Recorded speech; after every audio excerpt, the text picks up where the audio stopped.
Welcome to another session of Against the Grain. Welcome, everybody. You fucking brother. Let's go. Oh my gosh. A lot has happened. We are recording much. this the Saturday after the election.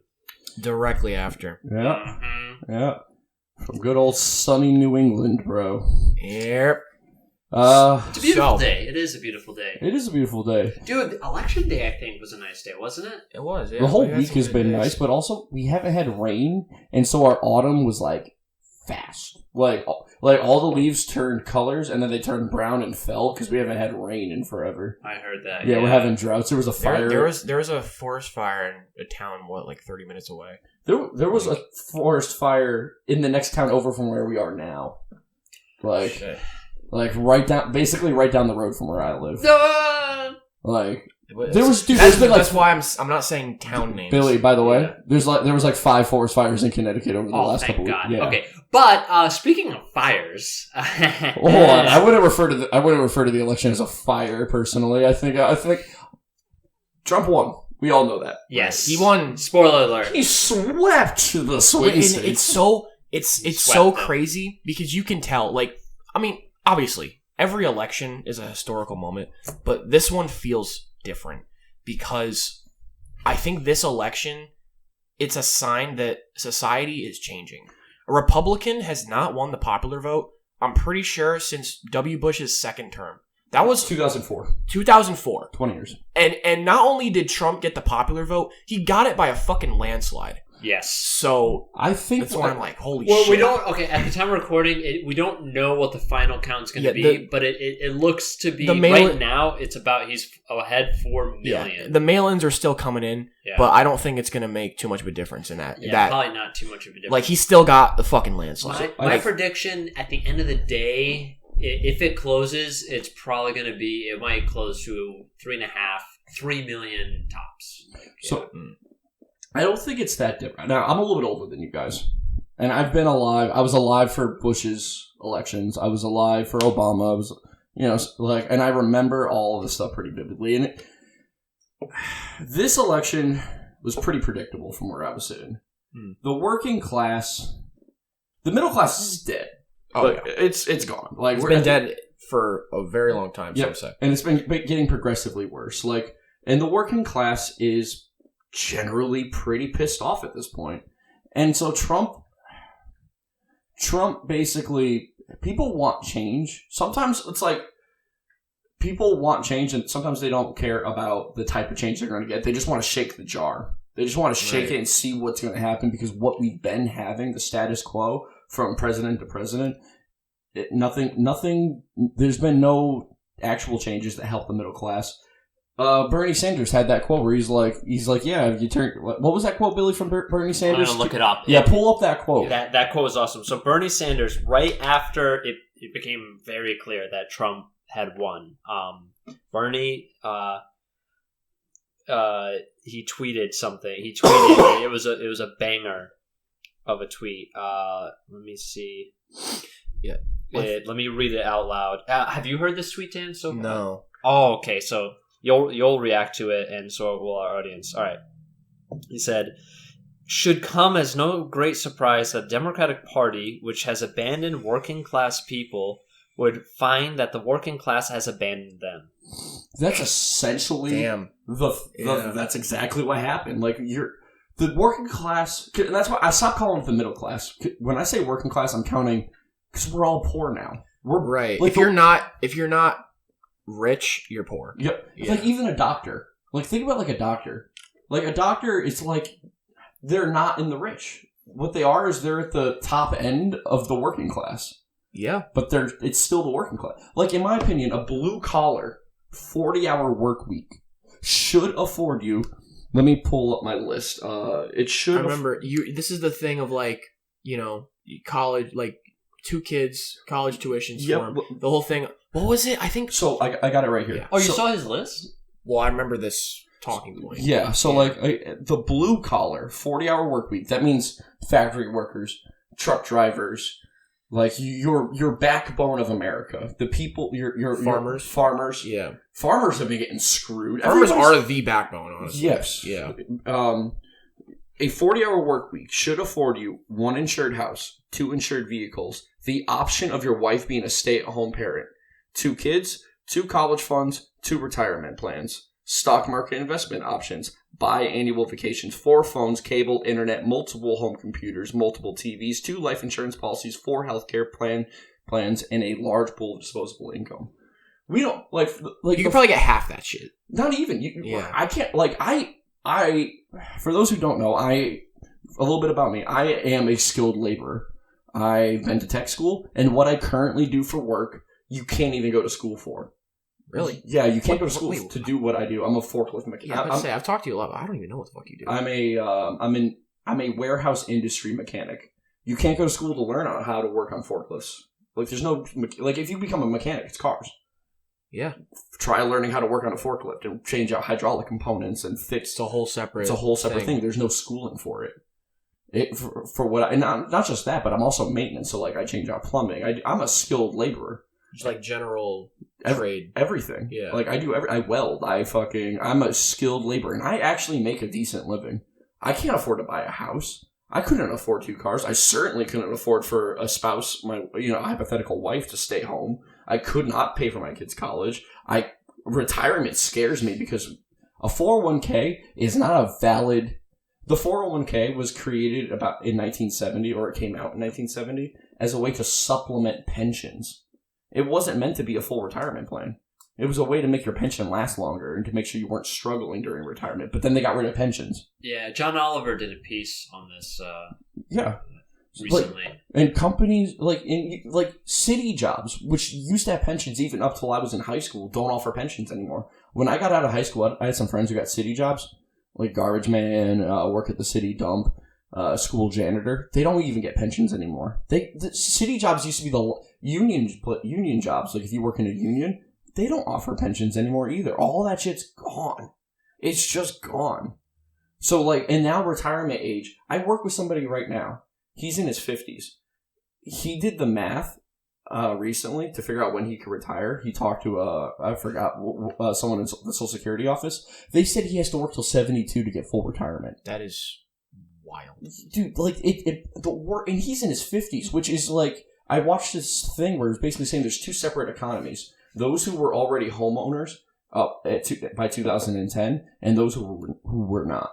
If you were a homeowner by 2010, you're dealing with a different economy. For you, things just got more expensive. Cost of living went up, but you were secured by your house. I'm not going to be able to afford a house. A house is I sold this one house. The housing market in particular is really bad right now. So fucking bad. The renting market is shot. I'm seeing studios in Waterbury, Connecticut. For those who are listening outside of the state of Connecticut, Waterbury is your slum. It's a place where Waterbury is it's the ghetto of Connecticut. Yeah, if you Waterbury was one of the murder capitals of the country for a couple years. I think it on the top 10 worst cities list. It's in America. It's in the top on 10. a lot of people's lists, dude. If you park your car in the wrong place and it's a nice car, you're getting stripped for parts. Yeah.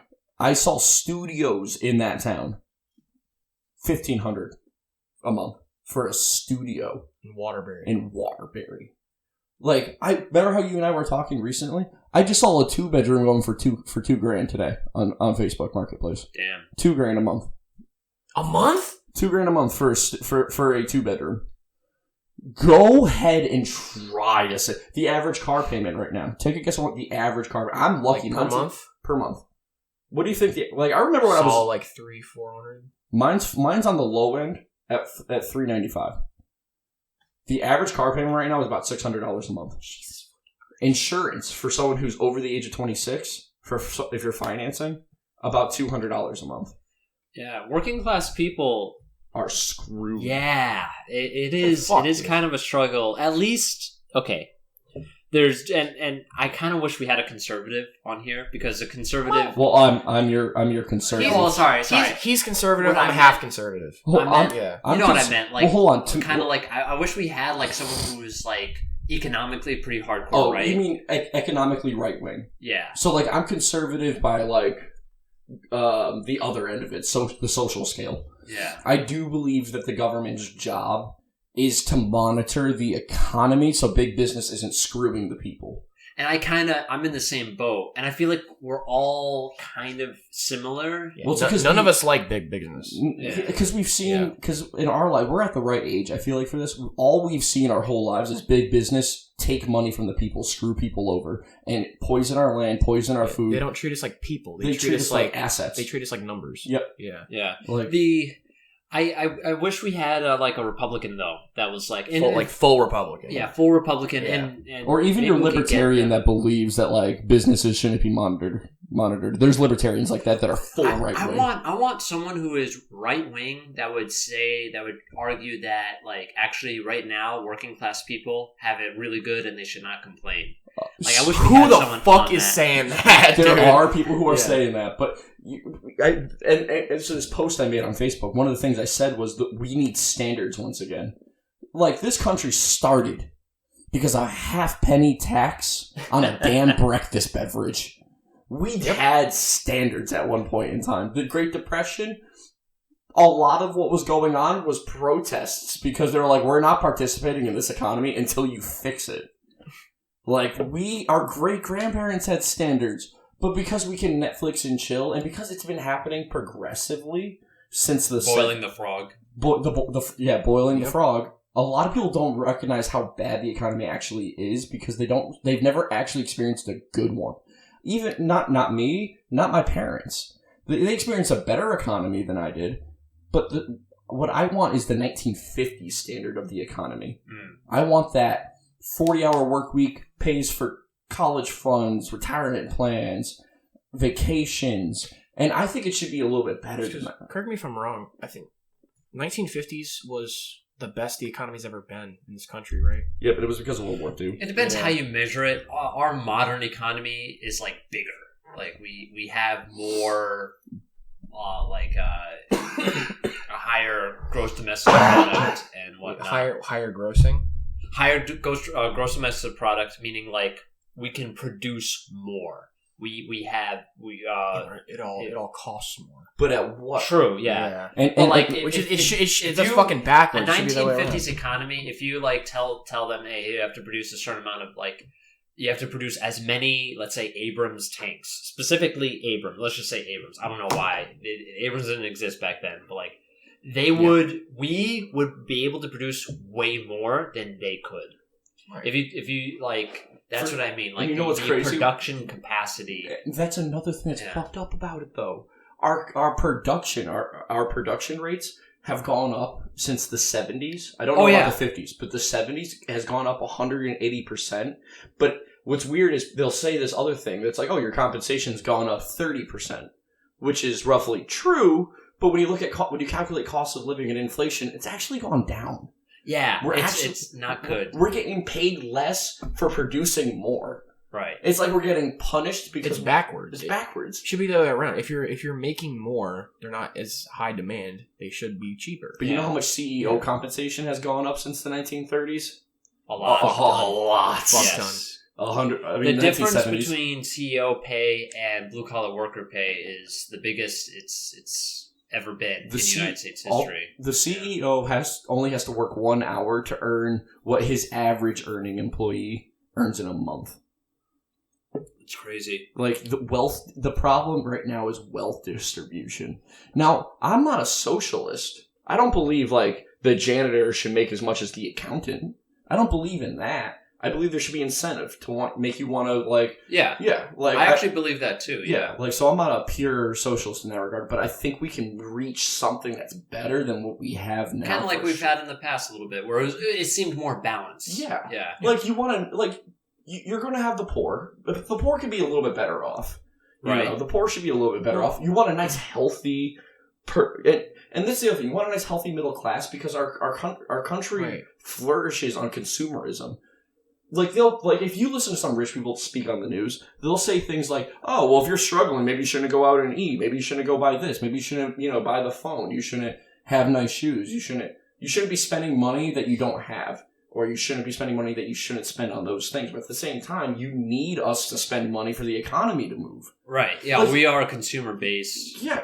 I can buy cheap shoes at Walmart, and I can make all my meals chicken, rice. and a vegetable and like a simplistic breakfast, and I can do that every day. And if everybody does that, the economy's going to tank again. And all that's going to happen is the things that I'm doing to eat poor are going to get more expensive because they're trying to squeeze profit. Hold on. I don't know if that's exactly true, though. Because think about it. I mean, if you were to genuinely... Think about if everyone in this country, hypothetically, was to literally just go to a store, buy fucking chicken and rice, just eat it every day, cheap as fuck, right? Nobody's going to McDonald's. Nobody's going to fucking Burger King, right? But then McDonald's goes out of business. But then They lower their prices. And then people start buying their shit again. Yes and no. Like, you guys were both right. There is so an equilibrium, like Dan said, an equilibrium would the economy always finds an equilibrium, right? At the same time, the profitability of all the companies, all the large companies and small companies, relies on people spending. Overall, the more, I hate to say it, the more people save, the less profits and the less circulation you have in the economy. So saving is actually kind of like it's something technically you want to disincentivize a little bit. Even though it's smart and people should do it, and actually it benefits them personally. Overall, theoretically, if everyone did it all at once, it would actually slightly hurt the economy. And then there's another thing too. So you brought up McDonald's, but look what happened to. There's a bunch of restaurants. Red Lobster is going out of business. I thought they already did. I think Red Lobster already did. Applebee's is going out of business. Like there's a large handful of restaurants that have gone out of business in the last decade because people can't afford to go out and eat. So you'd figure they lowered their prices, but they couldn't because the costs of other stuff. Yeah. And the big businesses aren't going to lower their profits or their products' cost to help Applebee's. So their chicken that they're getting from Tyson or Purdue is not going to get lowered because that big business isn't going to help out that business. So you have the medium businesses that go out of business, and basically what happens is if people don't go out and spend, you kill the small business and the medium-sized businesses, and big businesses continue to profit. What if we change the hypothetical? What if instead of everyone, it was just say 25%? Would that kind of do the lower the whole prices thing? It wouldn't. It wouldn't because in theory it should, but the problem is our economy is so fucked at the moment. And it's honestly, this is what I've seen. It comes from this damn cycle that we've been caught in for the last, I don't even know how long it goes back. How long have we been in a cycle of presidents going Democrat, Republican, Republican? Since HW. Even before that, Reagan. Because you got to remember, HW, before him was Reagan, and before that was Ford. Well, I'm saying the last time there has been the same party back-to-back was Reagan and HW. Okay. Yeah. So basically what happens is as the economy has gotten worse, people are like, I'm sick of Republicans. I'm voting in a Democrat this year. And then I'm sick of Democrats. I'm voting in a Republican this year. Dude, Joe Rogan honestly said it best. One of his specials. It's like, we have a very clear trend in this country. We go right, left, dumb, smart. We give everybody a chance. Because we're desperate for change that isn't exactly. Because we get one guy in there and we're like, he fucked it up. And then we go with someone who's completely different, who's got our interests in mind. And I think that's actually a good kind of. It reminds me of a question I kind of want the audience to get from us in a way. What do you guys think of the election results? I think they're not surprising. The Democrats did a shit job campaigning, and the Democrats, people were unhappy with Obama, and people were unhappy with Biden. I feel like a lot more people were unhappy with Biden, though. For sure. But, no, Obama had such a hate crowd. He did have a hate crowd. I will say, I feel like a lot of that shit, looking back, it was propaganda. I feel Fox News propaganda. I'm going to be real with you. I hated Obama. With a passion. Really? Oh, dude. I know he's... no president's perfect. He advocated... He's pretty good. He was advocating to help the poor. I lived in low-income housing. He did not do jack shit. So, you figure, okay, he gets in office. So, do you know when you're living in low-income housing, and I'm a child, before anybody gets on me, like, oh, you're an adult living low-income... I was a child during that administration. When he was in office, you figure, all right, you're in low-income housing. Your rent is based off of how much you gross. not how much you net, it's how much you gross that your rent is based off of. So you're and that's just one example. Like you're caught in this weird situation when you're in low income housing where you're in perpetual poverty because everything the bars they place above you to be able to breach are something you can never reach unless you, honestly, the ones I've seen that got out of poverty, it was the kids that moved out and got good jobs, or it was families that started doing illegal shit like selling drugs just to be able to break that bar. Right. So they're profiting under the table shit. And that caused that creates a whole perpetual problem in the projects as well, because now you have a lot of people. It's basically promoting crime. It's promoting crime. And because I know some people. Okay, they're making. I'm not gonna say too much, but like they're making fucking bank. Like I think you get it. When you're promoting, basically that promotes crime, and that creates more perpetual issues, especially promoting systemic racism, because cops are going to roll into the projects, see a black dude selling weed or something, and arrest him. And he advocated his entire campaign that first year that he was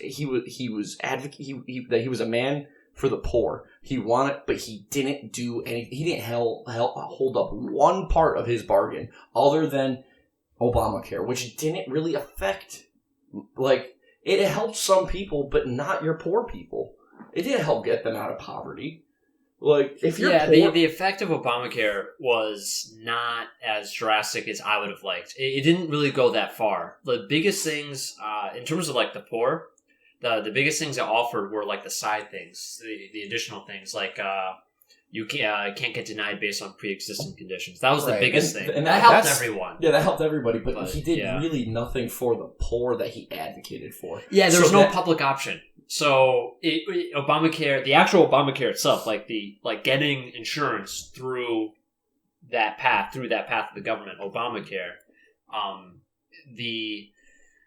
it was more expensive than getting insurance through your job. Okay. I'm not gonna lie. I'm not too educated on this topic. Mm-hmm. Wasn't the entire point of Obamacare? Wasn't it to provide insurance? Cheap.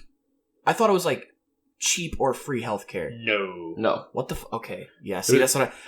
Well, that's what he wanted. I don't that's know. What he wanted, and that's what he campaigned on. That's what he campaigned on. He that's what it kind of sounded like. It kind of sounded like it would come with a public option, which is kind of what you're saying. A public option, really quickly, for those who don't know, it's where the government has a plan that actually it's different from Medicaid. It's like a health insurance plan that anybody could sign up for. Right. And so theoretically it'd be cheap. Sounds good on paper. Right, yeah. Except they never did it.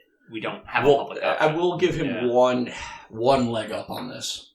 It wasn't entirely his fault, and this is the problem with every president. Every president has had to deal with this problem.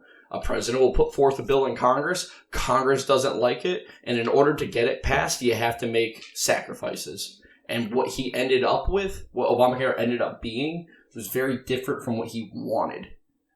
Because a big problem was lobbyists. Healthcare insurances were in the medical industry, we're no, this is not going to benefit us. It's going to take money from us. True. What? Yeah, that's... I fucking hate lobbyists. Dude, I hate lobbyists. Who are they benefiting except themselves? So, it's so fucked up. Trump had to deal with the same exact problem with the first stimulus packages. Trump wanted to initially give more money to the people, but because Congress was like, no, we have to give the majority of this money to big businesses. Yeah. That was a huge... And the problem with Trump, when it came to this, was he's a good negotiator when it comes to foreign policy, I believe. He's a good negotiator when it comes to other businesses. Economically speaking. Yeah. But he's a shit negotiator when it comes to fucking Congress. He cannot get them to agree on anything.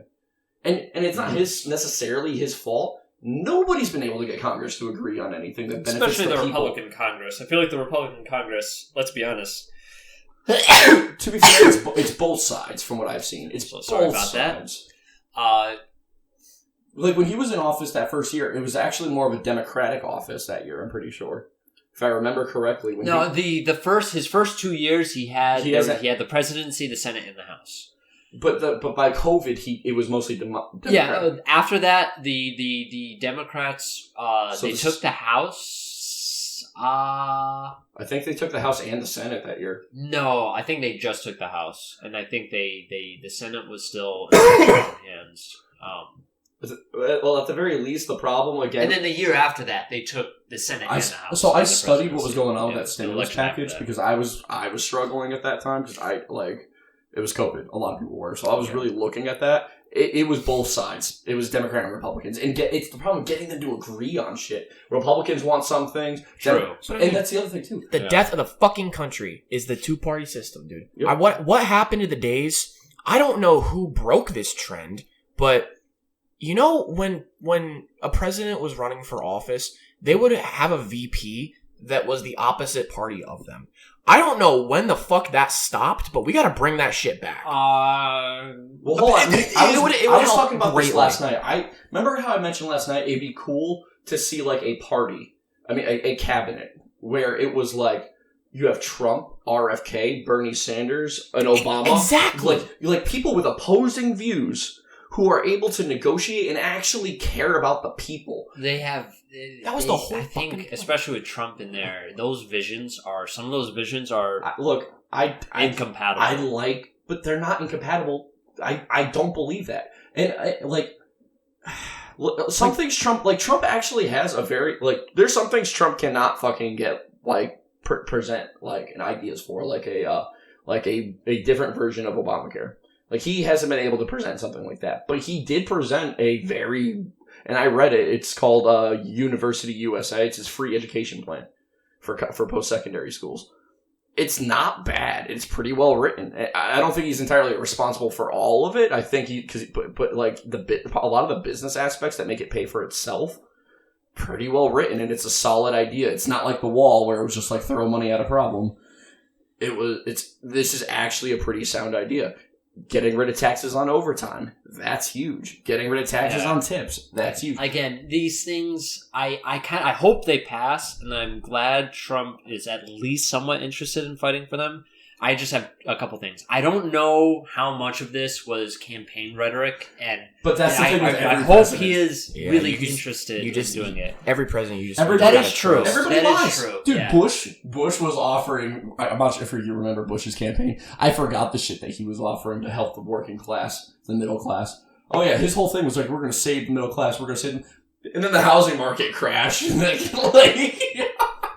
And and that's the other thing too. Bush was in office during the housing market crash, and I told you I would talk about that housing market crash. That was caused by there's a movie on it called The Big Short. Viewers, please go check out that movie. Yeah, it's very educational, and it should piss off some of you. The Big Short, dude. That was a bunch of Wall Street people on Wall Street betting against America, betting against the middle class to profit. But And it worked, and they pulled in. They became millionaires practically overnight.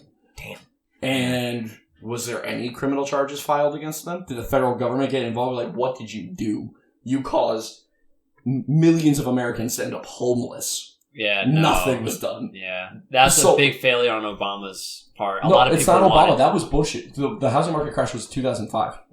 Oh yeah, 2006. Okay, that's 2005, right. 2006, 2007. 2008. Yeah, the recession was 2008. Obama again with his problem with the recession. Instead of helping the American people, he bailed out the automotive industry. I'm a capitalist. I think that if the big business fails, you'll let them die. Right. Like it's Darwin. It's a free for all. Oh, during that time, Musk was getting his grounding. If that automotive industry failed, Elon Musk, the electric cars would have started earlier, became a trend earlier, possibly. It's just more hypothetical. I don't know. I'm not. It's sure. I think he would have filled that void. You're right, but is it overall? I do think you're right. You do have a good point there, but overall, which one's worse? Like, not getting that industry kickstarted, or like having that whole industry collapse would suck. Well, think about especially for people. I think this is a big problem with left-wing economics, and keep in mind, I have my problems with right-wing economics as well, which is why I'm more in the middle. But left-wing economics don't allow for predicting where the economy is going to go. It's more about I should keep talking. If the automotive industry collapsed, it's very possible. Keep in mind, this is more of a hypothetical rhetoric on my end, but it's very possible Musk's electric car industry could have filled that void and allowed. Like, think about where electric cars would be if it started 10 years earlier.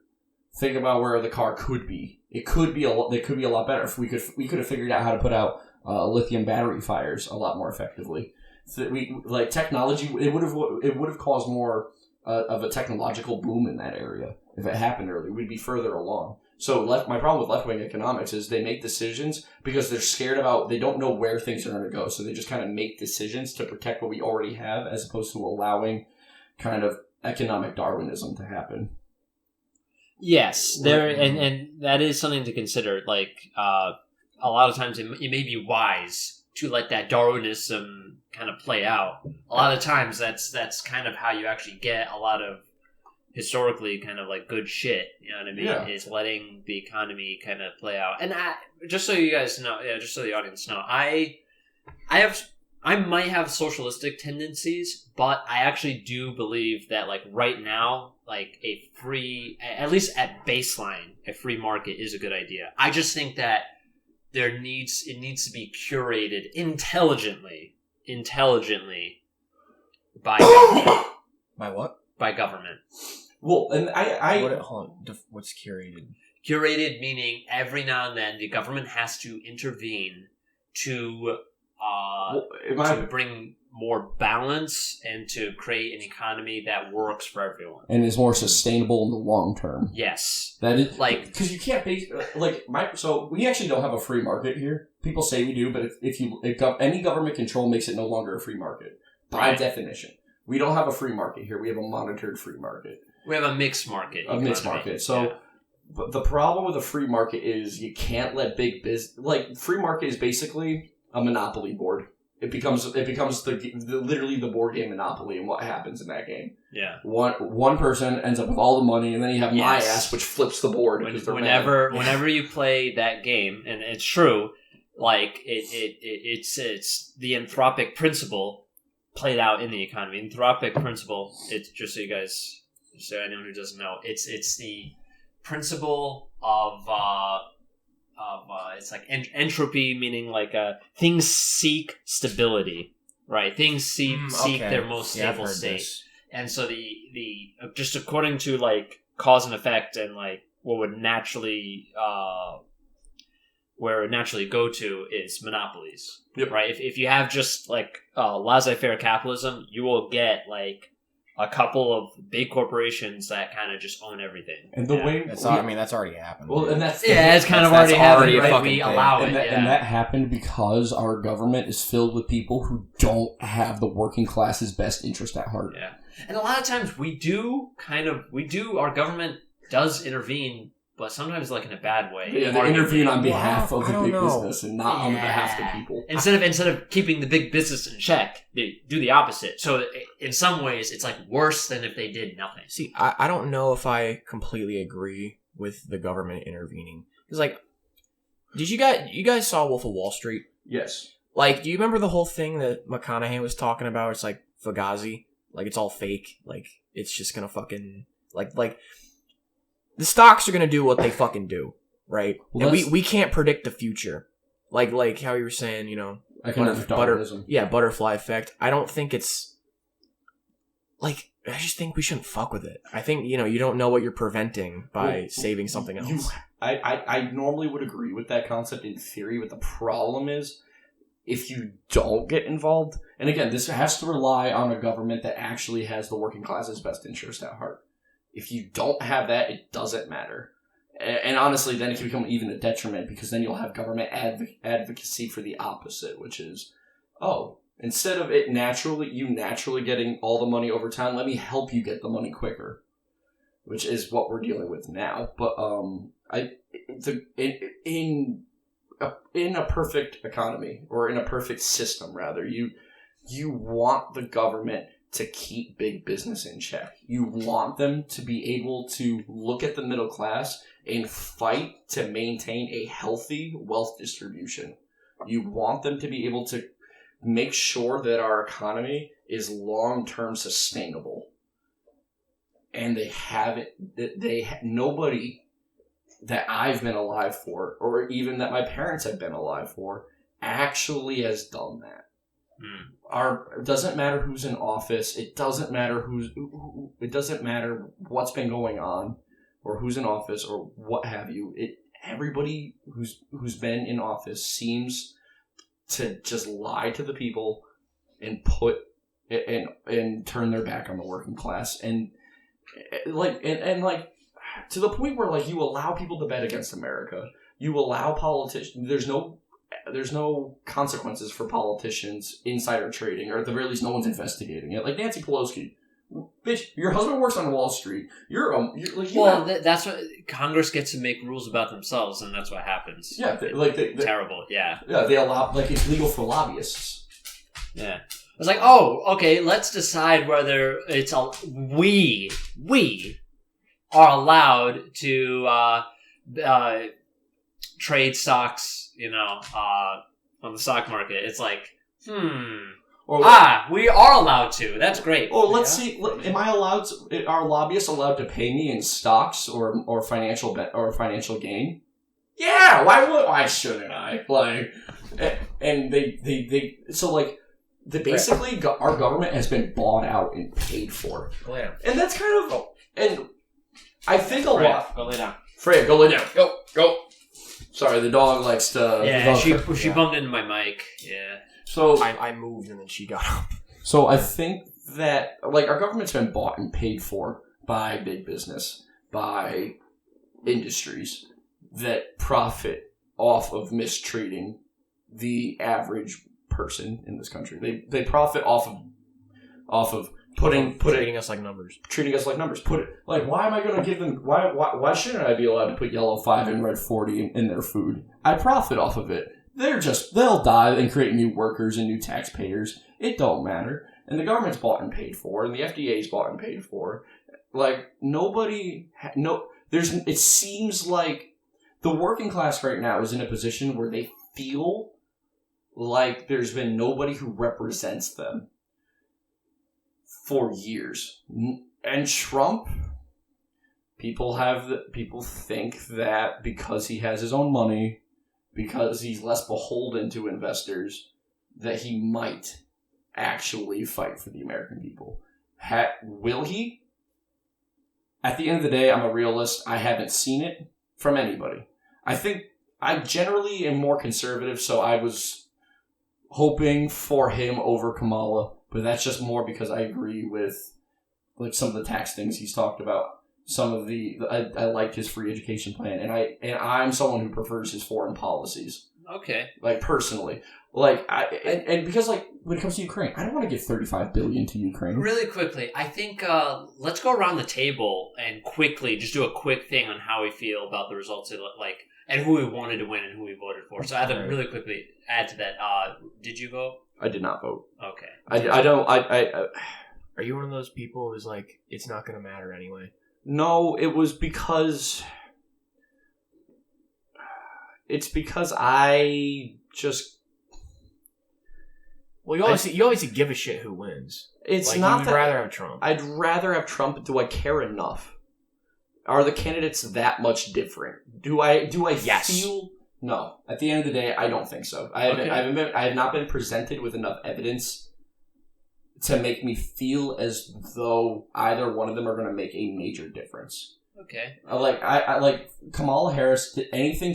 Most of the things she presented, I either disagreed with or were both politicians say a lot of words to say nothing. Kamala. Oh yeah, both. Yeah, both. Actually, they do both.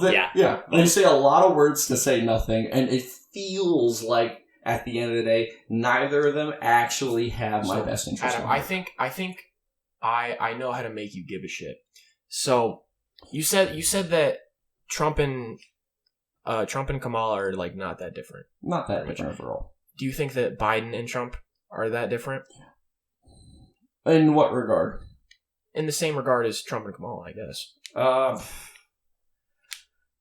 I believe Kamala has the same mental capacity as Trump. Whereas I feel like she's sharper. I disagree. She's not a billionaire. She did a lot better Trump in the was debate. able to make smart business moves throughout his career. She's a better politician. Well, she's a better... No, that's she's subjective. not. She's actually a worse politician. She lost. So I can't say... I meant to say she's sharper. She was a prosecutor. You know. By the way, that's a thing. Just so you know, she wasn't she wasn't as rich as Trump. Some people, depending on the job they want, she chose the job she wanted. I lived in California while Kamala Harris was DA out there. And I disagree, and I didn't like what she did. That's fine, but you gotta hand it to her. No, I'm not gonna hand nothing to her. No, don't fault her for not being as rich when she chose a career that naturally doesn't make you rich. I don't just have one reason. You know what I mean? Billy, you're picking on one thing when I have a list of reasons. I know. And by the way, I respect a lot of your reasons. So for example, I don't like Kamala or Biden's foreign policies. Plain and simple. They spend too much money. They spend way too much. Look at North Carolina. And by the way, Trump picking on North Carolina is ironic considering he did the same shit. They're not that different. When it comes to Ukraine, we're going to give you $35 billion this week. Oh, North Carolina, or Puerto Rico, we might help, or Hawaii. It's kind of your fault the fires happened. I see what you're saying. They all generally just don't care about us. But really quickly, let's go. Let's just top it off. Dan, how do you feel about the results? Who did you want to win? Who'd you vote for? Generally, so I did vote for Kamala. Okay, and I knew. So I'm 18. This is my first time voting. I knew going into it that I was going to vote for Kamala. But when I actually had that paper in front of me for the first time, I started second guessing. I'm like, this is actually going to have an effect on something. Like, what the fuck do I want to do right now? Went through the same thing the first time I voted. Yeah. And I was thinking about everything. I'm thinking about the economy. I'm thinking about fucking, just everything. The one thing that made me actually go Kamala is that I thought about our democracy. And this is going to be, I know this is that whole left-wing fucking, crazy shit, okay? But I do think that Trump is genuinely a threat to democracy, purely based on Jan 6. I don't think that I don't think that he's gonna do. He literally can't do the exact same thing he did. I'm not worried. I think there's a chance he could try and do something like that again. So you won't know why I don't worry about that. Well, really quickly, so I just want to top this off, but that's a great topic to get back into. Just real quick as well. Mm-hmm. I just do also want to make a point. I did vote for Kamala. I did want Kamala, but I'm not that mad about Trump getting in because I do think he will be better for the economy, and I do like his foreign policies. Okay. So, yeah.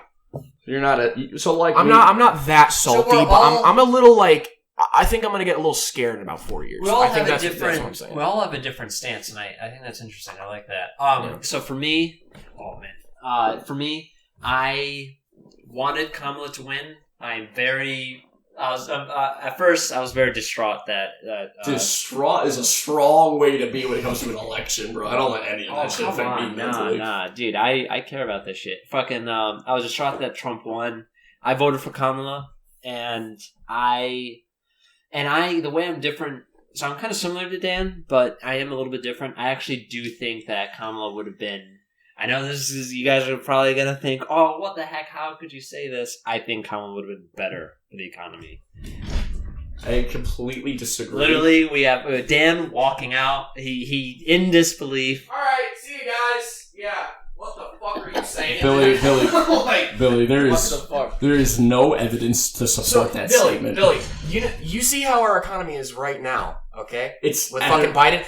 Kamala literally said, she got asked, if, would you do anything differently from Biden? He's got to piss. She literally got asked, in the entire 4 years, would you do anything differently than Biden? She thought about it for a solid fucking 10 seconds. She said no. Yep, I know. I saw that same thing. I'm like, are you fucking kidding me? You're literally, that's another big criticism of Kamala. She's not real. No, nothing she says is coming from her brain. She feels more like a puppet again. Literally. Yep. Yeah. Especially with a crazy ass statement like that. Dude, Biden's approval rating was what? 20% among Democrats.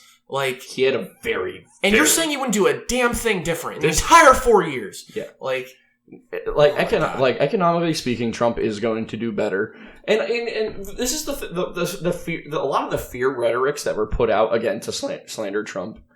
Like, all right, so the abortion thing. If you actually listen to him talk, I feel like Trump, I feel like he in and of himself does not care about abortion. He's not pro-life or pro-choice. You don't give him. He just has to maintain a status of neutrality so he can get both votes. Well, because he's been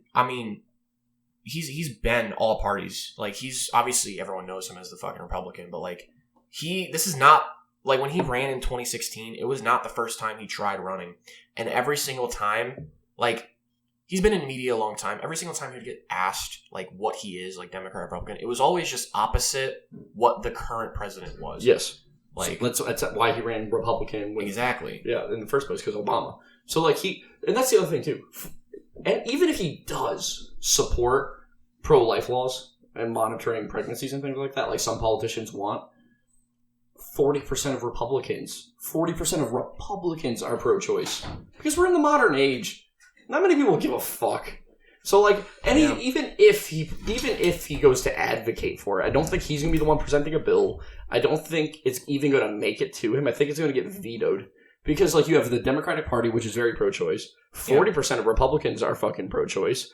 I'm not worried about the abortion laws like people should be. Well, here's the only thing about that, though. So that gets there's so much philosophical things. I'm so sorry, Dan. I totally. Well, I'm not talking about the philosophical aspect of pro-life, pro-choice. I'm just saying, if Trump was to hypothetically, because like he actually has never media like if you go on like YouTube ads and things like that, they'll be like, "Oh, Trump supports these laws." He's never said that ever. I haven't found a single interview where the closest I've seen is where like, "What do you think about pro-life, pro-choice?" And he just again.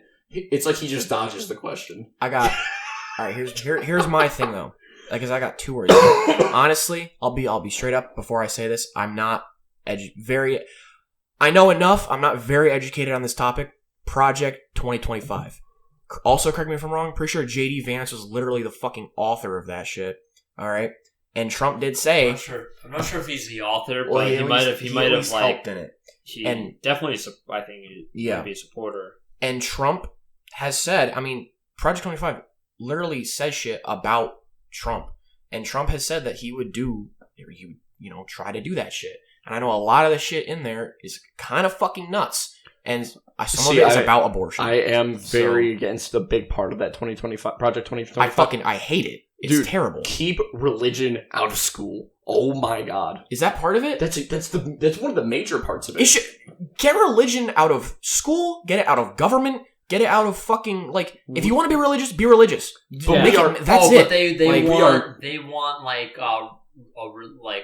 religious stuff like in every school. Yeah, fuck that. Thing. Yeah, we are not a religious country. We are a country of freedom of religion. I'm gonna try to figure out what it was. I think I'm gonna try to double check myself here, but I think they wanted a picture of Jesus in the central like hallway of every school or something. Oh, that should be criminal. If I was in school, if I was still in school, because I was. So you know The Breakfast Club? Of course.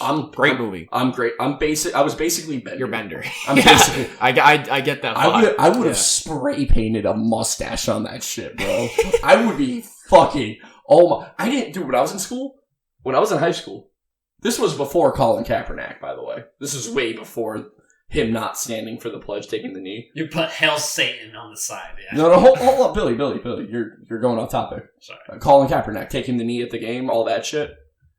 Dude, I started that shit years before Colin Kaepernick. Well, that shit happened when I was already graduated. I didn't stand for the pledge in high school. I sat down and I hung out. I got yelled at, berated, belittled. Literally, teachers ripped into me. Oh my god, teachers ripped into me because I wouldn't stand for the pledge. Teachers would try starting social political arguments with me about it. Damn. Like, oh, you're not, like, you're disrespecting the soldiers. I'm like, no, I'm not. Disrespecting the politicians. Yeah, which is fine. Like, what I did was actually the same philosophy as Colin Kaepernick. I'm not going to stand for a country that I feel like turned its back on me at all. Like, I'm sorry, I'm patriotic, but what it is today is not what I am aligning myself with. I pledge allegiance. Allegiance. I'm not sure what people like the full under meaning. God. Also, yeah, there's God. that part too. They gotta get rid of that shit. Well, actually, most schools already did in different states. They took out the under God part. Mine didn't. Yeah, Mine was doing that. Yeah, Mine was doing that till I graduated. So yeah, like dude, I was homeless in 2005. I slept in cars, homeless shelters, motel rooms. Like I grew up in poverty. Like there were times in my life I couldn't shower. Leading up to being homeless, like we couldn't afford heat. Like in the winter, we were like our whole family would sit under multiple blankets just and use our body heat to stay warm. Like dude, this country turned its back on its people. And even in high school, I knew that, and I felt strongly about it, just as I do today. And I'm not standing for what this country currently represents, which is classism. Classism, embedded in that classism, is sexist and racist undertones. I will not support that. I love my troops. I love this country's military. I love this country's principles, what it stood for. This country used to be awesome. Zero disrespect to soldiers. That's like, I don't know if I'm not gonna go out there and say it's the hardest job you can take, but it's definitely fucking up there. It is. I know a few people in the military, and they're tough motherfuckers. Yep, you have to be. Yeah. And I come from a military family. I have family that fought World War I, World War II, the Civil War. The Civil War was weird. I actually had a lot of family executed because they didn't want to fight in the Civil War. That's the other thing. A lot of people talk shit about this country and our history, but at the same time, we also very rapidly became more enlightened. Like, we had problems, but those problems got fixed over time. Like, think about how slavery was less than 200 years ago, but now it's not. Like, not here. Not here. But this country, I mean, we got better, and we're continuing to get better.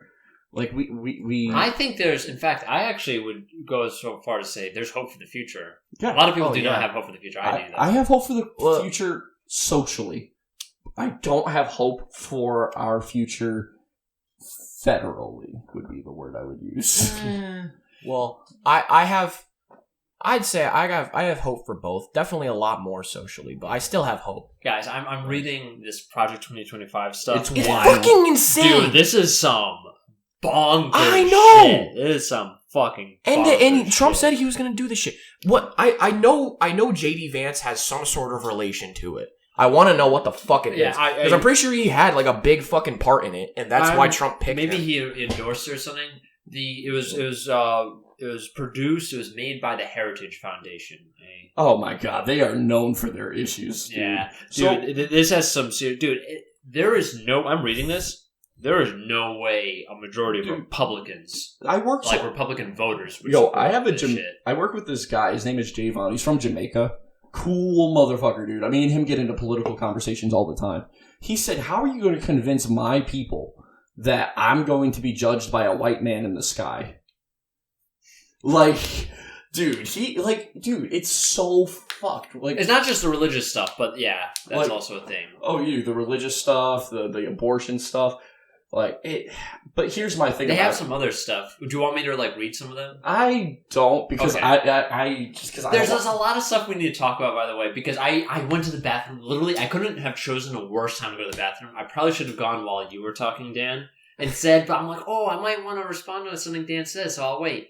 And then it kept building and building. Yeah, I saw you. I dropped that bomb, and then I bolted to the bathroom. Yeah, fucking the economy. Yeah, he did. He was doing a little fucking piss dance right before. Yeah, I tried. But yeah, go on. To help you get back on topic, I will say this: I think you're wild for thinking that Kamala would have been better for the economy. I do want to talk about that because we need to talk about that. Yeah, we need to talk. I'm back from the bathroom. I tried to piss so quickly that I wanted to go really quickly so I could get back by the time before the subject changed. Let me ask you a very simple question. How in God's name do you come to that conclusion? That's a great question, Dan. I'm glad you asked. So needs to be fucking asked. Yeah. So basically, fundamentally, when I look at like what has Trump done, what did Trump do during his term, and what did Biden do during his term, and then I look at like how was the economy during Trump's term, and how was the economy during Biden's term. So let me cut you off right there.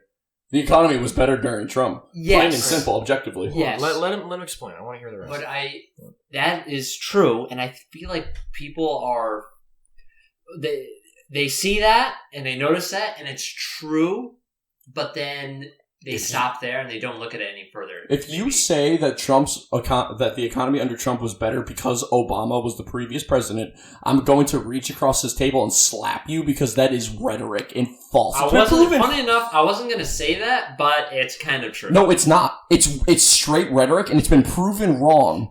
So time and time again. You want to know why it's wrong? Because here in America, our economy is very reactive. Very reactive. It you depends. Can affect. No, it doesn't, dude. Like, yes, you have guys on Wall Street preparing for the election, changing what they're going to invest in. The economy already changes before. The economy's changing now, and Trump's not even in office. That makes no sense. No, it doesn't. Hear yourself. No, what? Trump's not even in office because he's doing stuff to make the economy better. That makes no fucking sense. It's because you have a lack of understanding of how our economy works, Billy. So let me explain, because I love this topic and I love proving motherfuckers wrong. So you want to know why it's changing, Billy? It's because people on Wall Street are already moving money around to reflect companies they know Trump is going to benefit.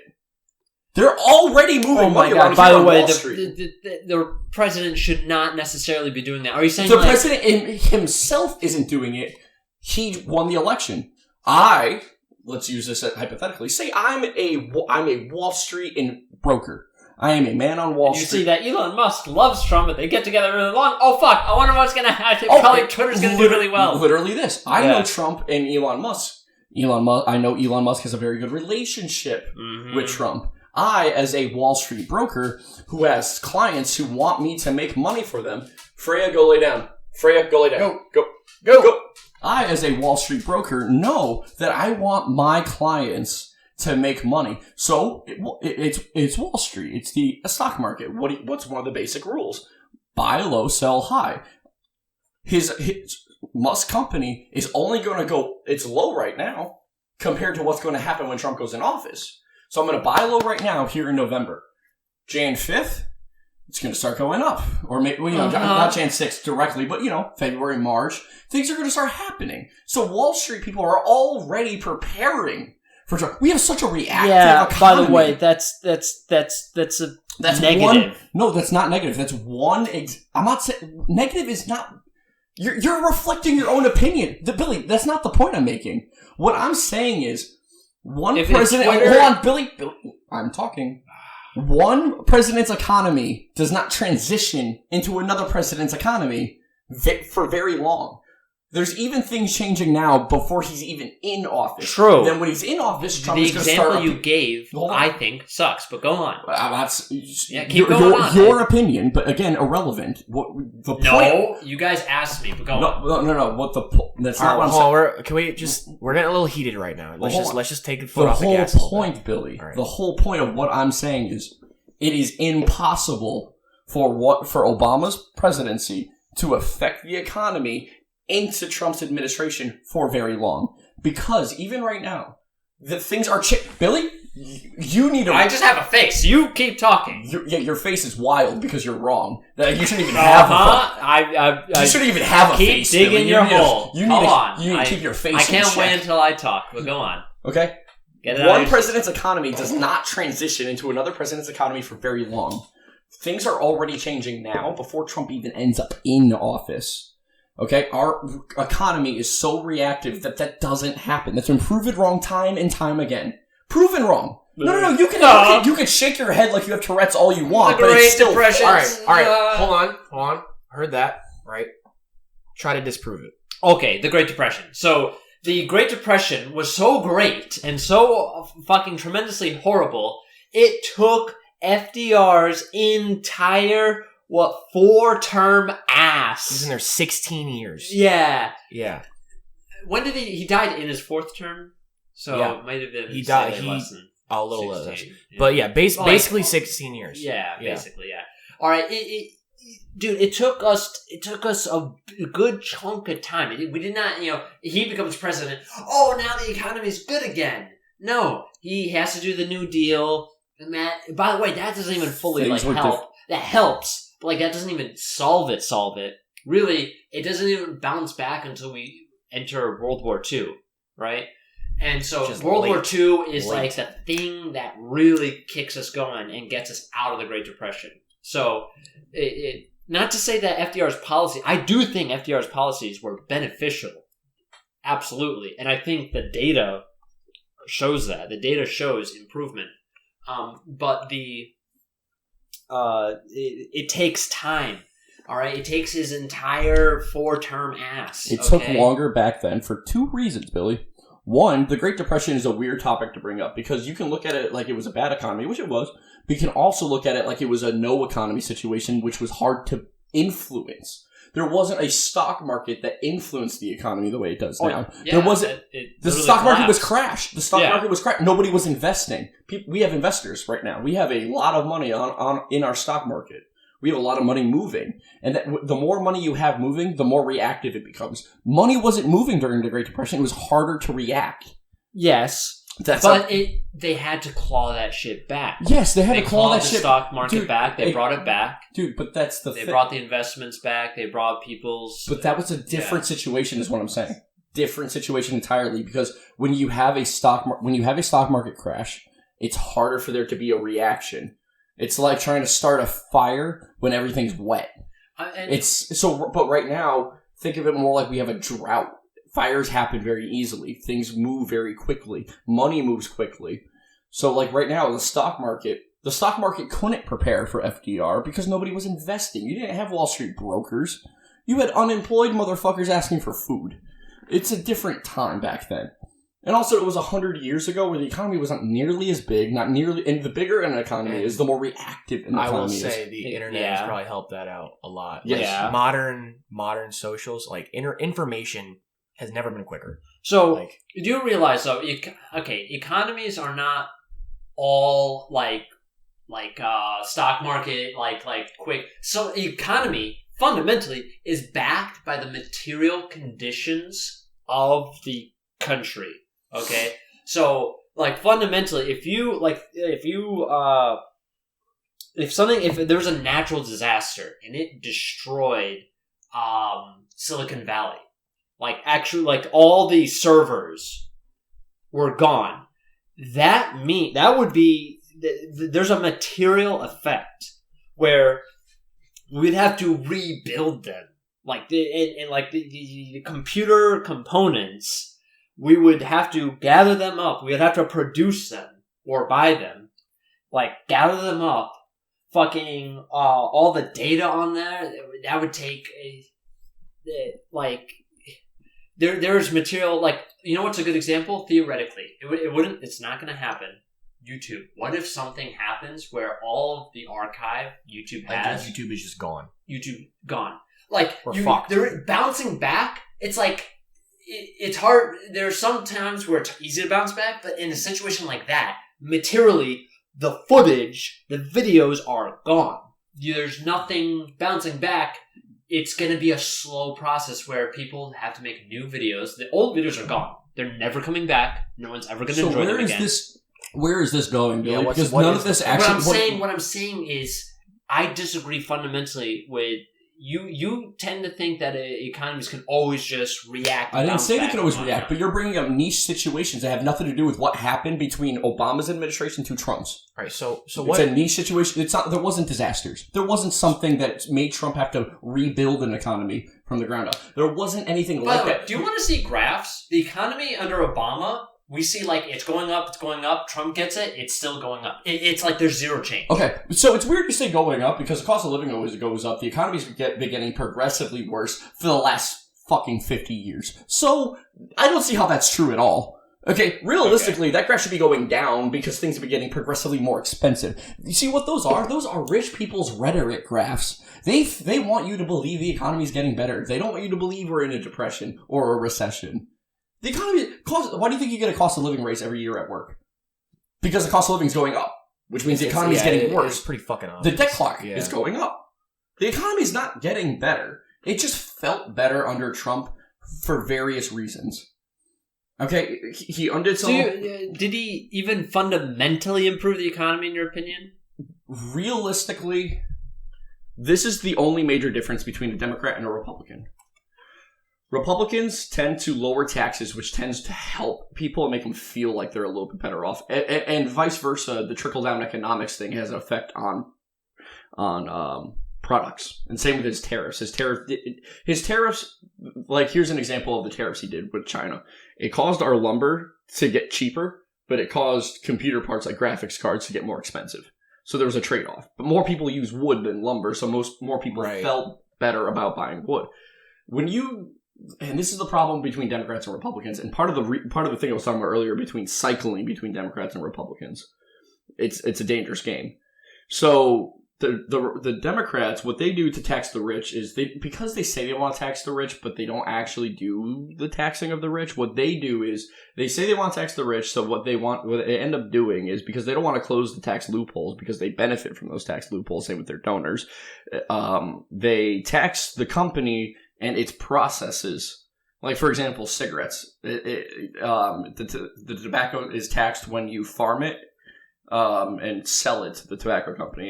It's taxed when it's processed, it's taxed when it's sold, and then the consumer pays the tax.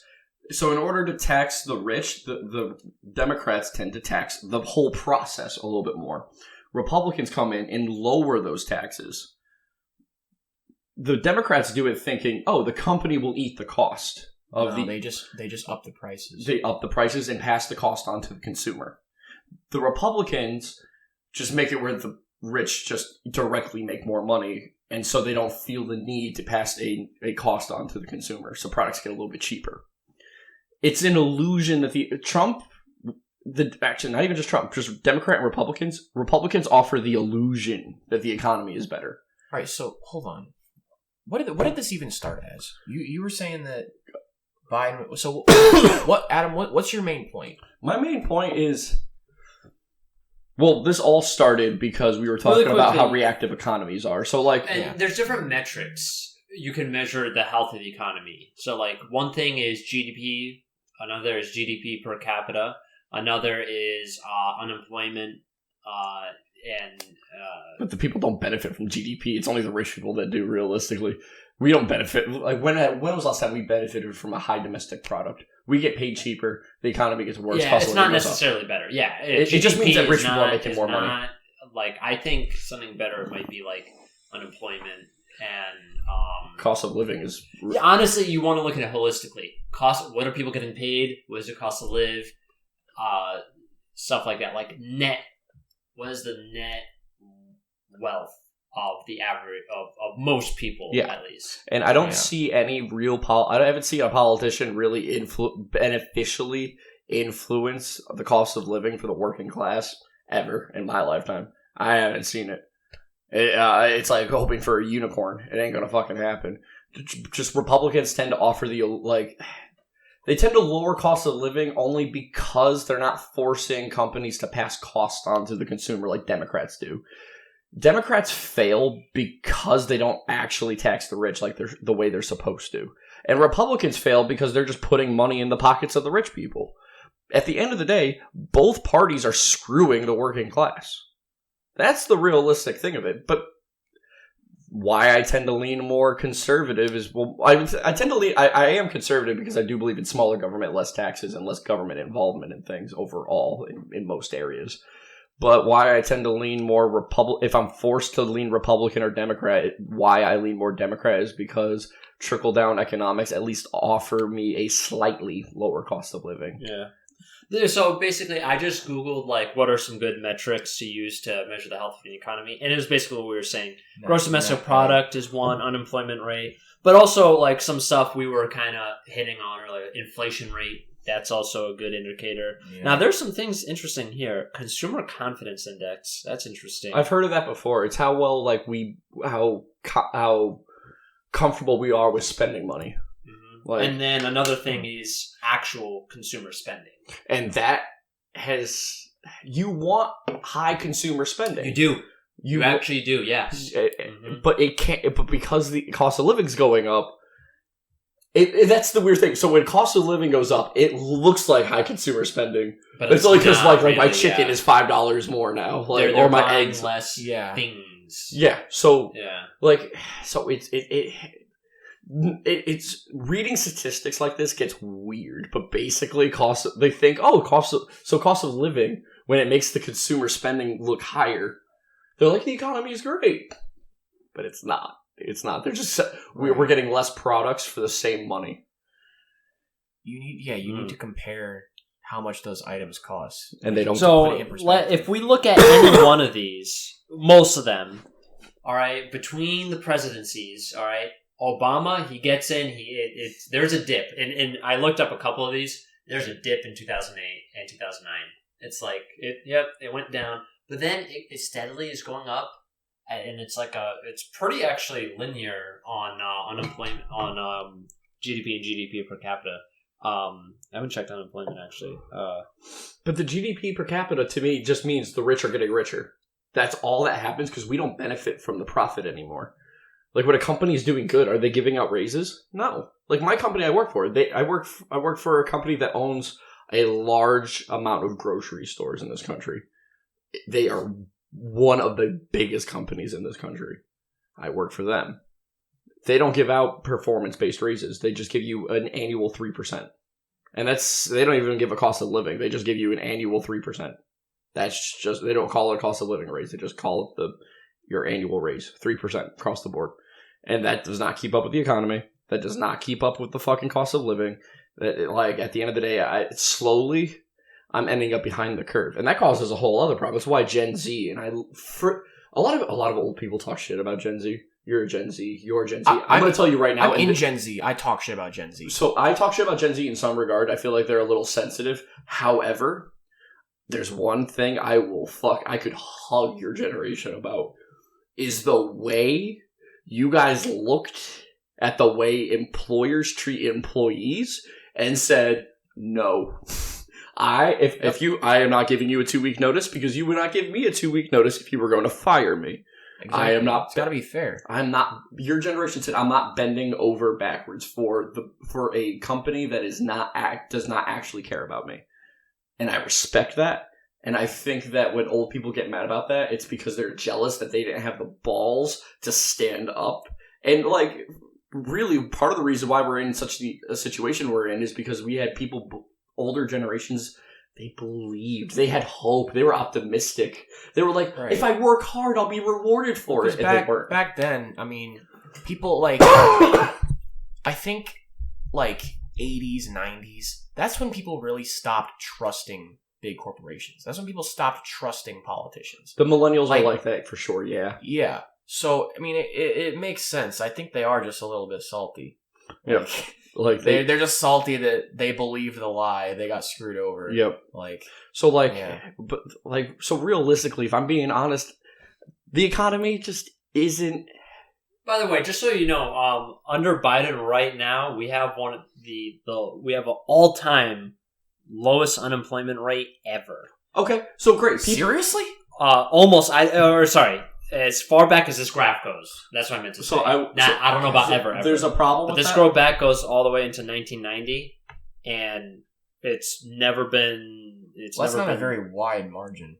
No, super wide margin. But I mean, like in recent history, the last 30 years, essentially, it's the lowest it's ever been right now. So here's my problem with that. Here's my problem. At least last year is 3.6%. Here's my problem with that. Great, people are working, but they're still getting paid shit. Oh yeah, it's not the only. You're right. Good point. It's not the only metric, and good on you for pointing that out.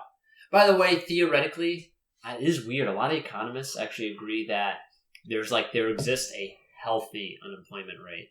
So, like, you don't want unemployment to be too low. That actually hurts the economy. It's weird that hurts the economy because you should. I get it though, because then companies like they can't pay as much or whatever. So the workers have too much power because it's like all of a sudden everyone's desperate for labor. It's like, please, we need work. Well, yeah, because if there is such a thing as too many people working, because they would, Oh yeah, you don't want to run the company's pockets too much. An employee becomes more valuable because there's less people that are capable of taking your job if they fire you. Yeah, that's what it comes down to. Yeah, when you're unemployed, it might be harder to find a job, but at the same time, companies gonna have a harder time replacing you. So there's some give and take there for sure. No, unemployment means it's probably easy to find a job because everyone... No. If unemployment rate was at 0%, there's nobody unemployed. Well, now a company has trouble replacing me because who are you going to get? Yeah. Who are you going to call? Yeah, who are you going to call? Who are you going to get in? There's nobody to recruit. We're all working. And we all... And so, and that's why I look at the economy in a different way. Like, I don't look at GDP because only the big businesses benefit from the gross domestic product. They don't pass that cost. They don't pass the benefits on to us like they're supposed to. It's gross domestic product. That's like okay. That's companies selling things, imports and exports. No. That's more than that. Well, it's also imports, exports. It's also the trade amongst ourselves. Remember that too. So it's the entire add up how much everything that is produced by the United States. Add up the cost of it, everything we produce, and that is our GDP. So every laptop, every cell phone, every car, everything. I know that. So you can, here's my problem with that. If the laptops are more expensive, it looks like we have a higher GDP because that one laptop is making more money. True. So there's right. It's all about how you read statistics. It gets weird. You can never trust statistics. Like you have to in order to understand a statistic, you need to read like 3 more.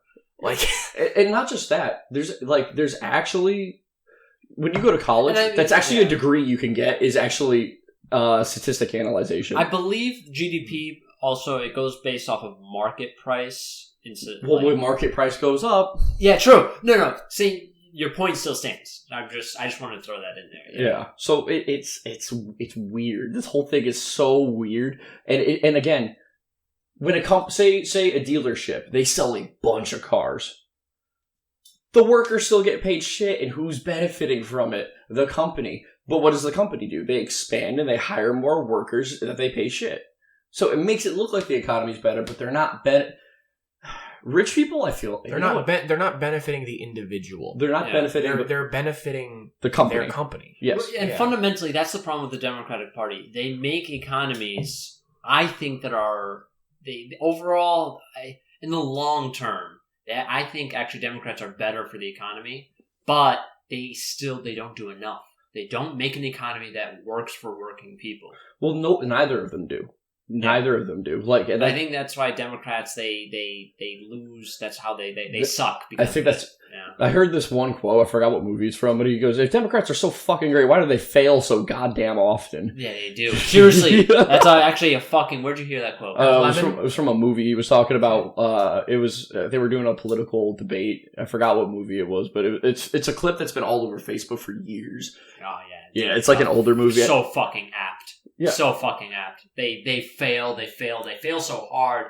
Kamala lost by so much, guys. And it's not just electoral votes. It's popular vote. She lost the popular vote. It's not even just... We gotta talk about how substantial of a fucking deal that is. I'm gonna say that's she lost. I don't think that's a big... popular vote. Well, hold on. I don't think that's surprising, though. No, that is hell surprising. That is a substantial thing. That goes back. Look, I know you guys say that hasn't happened in 20 years. Like, it was 2004. I'm older than you. For me, that wasn't that long ago when Bush was in office. That's not that substantial to me.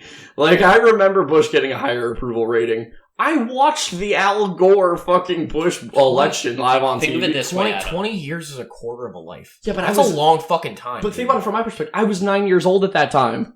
That's not that long ago for me. Life goes by fast. So it's weird to me. It's like that's a long that's not that long ago for me, man. Time, dude. For me, that doesn't.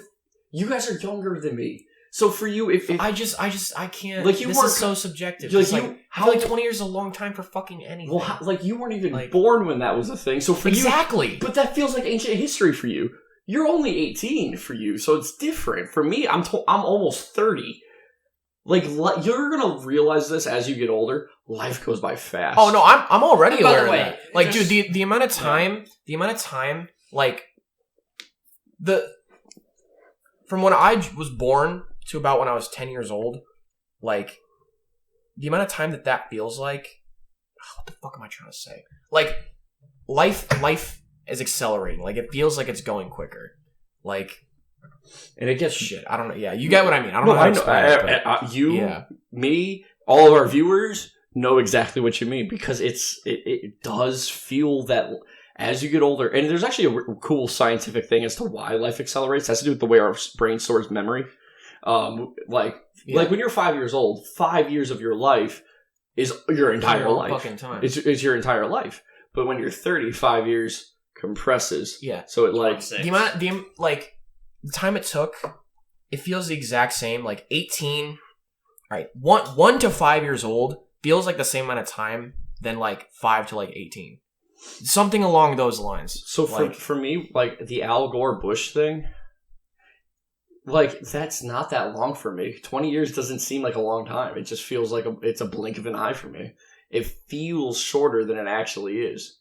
Especially since that was the prime of I was almost in the double digits in that time. Think about it like that. Well, like, maybe don't think about it in terms of actual time. Think about it in terms of when is the last time that it's happened. Well, think about it. That's only like like before Bush. And just so let me also add this: it's going to happen again. There's going to be a time, there's going to be a time where the Republican loses the popular vote but still wins the presidency. That's going to happen again. You don't think that'll happen again? It's going to go back and forth. At some point, a Republican's going to get the popular vote again. At some point, the Democrat's going to get the popular vote again. It's because people get fed up with the previous party. Yeah, but no. Okay, Adam, think about this way. Hillary Clinton. What do you think about Hillary Clinton? I don't like her. Yeah, you don't like her by a lot, right? You really don't like her. Billy, She won the popular vote by 3 million votes, and she still lost against Trump. Think about this. You guys say 20 years. That's only 5 elections. It's not a lot. It's substantial. It's not a lot. That's only trend. 5 elections. If you're looking at like a good trend. It's a good trend to look at. And honestly, that's only 4 elections that a Republican hasn't won a popular vote. Because if you're counting this election, that's only 4 elections between Bush and this one. That's only 4 elections. That's not a lot. It just seems like a lot when you're adding the whole 20-year number on there, but that's not a lot of elections. It's only 4. 4 out of how many elections have we had in this country? 47? Like, there's not a lot of... It's really not a lot. Like, it's a big deal. Trust me, it's a big deal. It's not. Yes, it is. You're just saying that because you have so much bias when it comes to... Okay, you do realize, it's a big deal because it is a fact. Right now, electorally, like, Republicans have a big advantage based on how the electoral map works. A lot like Republicans going into the future, dude. It's been a thing and it's going to be a thing where it's way easier for them to win despite losing the popular vote. Democrats, in order to win, you do realize it is impossible, pretty much impossible, almost impossible for a Democrat to win the election without winning the popular vote by a substantial margin. The race between Biden and Trump was so close electorally. Biden won the popular vote by 7 million votes. Yeah, it was so close electorally. He had to destroy Trump in order to barely win. Well, also, I will, gotta make this fair though. Mm-hmm. 2020, the most voters there's ever been. Yeah. So if you put that 7 million into perspective, it's like the percentage. I see what you're saying. Put the percentage in there. Don't put the number. I see what you're saying. Like your point still stands, but yeah, but it's a lot of voters voted. But winning by 7 million votes, that's still a higher percentage difference than the 3 million that Hillary won it by. Yep. Correct me if I'm wrong. It's not like 7% is over double of 7 million is more than double than 3 million, but it's not like double the amount of people voted. It's still a good Look, chunk. when it comes to the Electoral College, there are definitely benefits that need to be there to preserve. God. No. Dude, Billy, the Electoral College has its merits. Could it be edited and kind of reworked a little bit? Sure. I will admit that entirely. However, the Electoral College is important. No. Yes, Billy, Okay. Here's why. We need to do away with it. No, Literally, your Billy, vote if doesn't we matter. do away with it, your vote we are- doesn't matter. Our vote doesn't matter. We live in a blue state, so it doesn't matter. Your vote, it did matter. No, it didn't. You added, Connecticut added points to Kamala's total. And if I didn't vote, the same thing would have happened.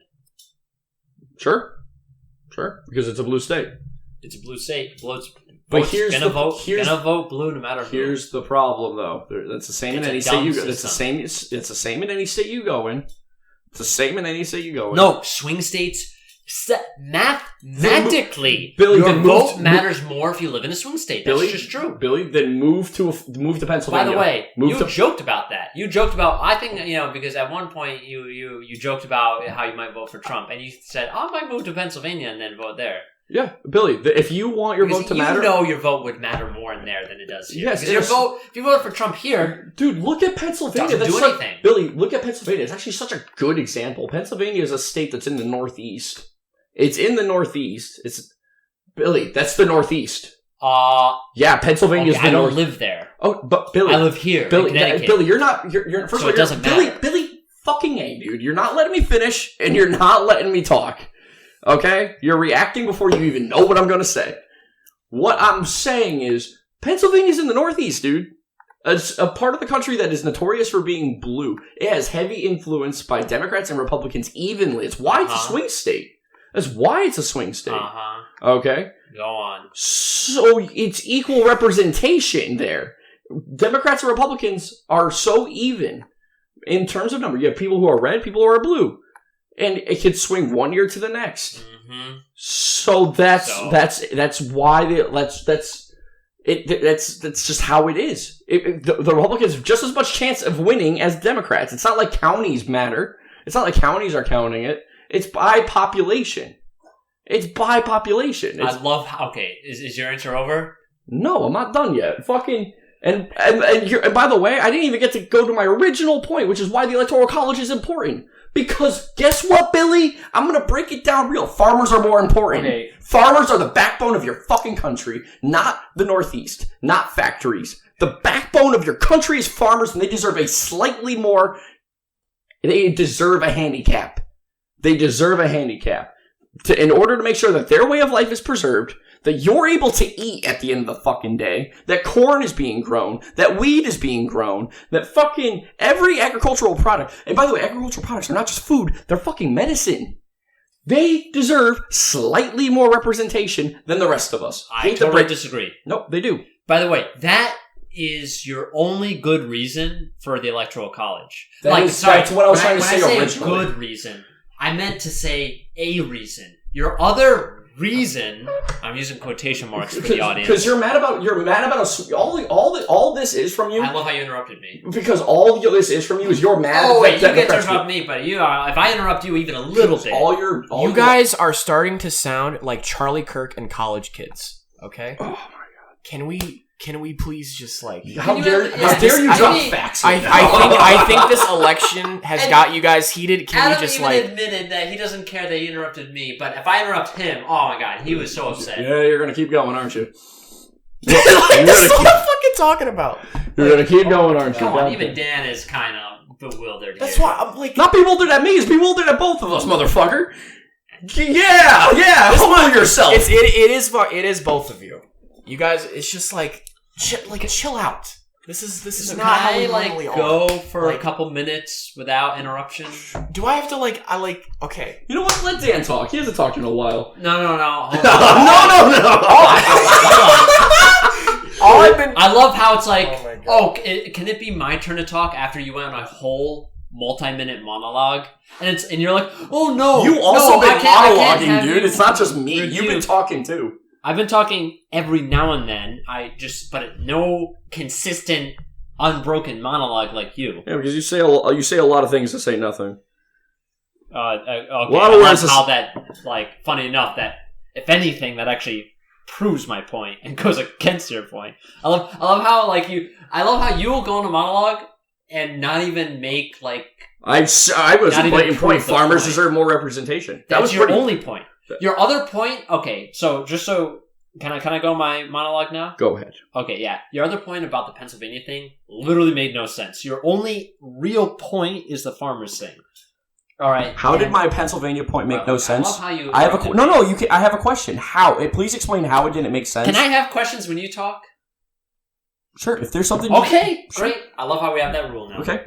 Cool. So my question is, how did my Pennsylvania point make no sense when I said it's just based on population? Obviously, I was going to explain that. I didn't even get to finish my question.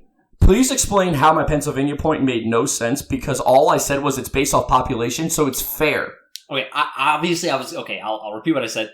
I was going to explain that. Okay? Gee, of course. Okay? So, the... You're saying Pennsylvania's in the Northeast.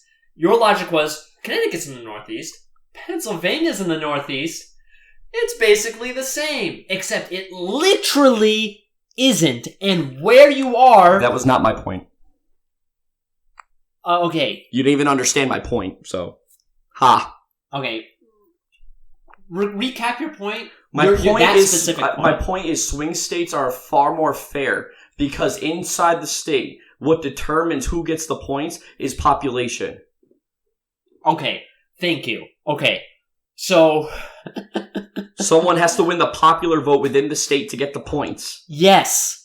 Okay. So why not? With that logic, you admit, okay, the fact that the person who has more support, the majority, all right, the majority gets favored.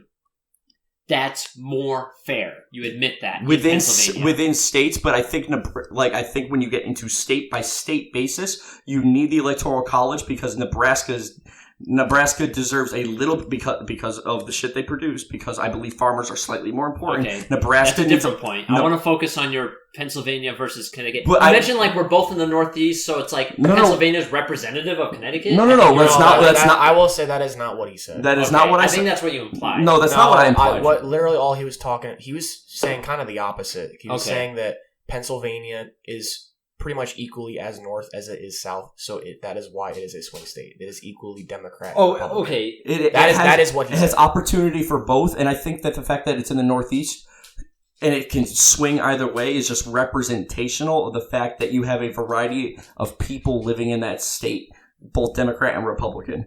It is a weird state, and it is in the Northeast, so it has equal pull from Democrats and Republicans because of where it's located. Yeah, all swing states are like that. Okay, all swing states have that's why they're swing states. They have a relatively even amount of Democrats versus Republicans. Right. Okay, what I'm saying, Adam, all right, this is beside your farmer's point. We're not even looking at your farmer's point, just so you know, all right, is mathematically, that means if you live in a swing state, your vote matters more than if you live in a red or blue state. That is mathematically correct. But I also believe that's irrelevant to the point of this discussion. What is the point? Because what is your whole swing state point? I didn't bring up swing states. You did, Billy.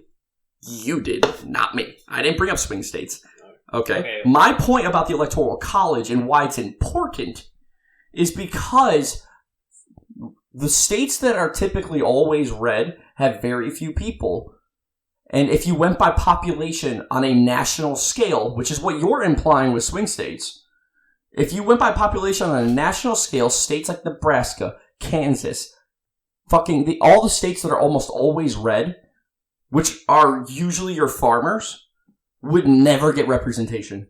Because typically, Democrats win the popular vote. So what you're assuring is that Democrats always win. And that's why you have a bias towards the Electoral College. Because you want Democrats to win. You don't like Republicans. So you want to get rid of the Electoral College because you want to take away any advantage, any handicap that other states have. And in my opinion, the states that are always Texas, Oklahoma, Kansas, these places need a handicap to be able to have a shot at representation. When you say handicap, do you mean I think you mean to say so when you play a video game and you put in a handicap, like say I'm better at a video game than you, like say we're playing. You're saying red states. It almost sounds like you're saying red states need their arm tied behind their back, but I think you that's not the other way around. Yeah, I know what you mean, but you're saying like that's what he's saying. These red states need a handicap. So I think you mean to say the blue states need a handicap. No. When you can, English is weird. Okay, depends where you put punctuation. Yeah. Okay. When I say the red states need a handicap, I'm not saying they need to be handicapped. They need the handicap to exist. So they need like the handicap sticker. You guys think, you're saying you guys are thinking the same thing. You're just wording it differently. Billy, handicap, like think of like not handicap sticker like you put on a car. Handicap me in terms of like Mortal Kombat. You guys are both okay. So handicap in this regard refers to more like a video game, like Mortal Kombat. So say I'm better at a video game than you. Right, so I would put a handicap in the game where my health is lower than yours by like 20%. You know, but the handicap would be on the person who has the advantage. But I didn't say the red states need to be handicapped. English, precise language. I said the red states need the handicap. He's saying that I know what you're trying red to states say. need the You're boost. just saying it weird. I'm not saying it weird. I'm speaking precisely. Adam is saying that the red states need the boost. Yes. Billy, you are saying that no states should have the boost. I'm saying that there shouldn't be states. Every citizen, like their vote should matter, hopefully, as far as we can get it in practical terms, the same. And I disagree with that. I disagree with that heavily because you're promoting ideologies in cities do not represent people in rural environments, and you're basically assuring. If you look at the graph, like if you look at the map. And you go and you click on a state and you look at the counties, you see all the cities are blue and you see the rest of the area is red. And someone who's democratic like yourself will look at it and be like, oh, there's less people there. There's way less people. Just say no. But that lifestyle, that area has just as much importance. So it needs the handicap. Okay. The area has just as much importance because there are farmers. They are the people growing our food, dude. I hate to break it to you, but the factory's not as important. No, the factory, just so you know, all right, Civil War, Industrial North versus Agricultural South. We know how that went. Yeah, World War I and World War II, we were rationing our food. Yes. All right. And we were rationing our medicine.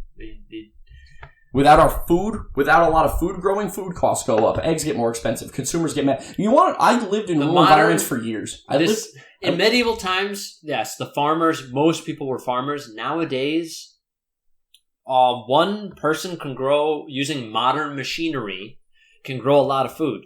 And so you have such a lack of understanding of rural environments. It's bewildering to me. I just watched a documentary on sorghum, okay, and I saw how he was driving that thing. Oh my god, that thing just cuts the sorghum. Hate to break it to you, that doesn't even cover one farm doesn't cover. You see how big those farms are. They don't even cover a fraction of the food. You need the entire collective of farmers to be able to. This is why I lived in rural environments for years. I'm a city boy by nature. I grew up in the city, born and raised.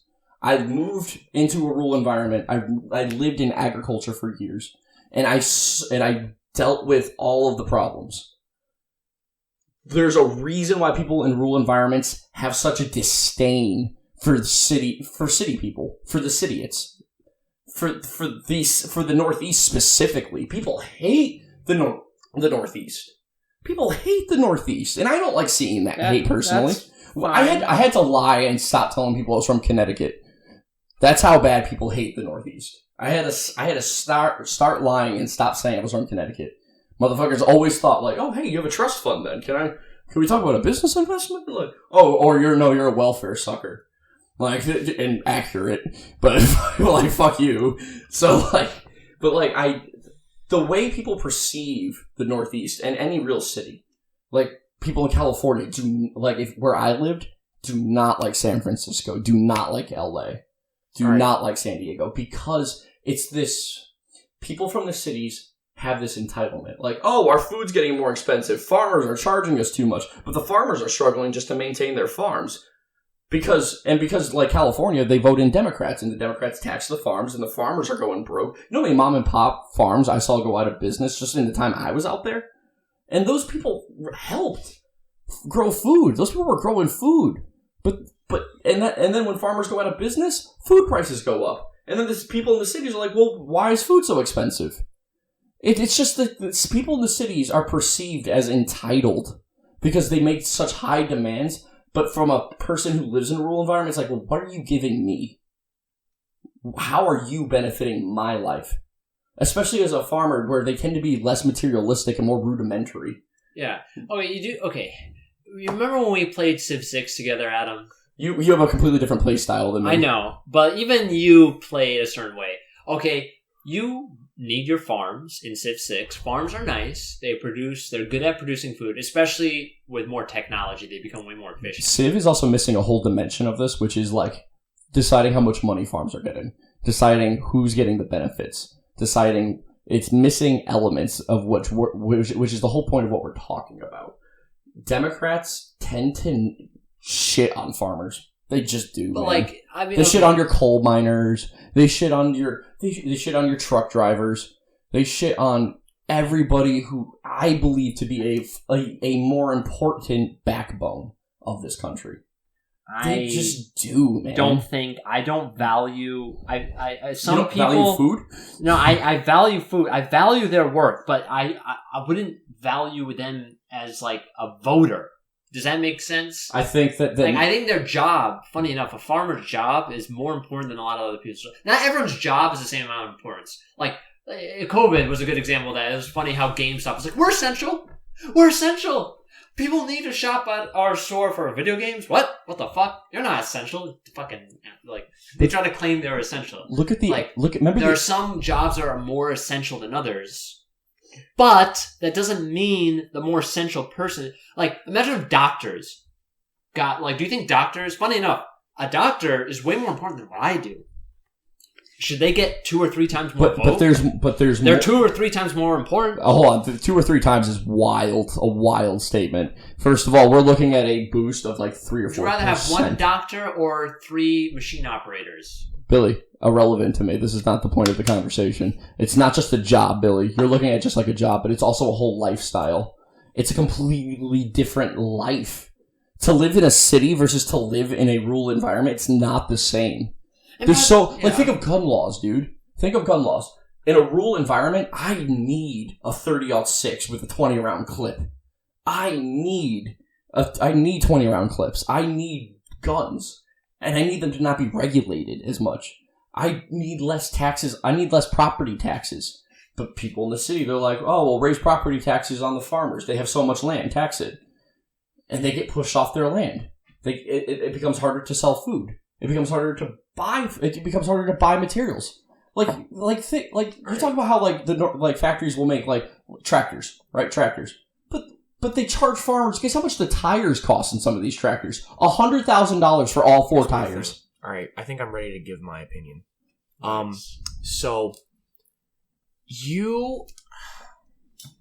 It's a culture that needs representation. See, here's the thing, though, is that if you're going by that logic, nobody wins, because you're saying that if you're in a rural area, you're like, we need guns, right?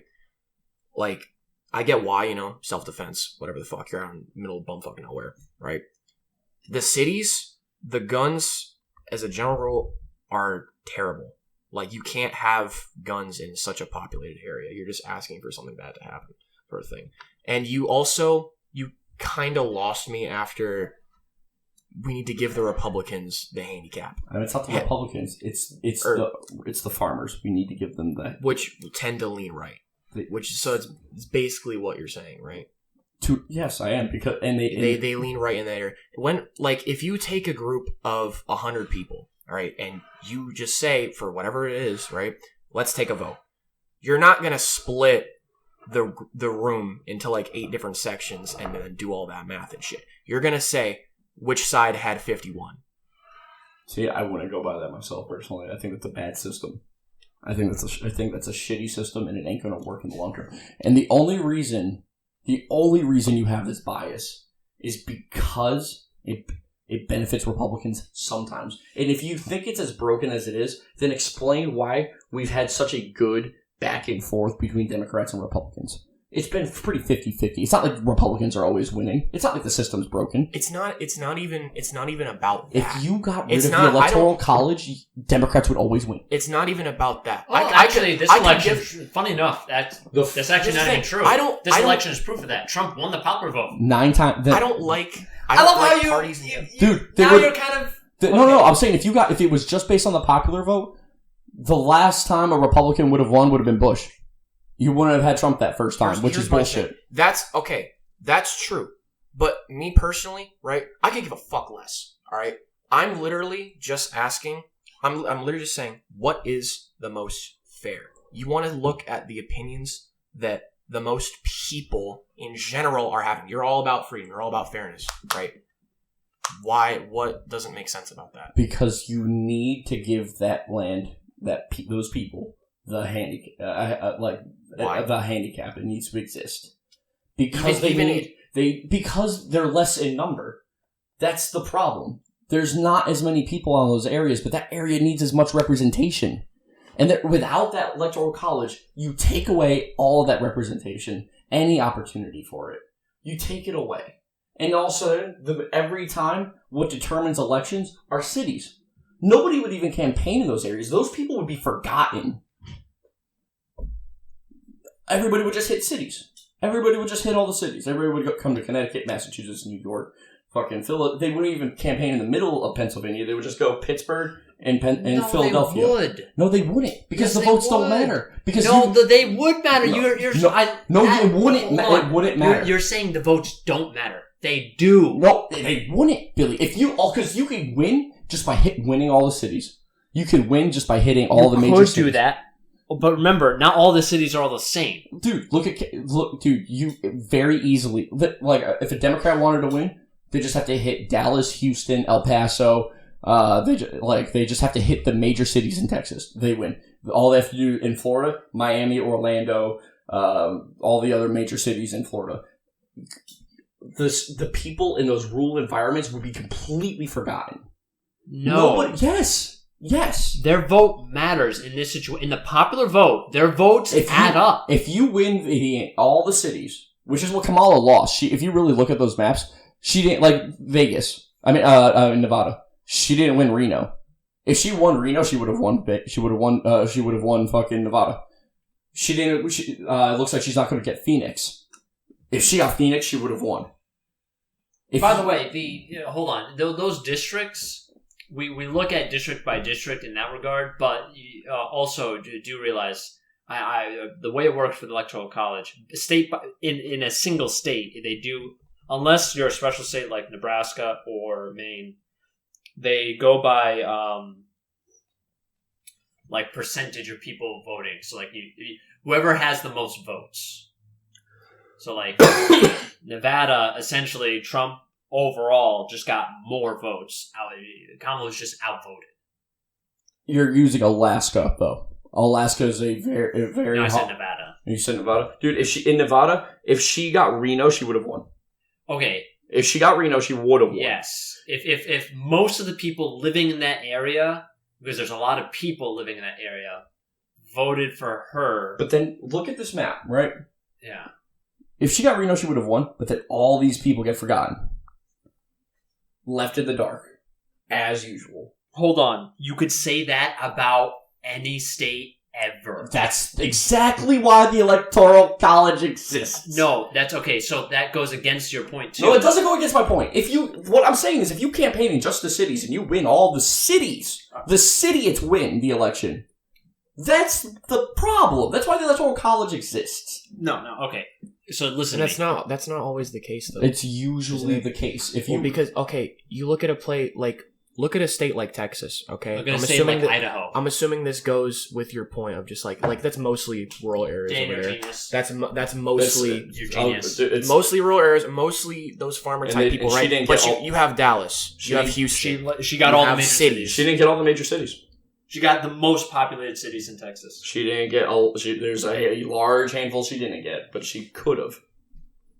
She got she got the she didn't get Fort Worth. Roads, she didn't get fucking she didn't. Not a lot of people live there. I'm just of the sentiment. Okay, this is like I don't think that people should have special privilege just because of, you know, what they believe in. It's also the protected. job they do. It's also it's not just a job. That's absurd. It's not. Think of it like when I was living in Oregon. Here's a huge example. You know who are VIPs? Like CEOs. Technically, they matter. Like they're worth multiple people in terms of like their job, but they should not be worth multiple people. I agree. I believe corporations should never have the same right as people. But anyway, think of it like when I was living in Oregon. Here's a huge example. People in Oregon have a very particular language when they talk about this. So, Portland passed a law that said, if I feel uncomfortable, like, because Oregon has open carry. So you have your permit, you have the gun on your hip, it's holstered, you're following the law, you have your permits, you're legal. You walk into a Starbucks. Well, Portland, not Oregon, Portland passed a law that said, for the whole state, because why not? That said, if I feel uncomfortable that you have a gun on your hip, I can call the cops and they have to confiscate your weapon. And then you have to pay to get it back. But how does that reflect what's going on in the rest of the state? Cops have to enforce that in rural environments where there's wolves? Where there's fucking bears? So I'm just going to use really quickly. I'm looking at Idaho. Oh my god. Everyone in fucking that blue district there. They're forgotten. Oh my gosh. They're under Republican repression. All those people, oh gosh, they can't get an abortion. She also didn't get any of the major cities. In Idaho? Yeah, she didn't get any of the major cities. She didn't get Idaho There's that Falls. blue district. There's two blue districts. She didn't get Boise, and she didn't get fucking Idaho Falls. Those are huge states. Those are huge cities. Those are the biggest ones. But if you look at California, look at all those farmers who are unrepresented. Oh my god. Farmers deserve a slight handicap. Why? Wyoming. I just want all the people in Jackson, Wyoming. Because without the Electoral College, they will be forgotten and unrepresented, and the Democrats will always win. Let's backtrack a little bit. Let's go over some stuff again. Okay, like why are farmers important enough to where they their votes matter more? All right, let's paint a picture. All right, we get rid of the Electoral College. We get rid of it. It's gone. All right, what's going to happen? Well, there's all the Democrats have to do is win the popular vote, which is very easy for them because the majority of cities are blue. All right, so all they have to do is really concentrate on winning all the cities. Nobody is going to be campaigning or representing. A politician running never has to say we're going to try to help the farmers because they don't care. They're not going to need to. It's gone. States like Kansas, there's no representation. Like their vote isn't going to matter when you get rid of the Electoral College.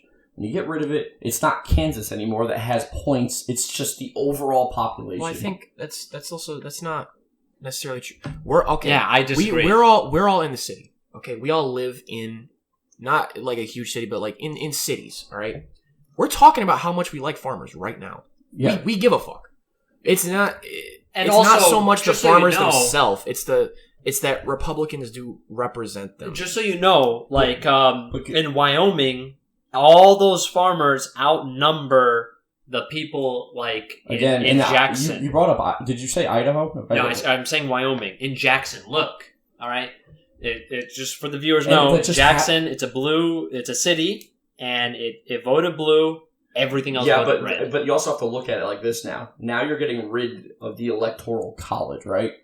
So those places would lose, even though the majority of the counties are red.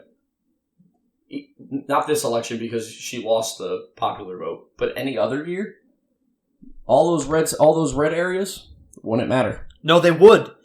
More people live in those remember, so she won that city and that district that the city's in. But she got 26.1% of the votes. Trump got 72.3%. But again, because so Trump actually, there's more. Funny enough, most of the people, again, the majority in Wyoming is Republican. Billy, but again, you keep saying Wyoming, but if the Electoral College is gone, like I just said, get rid of the Electoral College, it's gone. Wyoming is no longer Wyoming. It doesn't matter. Doesn't matter. It's not Wyoming. Now it's just the popular You're vote. wrong.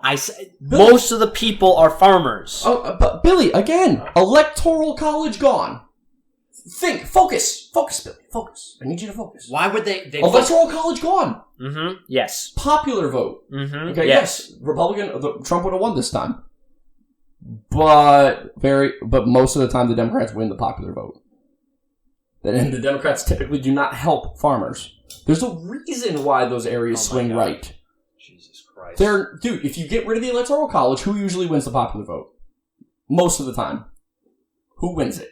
Come on. The Democrats. Democrats. That's, by the way, that's recent history, funny enough. But you do realize if we change that, the Republicans obviously would adapt or die. That's how politics works. Right now, the Democrats got smashed. Do you know what they're going to do? They're going to adapt or die. Billy. And really, they're not going to die. What's going to happen? They're going to adapt. Yes, and Billy, you want to know how they're going to adapt? Again, this is called critical thinking. They're going to change their shit. They're going to change their shit, correct. And the Republicans would adapt. How are they going to change their shit? Well, they're going to not bother campaigning in bumfuck Kansas. They're going to campaign in New York. They're going to campaign in L.A., San Francisco. They're going to campaign in areas where they want those. Funny enough, no. Yeah. That'd be going the wrong direction. I'm glad you're not in charge of the Democratic Party. I didn't say the Democratic Party. Fuck you. I'm talking about the Republicans, because that's the side I'm on here. Okay? How are the Republicans going to adapt if there was no electoral college? Critical thinking, Billy.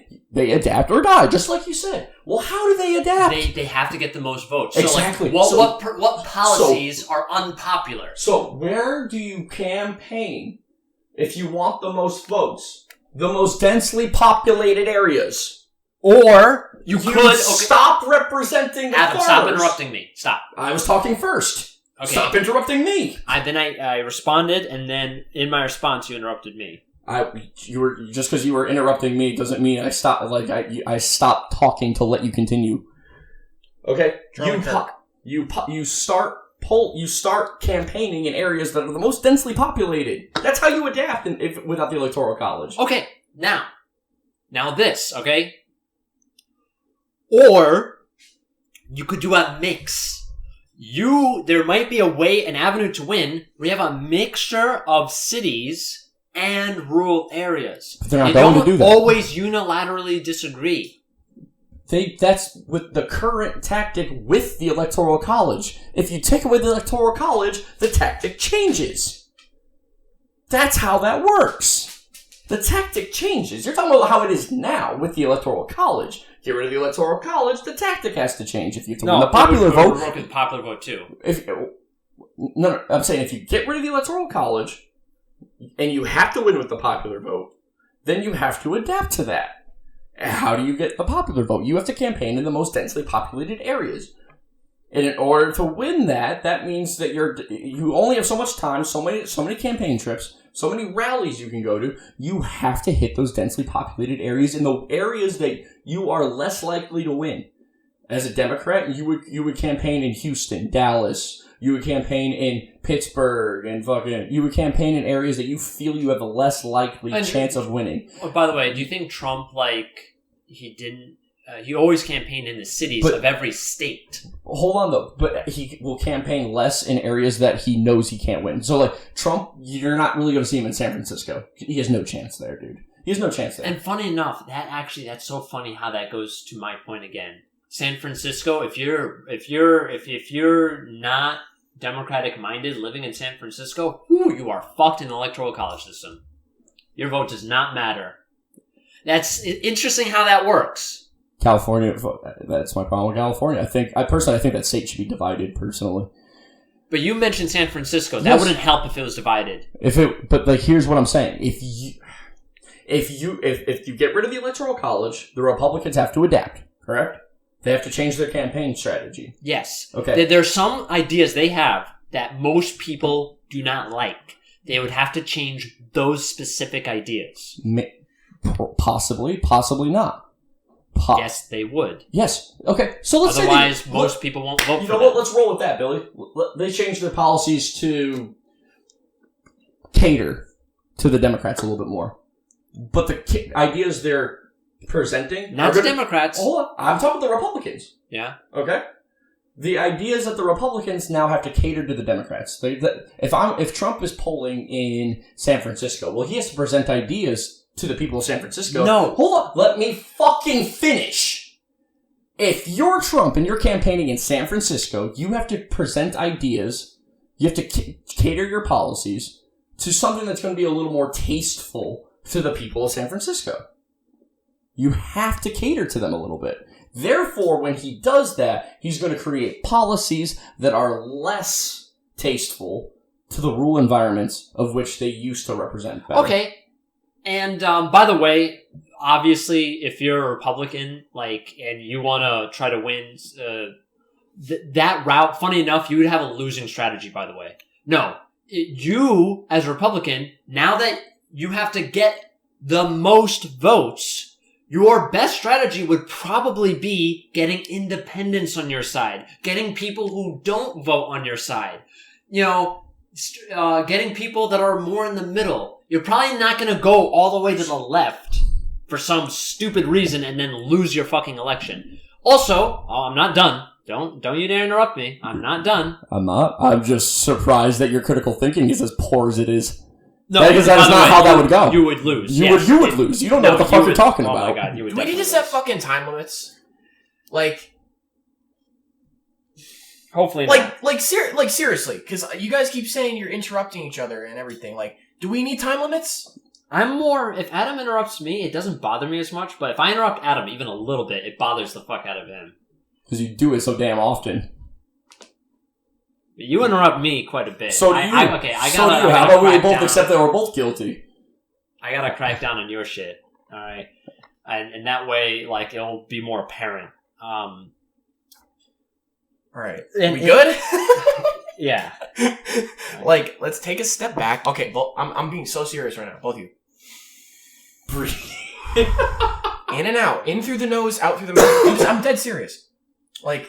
Okay, yeah. No, I'm yeah. Okay, we're good? Yeah. Or we could just sum this up real fast. I believe farmers deserve more representation. And that's that. You're not going to dissuade me from that. Oh, Adam. It ends hold on, that statement ends the whole discussion, does it not? We can agree to disagree. We can agree to disagree. We can't. And there's there's going to be people on both of our sides on this. Okay. That across the country, you're going to have people that are on your side and on mine. I love how you take a big pause. I talk. I have to breathe, man. I have to inhale oxygen. I love how you take a big ass pause, and I feel like if I didn't talk, you would stayed pause. I go to talk, and then it's all of a sudden it triggers something for you to say. No, I have to breathe, definitely man. Happens. I have a cadence in the way I talk, man. I have a cadence in the way I talk. I think that there's just a way to speak, and that's how I go about it. Okay, I take pauses. I took a pause there. It's surprising. Honestly, I take pauses when I talk. Oh, and you gotta. By the way, you repeat yourself a lot of times too. I will say the same thing 3 different ways. Absolutely. Ridiculous. The fundamentally, it doesn't. Okay. You don't want to ever say there's nothing that will change my mind, because that's actually fundamentally irrational. Dude, when it comes to this, I feel so strongly about it that this is something that's opinionated on both of our ends. Okay? A lot of this discussion requires trying to perceive the future and the causes and effects of certain things. For example, what this country would be like without the Electoral College. I have my perceptions of it and my predictions on how that would go. If you disagree with my perceptions, there's no way to prove or disprove it. It just ends up becoming a useless discussion. Because you and I will predict things differently. Yeah. And I believe my predictions to be correct. Uh-huh. And you believe yours to be correct. Yeah, I mean, So there's no there's no positive route here to take in this discussion unless you and I all of a sudden became gods in this country and we were able to actually test things scientifically. or clairvoyance. Yeah. Let me try and also settle this right now, which is like, okay, obviously, you can tell you are biased towards farmers, and that's fine. That's completely fine. But I honestly think that the value that each person's vote has is 10 times more important than preserving those farmers. And I might add, what you're saying about, food prices will go up, all this shit will get fucked up. It could be That's true. I believe that that's true. But famine. But also, okay, I am optimistic that if that were to happen, we would start to see it and people would start giving a fuck. Yes, absolutely. I have faith that if I'm being so honest, I fucking hate the Electoral College. It doesn't make any fucking sense to me. Oh, it's okay? super dumb. The reason why it was even created is a fucking mystery to me. But Can I say one thing about, you mentioned food prices and the fact that people would give a shit? I believe me. Think so. I believe me and many other people who advocate for the rural environments and for the farmers would disagree with that statement heavily. When eggs became $7, all people did in the cities was get mad. Not wonder why the eggs are $7. Not why the farmers have to charge more for their eggs. The people in the cities just demanded that the eggs get cheaper. When did this happen? This happened during Biden's administration. I forgot exactly what happened, So, but eggs let's shot say up to like $7. It was like a problem with roughly like 3. Okay, so I'd say 2021, 2022 is when I heard about the egg. And it was because what happened was there was some shit going on with what farmers were feeding their chickens. They got bad food, so a lot of chicken egg layers died, and so it drove up the cost of eggs. But instead of the people in the cities being educated on it and advocating that, like, maybe the big ag companies that sold the faulty food get sued and pay their dues to the farmers, which didn't happen, or at least not to the degree that it should have. People in the cities just got mad that the eggs were that expensive. Not that the farmers got screwed. Not that the farmers had to raise the price of their eggs just to make ends meet, but just that the food was more expensive. Right. People in the cities tend to not care. So here's my argument about that as well. So, those people who you're like, they don't care, just they're mad. Those people are fucking stupid. But that's city. Right. That's why they have the reputation they do. That's why people in the rural environments feel that way. That's where the whole term "city" came from. It means city idiot. And right. And also another thing, may I add? I'm sorry, Dan. No, you're good. The ruralness doesn't necessarily mean you're a farmer. No. There's a lot of things in the rural environment. Miners. Yeah. A lot of people in like power plants, things like that.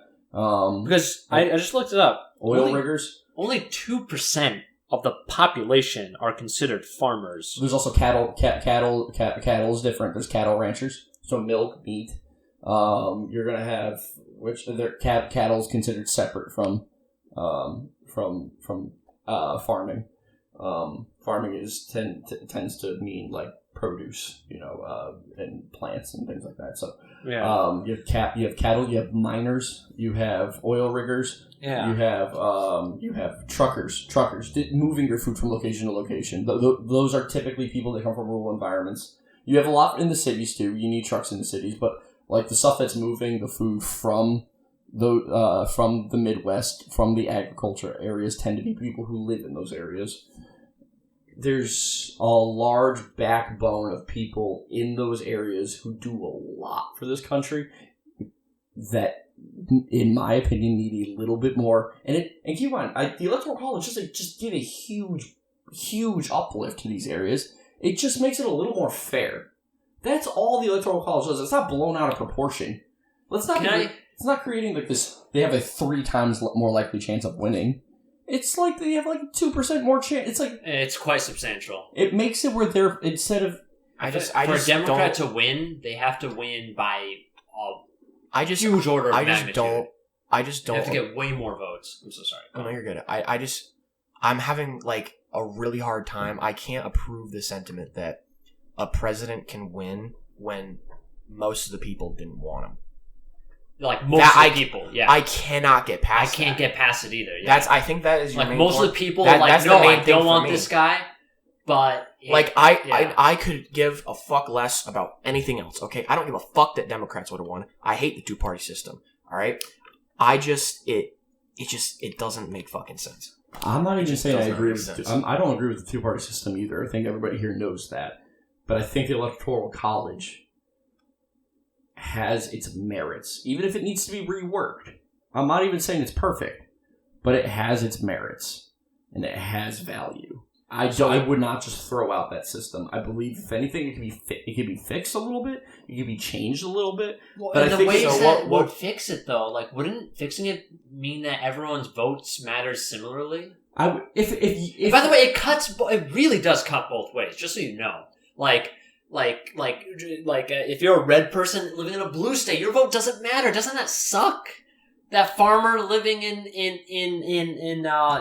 California, oh my God, his vote doesn't matter. Now his vote would matter. Oh my gosh! And the way to do this, funny enough, in my opinion, is that I think states are too big. I think if you really wanted to change the system and make something that's a little more like fair, I think, like, for example, California should be divided. I think California should be divided into like 3 or 4 different states. Like, okay, I could be with you. I think that would actually make our system better. It would make it a little more fair, I think, because then you have this whole cluster. Like, if you take Northern California and Southern Oregon, and you made it one state, which is a state it would create, like, it's going to be a red state, but now that area has representation. Yeah. So if you took Nebraska and you divided that up into 3 sections, you're going to have a blue state or maybe 2 red states. Yeah. I think the biggest problem with our electoral college is that our states are too big and not fairly divided. Yeah, so you would give, and in red states, the blue areas would also get divided, and they would have representation, right? Look how well the Northeast functions in this regard. Because of how small our states are, every area gets, the representation is a little more fair to the area. And doing that, everyone would get way more equal representation, right? Oh my God, what's another way of doing that? Oh shit! It's just going by the popular vote. Oh fuck! That's the other way of doing that. It doesn't end up going by the popular vote because I still think that, like, say you took Southern Oregon and say Jefferson, I believe Electoral College giving them equivalent points to make that area matter slightly more has its merits. Again, I do think there's value in the Electoral College, man. Like, I think it's, and keep in mind, it's not a huge percentage. It's not like it's... So you don't think the electoral, it shouldn't be based off population? They should get it, like, extra points? I think it should be based off of a few areas. I think it should be based off population. I think it should be based off of like, for example, if it's agriculturally based, I think there should be a couple points added. If this state produces a lot of military parts, I think that part should be added.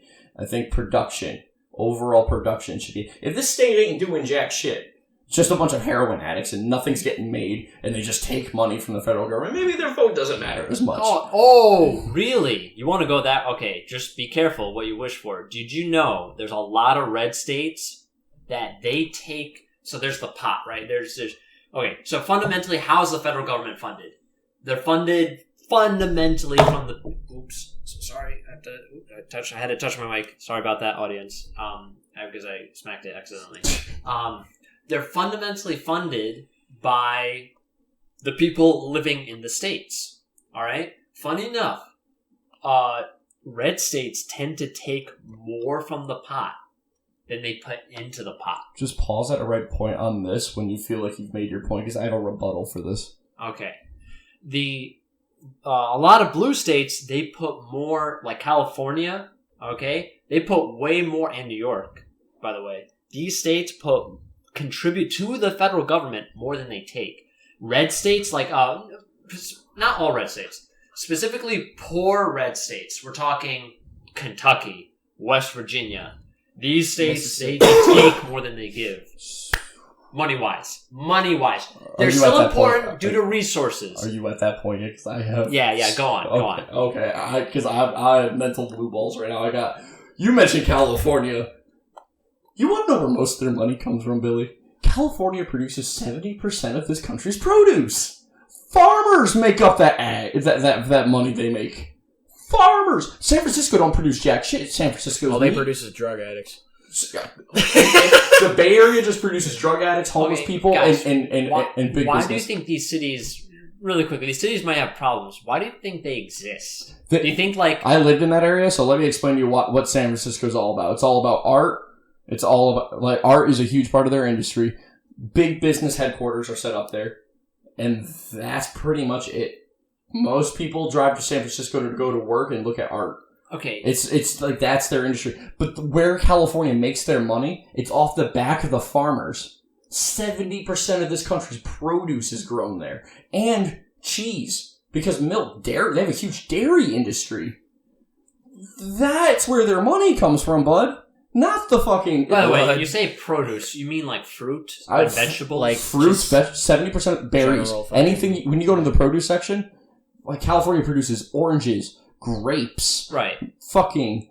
But like, if we're talking corn, that's more Midwest. Corn is more Midwest. Corn doesn't count as like your produce. It counts as it's a grain. It's grain, but it's an agricultural product that's meant for other things in the agricultural industry, like feeding cows and corn is used for everything. Yeah, corn we use oil, high fructose corn syrup, corn oil. Sweeteners. We use it to make we can use it to make ethanol. We can use it to feed cattle, feed animals. But we use it for all kinds of stuff. But California grows, because it has such a vast climate.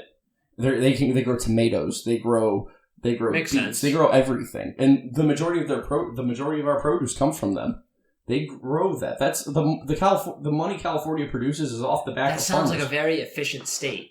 It's a very honestly, I will say that from when I lived, even the highway system, the 5 goes up the spine. It's called the spine of California, and farmers produce shit. It goes on the 5, then it goes to distribution centers in Mexico.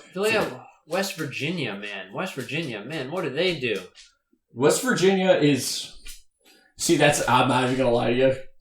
That's a state I don't think that should have as many electoral points as they do, because they don't do anything there. Some things are grown, mom and pop shops, but it's like the majority of the state is just like drug addicts and like people who ride on quads. Okay, maybe I could see some of your point a little bit more, but if you're willing, because you do admit that is a red state now. That is a red state. But then when it comes to California, I think you need that's why California should be divided, because then you'll really see, even though it's a blue state, the money comes from the red part, not the blue part. The money comes from the red part. I mean, but New York, though. New York, yeah, it's a blue state and it produces a lot, of money. The money comes from the blue parts. It's electoral points I can't argue with, because it's vastly populated and it produces, and it has a lot of this country's money. Freya, go lay down. Go lay down. Go. Also, another thing. Go lay down. Go. Freya, lay down. I'm not giving you attention. No. Go lay down. Good girl. Good girl. Love you. Stay. Thank you. Good girl. All right. But yes. Positive reinforcement. Yeah, a little bit. Don't want to just yell at her. Yeah, so I get the fuck. Oh, god damn it. What the fuck you doing? I gotta put slippers on her when we have this podcast. Yo, unironically, a good idea. Yeah. Because then she could actually do whatever the fuck she wants. It's those nails clapping against the floor. That's all it is, yeah. Sit. But yeah, so but Kentucky has so many coal mines, and it doesn't. West Virginia's got some coal. West Virginia has some coals, like a little bit. Yeah, and it got a good chunk actually. They're a coal country a little bit. Yeah, but West Virginia produces a little bit. It should have some electoral points, but maybe not as much as it already has. The only thing with coal country in the United States is coal is getting used less and less because oil is just becoming better for everything. But we use coal for most of our power plants are still coal or nuclear. Yeah, we got a good amount of coal, but then we also have natural gas power plants, and we also have nuclear and other stuff. And besides trains, believe it or not, a lot of trains are oil trains. They're not even coal powered anymore. And then ships. There's no coal powered ships anymore. To move off topic a little bit, did you know that Connecticut has a nuclear power plant, but that because people here have advocated to not use nuclear power, that nuclear power plant only runs at 50% efficiency? They don't have it jacked up to produce as much as it can. Wow, that's stupid. Fucking dumb. So that's why our electricity here is as high as it is. Nuclear? Okay. That's actually really fucking dumb. What do you guys say? I like nuclear power. What do you guys think of nuclear power? I like it. I have my opinions on nuclear power for sure, but I think we're at a point now. I think. So water. Let me talk about water for a second. That's not a privatized industry. That's public service. Water is from the city, which is maintained by the government. Right. I don't think nuclear power should be. I don't think electricity in general should be privatized. I think that should be a public government. In this society, that is a necessity. Yes. Yeah. I don't think it should be something made for profit, which is Well, yeah, it's funny how that relationship works. It's a utility, but it is privatized. yes. So it's like they're heavily regulated. Might as well just make it government at that point. Like, what the fuck? Yeah, and you lower the cost, and at the very least, any profit they make goes into the government, which would lower our taxes. Yeah, seriously, yes. Yeah. So fucking publicize it. I think the same thing should happen for health insurance, because that way the consumer saves money from not spending as much, not giving. All you're doing is fattening up the insurance company. In fact, almost all insurance, private industry was good at innovation. I will give private industry that. They are good at innovating. They're also good at stealing money. Yes, they're also good at stealing money. And so you gotta kind of keep that in check a little bit. Insurance? Help me out here. What's left to innovate? Insurance is, okay. It just is. It just is. Like, you give us money. The only thing they change is price. Literally for anything. Car insurance. You give us money every so often. If you get into an accident, we pay for it. What's left? The only thing they just change prices. They're just changing prices. That's like nothing. They can't add new features. Like, look, electronics, there's so many things you can innovate. Prices is just one thing. That's just the tip of the iceberg. There's so many features. There's so many things you can do. I will say, health insurance should not be privatized. Car insurance, I can see being privatized. Car insurance is Why not both? Because car insurance is different. Car insurance, they're both simple. Insurance. By the way, I'm not saying hospitals. I'm not saying this or that. No, I'm saying just the insurance. No, I'm talking about just insurance. Okay. Car insurance is an industry. It is something that, even though it doesn't create innovation, a business you shouldn't justify whether a business is privatized or not because of how innovative it is. Like, some things are just there to make profit. I see what you mean. And it is what it is. Like a car insurance is not, like, health insurance could be essential to you living or dying. Right. A car insurance thing is more of a, like, we have to have it, but it's not that big of a deal. If you're forced to have it, doesn't it make sense? Okay, if you're forcing people to have it, it's gotta be like a super utility. It's gotta be like publicized. Come on. Remember this? They force you to have it. Remember that meme I showed you all those years ago? Like, oh, why not? Why are you against registering your guns? You have to register your car, and then it's a picture of Burt Gummer from Tremors. Like, I don't believe in registering my car. Right.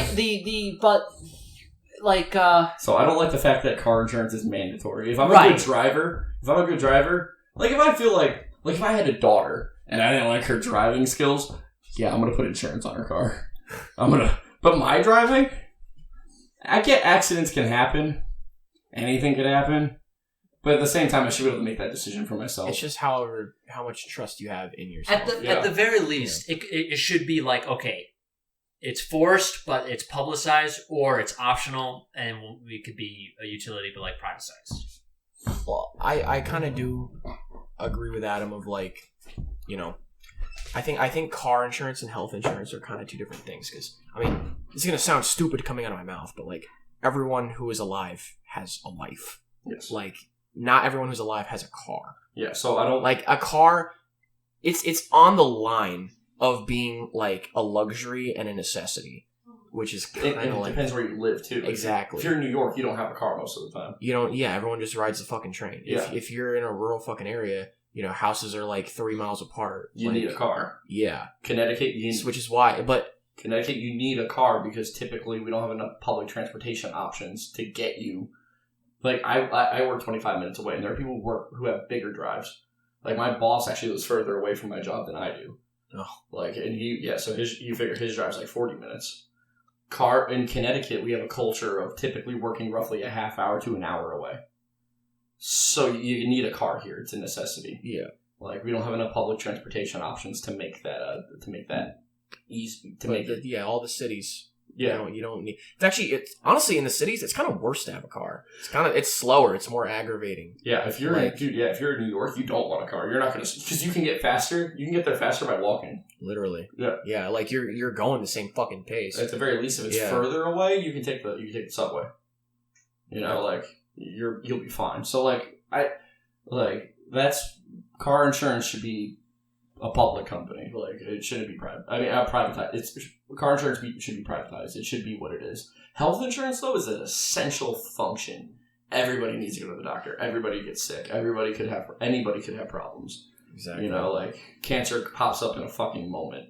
You know, fucking an asthma attack is preventable. EpiPens are a necessity. Like, it's like life, like you said, like everybody has a life, not everybody has a car. Exactly. Like it. So I like that. Nah, I agree with that. And hopefully our viewers agree with that too, because I think that's fair.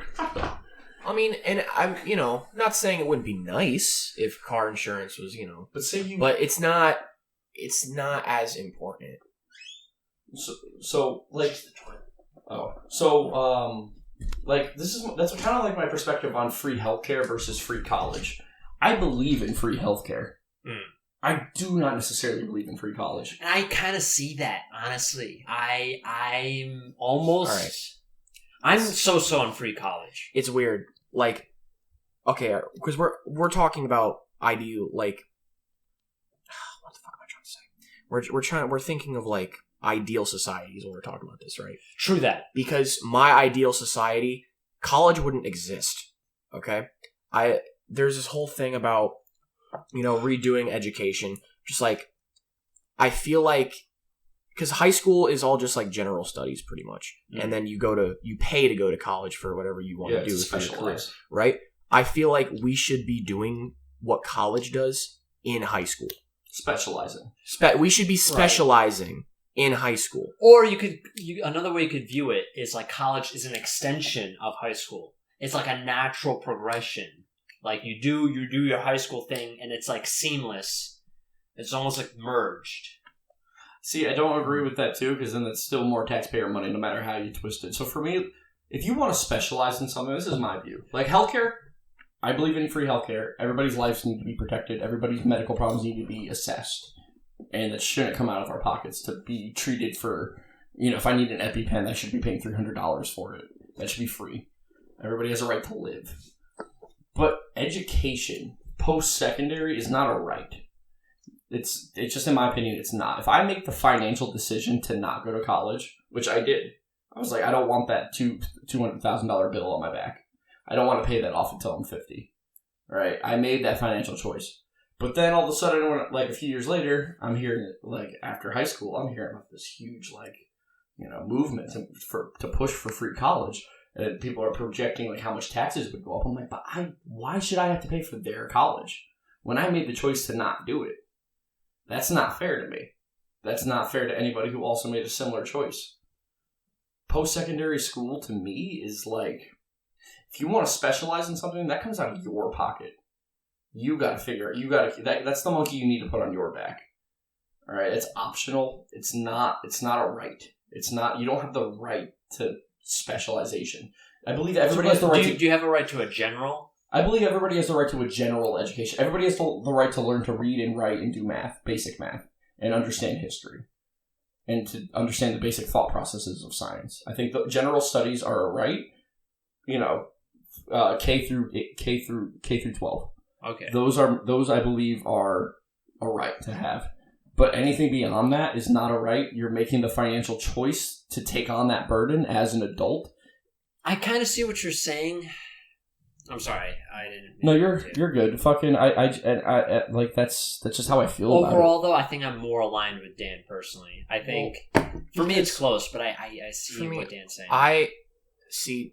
This is a overgeneralization, right? I know that I want a complete rehaul of, education. Me too. But me too. Okay. What I've always said to people is like, I would just get rid of like, fucking like 11th or what the fuck am I trying to say? I just get rid of high school. We need general studies when kids are young, when they don't know shit. Right? Yeah, once you hit like freshman year, all of that shit that you learn is fucking useless. Which is why I feel like as a society, we would be 10 times better off if we started specializing right then and there. See, I agree with that. Especially if no one had to pay for it. Because then everyone would benefit. People would be doing what they want to do. Like, Yeah, I see you. Fucking dog. The two animals. Yeah. The cat and the dog. It would benefit everyone. Like, I'm with you. I think, Adam, look at it this way. What if everyone took advantage of it in a way? So I agree. That's often when I've talked about redoing education. That's what I've talked about is specializing in high school. However, college is not going to go away. Even if you specialize in high school, you're still going to have colleges after that. And that's the other thing. Furthering that, people are it would just become further your specialization skills. Get another degree. And I think anything beyond the K through 12 should be paid for out of your pocket. That's what I think. Because I think it's just not. Like, college is not going to go away no matter what you do, and it's a privatized business. Colleges are not. They're not. It's not. It doesn't come out of our taxpayer dollars. It's a business, and you're paying that business to further your education. That business is always going to be there.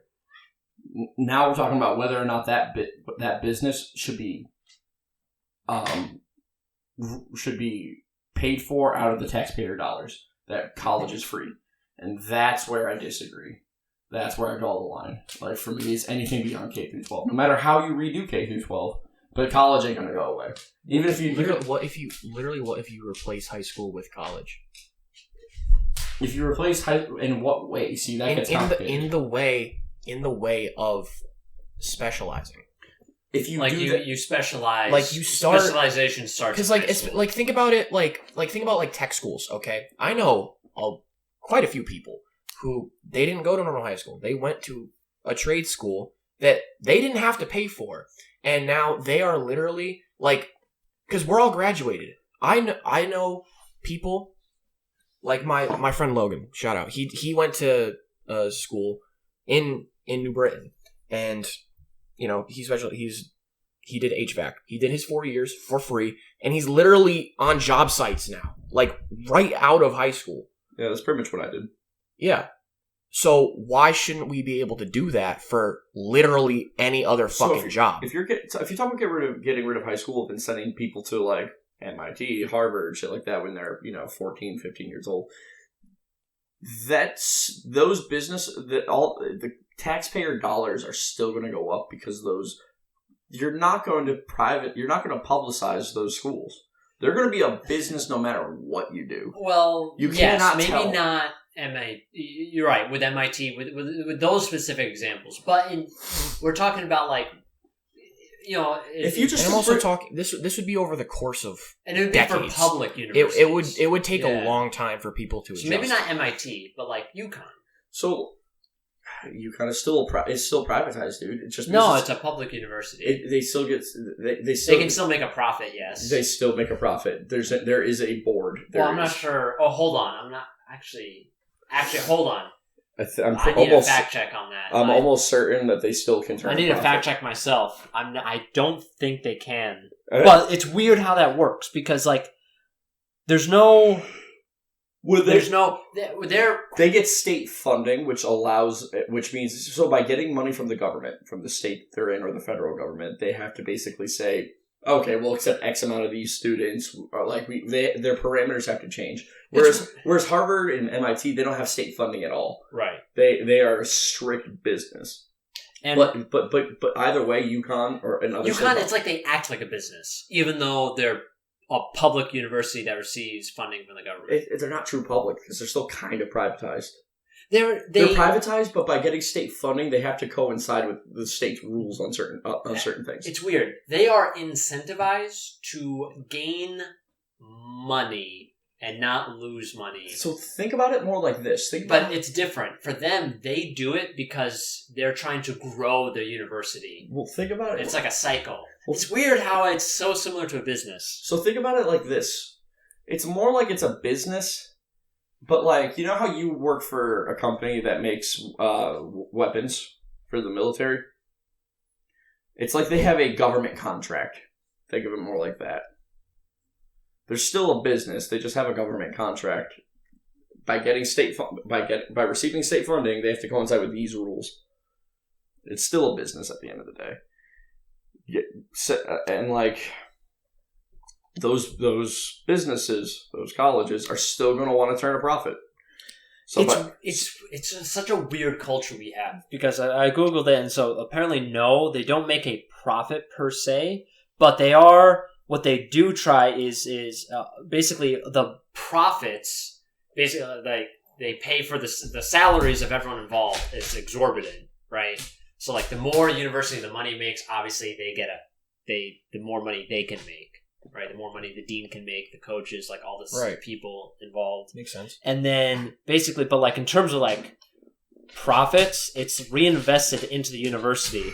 But then it's weird because that creates like a perpetual experience of a downward spiral where it's like, okay, we want more money for our new football stadium. And it's like, okay, now you got the new football stadium, and it's like... Well, yeah, to get the new football stadium, up tuition and charge people a little bit more, and like, it's a business. It's a business. Right? They act like a business. What do you guys think about this? So, in my ideal world, at least, where, high school would kind of just become college, and this would be over the course of decades. The colleges can still be colleges, but over those decades... we would transform all of these high schools into colleges, essentially, which is, like specialization. I don't think that's something that needs to take decades, though. This is like redoing our high school curriculum to something that's, instead of its general studies, it's specialization. That's easy to do. That can be done overnight. But again, it still doesn't change the fact that post-secondary schools exist and are going to be separate. Even no matter how you transform high school, if you transform it into if literally every high school in this country transformed into a specialized school, right? It would be the same fucking thing. It wouldn't be, because once you graduate, guess what? The standards will change. Culture changes. So people will still look at a high school degree, will still be viewed the same, even with specialization. They're just going to demand like, oh, well, you still need a bachelor's degree. Because you're not going to walk out of high school with a bachelor's degree. You're just going to walk out of high school with a high school diploma that means something a little bit different. My high school diploma says I specialized in scientific studies or history or whatever. Law even. I began moving towards my law degree in high school. But then post-secondary schools are still going to exist. Companies are still going to demand an associate's, a bachelor's, a master's. Well, okay, there's also a difference, okay, obviously, all right. It would... I'm trying to, gather my thoughts. Let's say, what should I use as an example?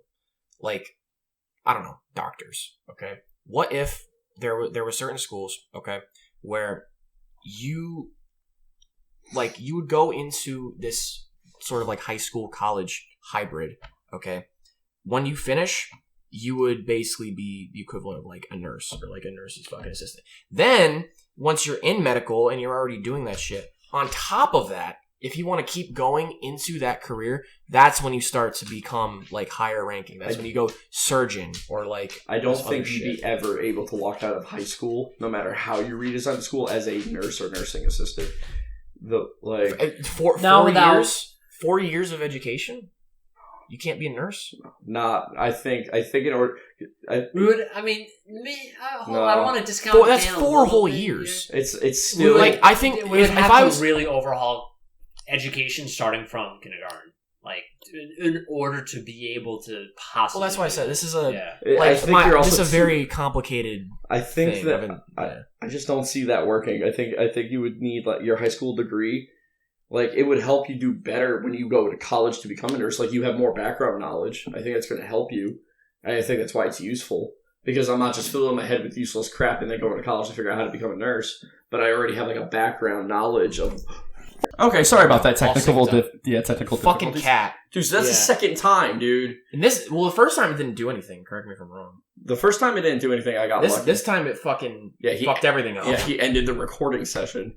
I'm just thankful it didn't get deleted. I'd have a nice easy time with this audio. We had it nice and set up and everything. I really hope... You just gotta line up a little bit. Next time he does that, I swear to God, I'm selling him to a Chinese restaurant. I'm so over it, dude. You'll make great compound Loki. Compound Loki. I like that. Yeah, dude, I'm so over it. Anyway, I think the benefits of redoing high school would be like I was saying, you have a better understanding of nursing or the medical industry in of itself. So when you go to college to become a nurse, instead of filling your head with civics and home ec and child development and fucking art pottery. You go to college actually having a general understanding of the medical industry, you know, and so college becomes a little bit easier, and you become, and like what you end up with after post-secondary school are better nurses than what you would have. So I think there's a huge benefit to redoing high school like that, but it ain't going to replace college. I think post-secondary schools are always going to be post-secondary schools. People are always going to demand, like high school. You can make a high school diploma way more valuable, but I think you're always going to need associates, bachelors, masters, doctorates. Those are going to be necessities, and they have their value for society too. It's a good. Colleges are important, so you don't want to get rid of them. I just don't think that they should be free. I think if you want to go, you have to pay. Now can we find a happy medium? Can we make it where colleges can't profit off of you as much? Yes. Maybe make them where they're more affordable. And yes. Also, I will admit to like my ideas about education are not as thought out. I feel like there's a lot of ideas there. I feel like the general idea of like, yeah, specialization in high school, I feel like that's good. But I just, like, if I was, I would need to write like a whole fucking book if I really like wanted to do this. Yeah. So, I mean, I definitely like where your brain's going with it. I just don't think you could go to high school. Like, think about it. Just the idea of like, I just like the idea of literally just being able to do what the fuck you want to do out of high school. And like, I think also using doctors as an example was bad because, you know, you need to fucking that's a lot. That's a lot of learning you need to do. Yep. Maybe that would be a little bit different, but something like I don't know. Like, I want to go into film, right? Let's say if I started specializing in that field freshman year, like, I could be working on movies, probably. I think you need more schooling for that too, personally. Like, I'm not even saying like big movies. I think if like, you wanted to do it independently, that knowledge is going to be helpful for you. But if you wanted to get a job with a production studio, they're going to demand post-secondary schooling still. And right, well, that like might you, be part of the problem, funny enough, because I don't even necessarily think you need that kind of stuff to be a good movie writer. Or there's a lot of jobs in movies that. Think about it in terms of like budget. Like, okay, I don't want to go into film. Okay, if there is a group of people who they're having, let's say they're having an event, some sort of like a wedding or something like that, right? I could offer my services as a high school graduate who specialized in film, okay? And that would kind of like fit their budget sort of thing. I think that would like, I would still fill a role. Then after that, okay, if you wanted to keep going into that, that's when you would do like actual like film school and shit. And that's when you start working on big movies and shit. Well, think about it like this though. That's not the way the industry works, like the film industry. So like typically even people who get out of film school, they don't get a job in like they usually start off as interns. Understudies. Yeah, understudies. Well, mostly interns. People who don't even get paid. You're the bitch going to go get their coffee and bagels. Like, that's usually how that starts out. So, like, that's with a post-secondary degree. So, like, I don't... But I think you're forgetting about scale, though. Because I think you're thinking about like Hollywood right now. Like, I'm thinking about like the biggest fucking. Well, funny enough, New York has actually like quite a few production studios as well. Broadway, I think there's value to your idea. I just think that its biggest selling point to me is that making high school a specialization period makes it easier when you go to college. So you have fewer dropouts. You have more. You have more up, like, I feel like society would be more productive that way. Yes. I totally agree with that concept. I just don't think you're ever going to get rid of post-secondary schooling that way. All right. Personally. Did I say that? You did talk about like basic. This conversation kind of started about like how to talk about like free college. And then the idea was that like you said you can get rid of college. And Dan, in your thing, would high school, if you merge the two, high school and college, would high school last longer, essentially? I think that would be based on what you're trying to do. Okay, I think a doctor would need to stay in longer than a film major. You know what? That makes sense to me then. Yeah, I could see that. See, like I think my ideal in this situation would be make it still a constant 4 years, but that person who's going to the medical field, man. they're going to be far less stressed when they start going to when they start medical school if they had background in it already from high school. I guess. Oh, sorry. No, you're good. I was gonna say you'd have far fewer dropouts, and I think you're going to create more successful doctors, better doctors, people who are a little more passionate about it. And you're because now not only did he have medical school, but he or she was learning about the medical industry and that field while they were in high school. So easier time, less dropouts, better grades, and they're going to become better doctors. And I guess my entire thought process with it as well is just getting rid of lost time. Because, all right, in this day and age, if you want to be a doctor, that is 12 or 13 years of normal school and then 8 years of college on top of that. All that I was trying to do is just subtract 4 years from that. I don't think it's that long anymore. Well, I mean, I don't think it's that long in general. I think most people become doctors by the time they're 32, something like 32? You get out of high school. That's 8. longer, man. 17? You said 13 years of school and 8 years of college on top of that. K to 12. That's 13 years. Plus 8 for college. All my system would be doing is just getting rid of. I thought you said 4 years. I thought you said 13 years of medical school. My bad. No. Yeah. It's just getting rid of lost time. I don't value high school as much. It's just teaching you a bunch of random shit when I think there's actually another benefit that you might not have thought of. I think there's another benefit that you didn't even think of that I just thought of. I think it could actually help with getting people of different backgrounds that normally have trouble getting into medical school.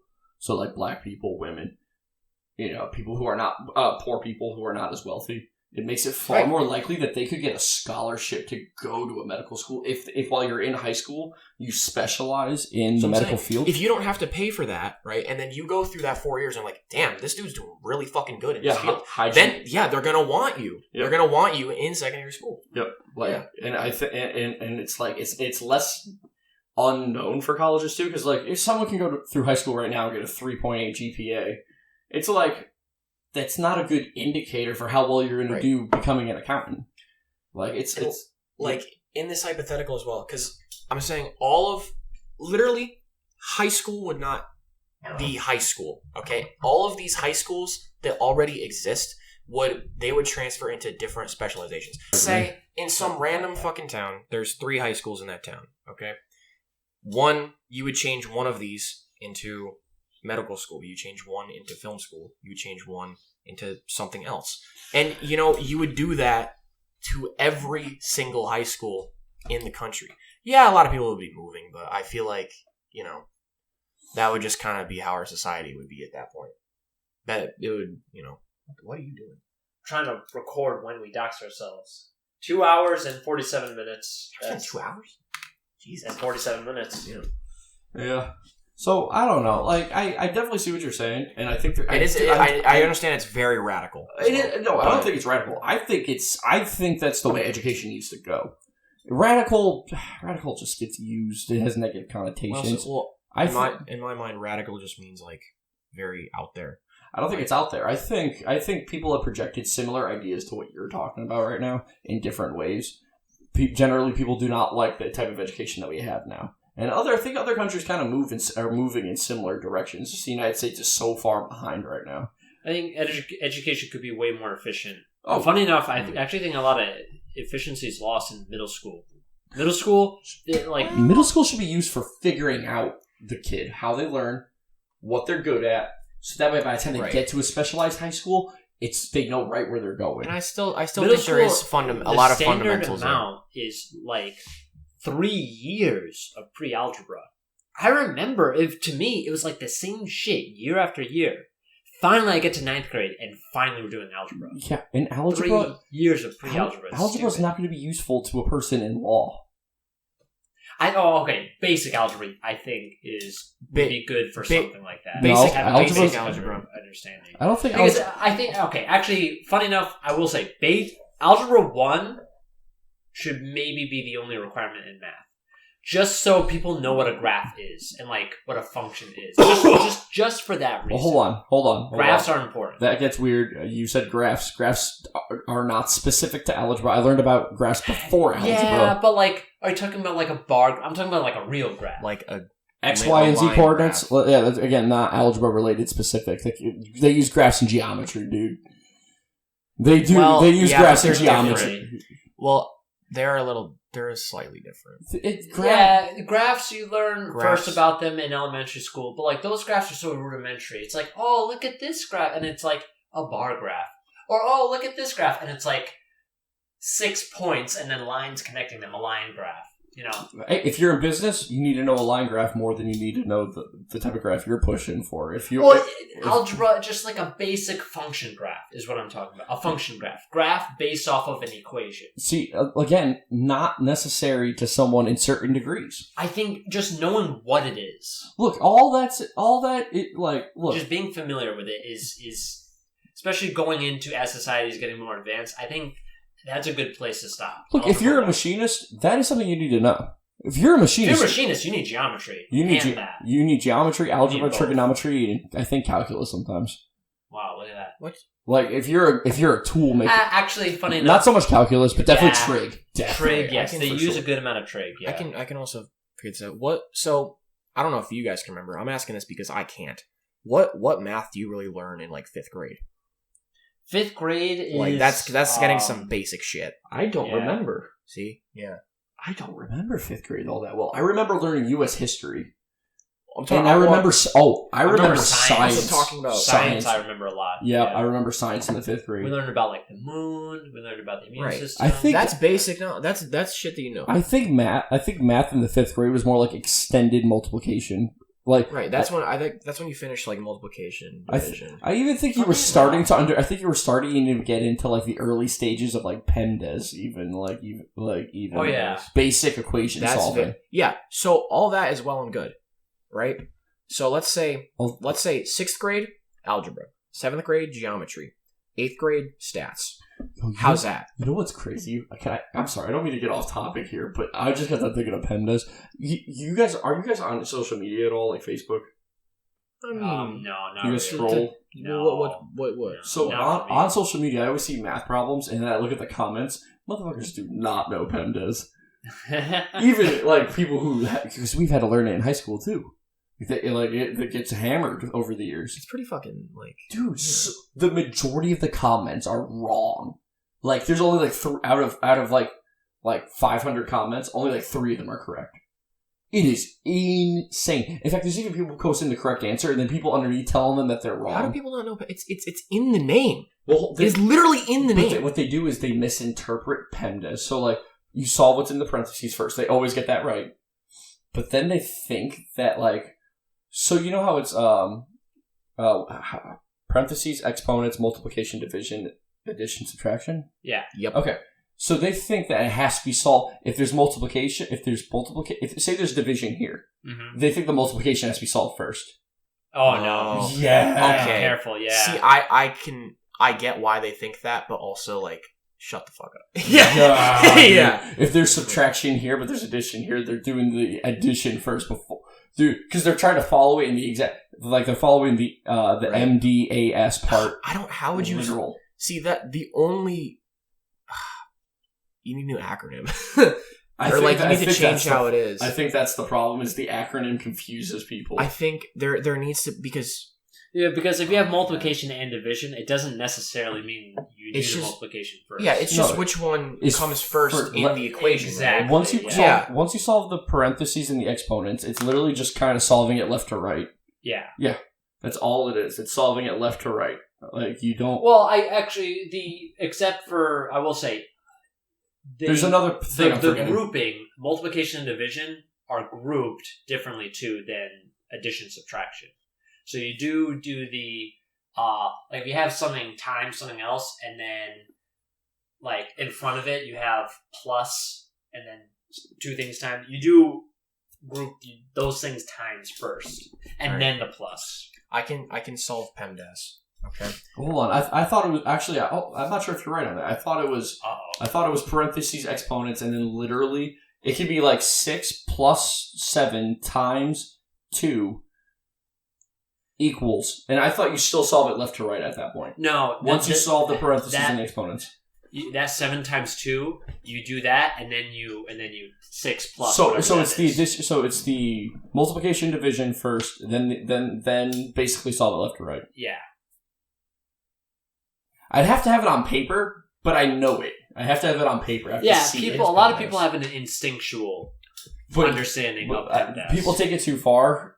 They'll literally like, if the division's here, but the multiplication's here, I'll solve the multiplication first, then the division, then they're solving it in a chronological MDAS. I think that's the only problem with having, like the acronym. I don't know. There was that famous stupid math equation of like, which answer is it? And literally, like there was a correct one, and a lot of people in my work showed it to me. It was a thing. Remember, it went viral a little bit.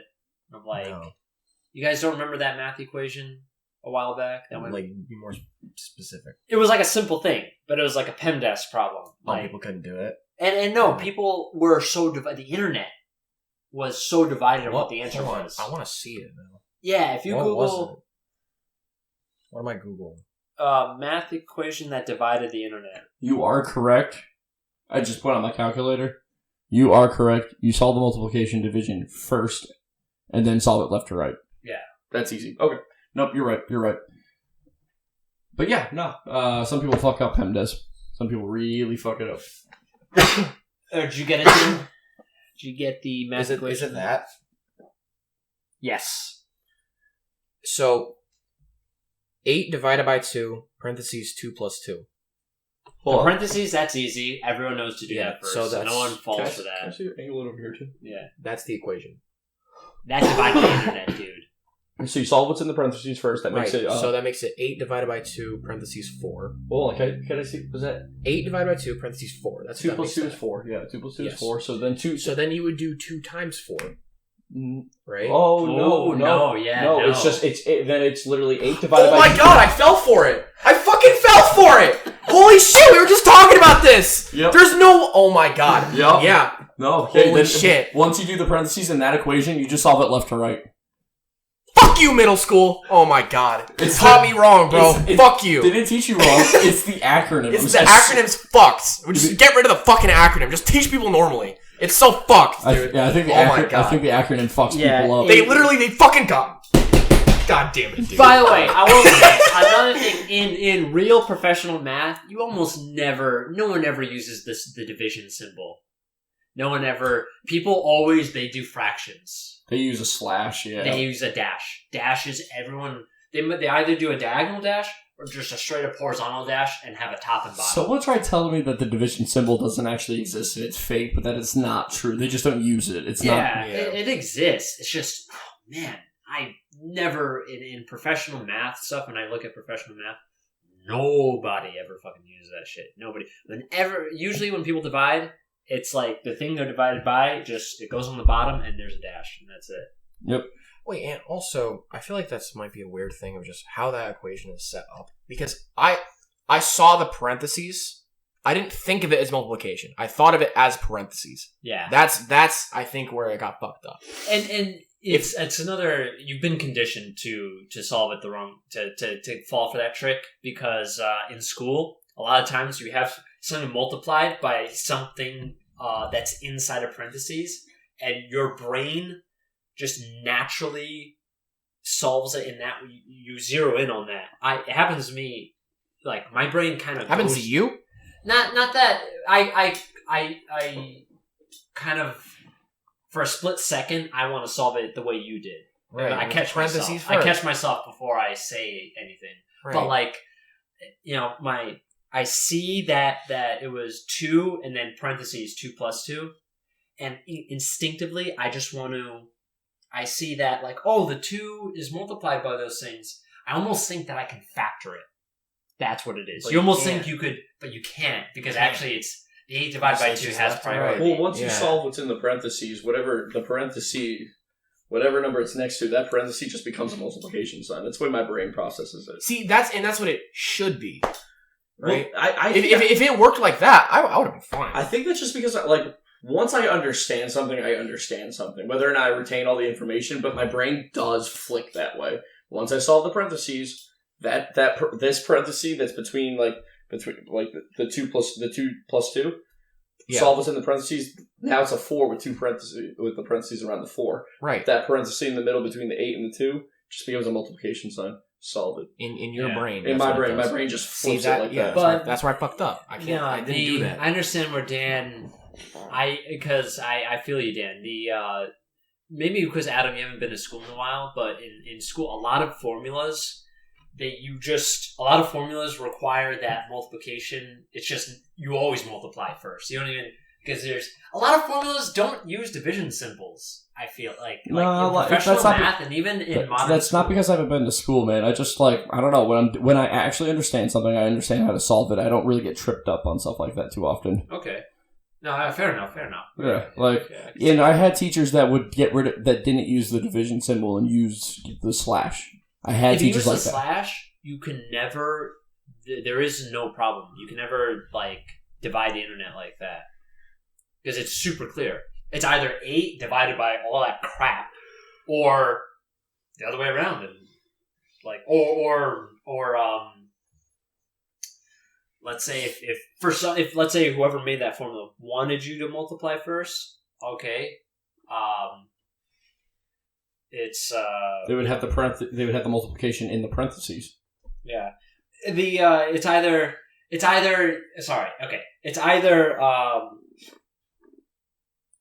8 over 2 times whatever's in the parentheses, or it's 8 divided by all that crap. That's what I meant to say. I just got the order mixed up because the correct version, if you have that thing, it is the first one. It's 8 over 2 times that. See, the slash, I don't like it when they do the 8, 2. I prefer the 8/2. I don't like it when it's set up like a fraction. For everyone who can't see, why not? It's the same thing. Yeah, but aesthetically speaking, my brain doesn't. So Adam is talking about horizontal versus diagonal. Well, the slanted one. It's not exactly horizontal. Well, no, because you're talking about diagonal lines. Number, horizontal line, and then number under it. Yeah. But you would rather have number than a diagonal. Yes. Yes. All right. Okay. I just wanted to clarify for people who can't see. By the way, both are valid division symbols. Both are valid. Okay. I'm gonna be honest. A lot of times, the only reason why the diagonal one is relevant a lot of times is due to spacing issues, where a lot of people don't have top and bottom space. Most of the time, if you have top and bottom space, people in professional math uses the horizontal line. And you would trust me, you would like it if you saw. Oh, dude, there were some big ass equations. You need that horizontal line. See, I hate math, so I hate maths. More specifically, I hate fractions, bro. All a fraction is division. Oh, I agree. 1/8, 1 divided by 8. Well, I hate when fractions are used for decimals. I'd rather have decimals every time. I could see that. My brain kind of goes to that a little bit. Yeah, I wouldn't want 1/2. No, that's 0.5, bitch. That is 0.5. Give me decimals. That my brain works with that better than putting in fractions. I don't like fractions. I understand that fractions are without a calculator or common sense. Fractions can be used to solve. You can longhand a fraction problem a little bit easier than you could a decimal. But decimals, they just work better for me. I don't know. I understand. Because fractions, decimals are also the reason why I like decimals because they're they transition into percentages. Yeah, we have a toilet. 5 seconds. Yes, ladies and gentlemen, I have a toilet. But yeah, no. The reason I like decimals better than fractions is because decimals appeal better to me in terms of percentages as well. Which one do you like more, Dan? Oh, sorry. I see what you're saying. I mean, I can talk. They can still hear me. Okay, true enough. Yeah. Yeah. What was the question? Which one? Fractions or decimals? Fractions or decimals? Which one would you rather? Would you rather have 1/2 or 0.5? Depends. It depends. See, if it's a really fucking simple thing, I would rather just have the fraction, because then it's easier to just look at, top and bottom. But if it's like a long ass string, decimals is like 10 times easier because then you don't have to track all that shit. Yeah. I like how decimals transfer to percentages a lot better. Like 0.5, 50%. Exactly. Easy. That's exactly what I mean. True. Yeah. Yeah. They both have their as someone who does a lot of math, they both have their place. Yeah, you need both. I agree. I'm just For saying which one I modern prefer. Like, I don't want fractions in my problem if they can be replaced. Just historically, fractions were king. Historically, they came first. I think decimals have become a little more relevant over the years. Yeah. Yeah, well, when people talk about percentages and shit a lot more now. Like, what is it if you have, like, 2, right, and you multiply it by 0.5? That's just 1, right? 50% of 2. Yeah. Beautiful. It's beautiful. On a fraction, it's super beautiful. I don't want... It's 2 times 1/2. 2 over 2. That's just the same. It's just 1. Yeah. It's really elegant. That's a nice thing. That's a nice thing about fractions is you have the top and bottom and things cancel and it's beautiful. I think when there's a decimal in place of a fraction, for me, it's easier for my brain to do all the math in my head without having to even write it out.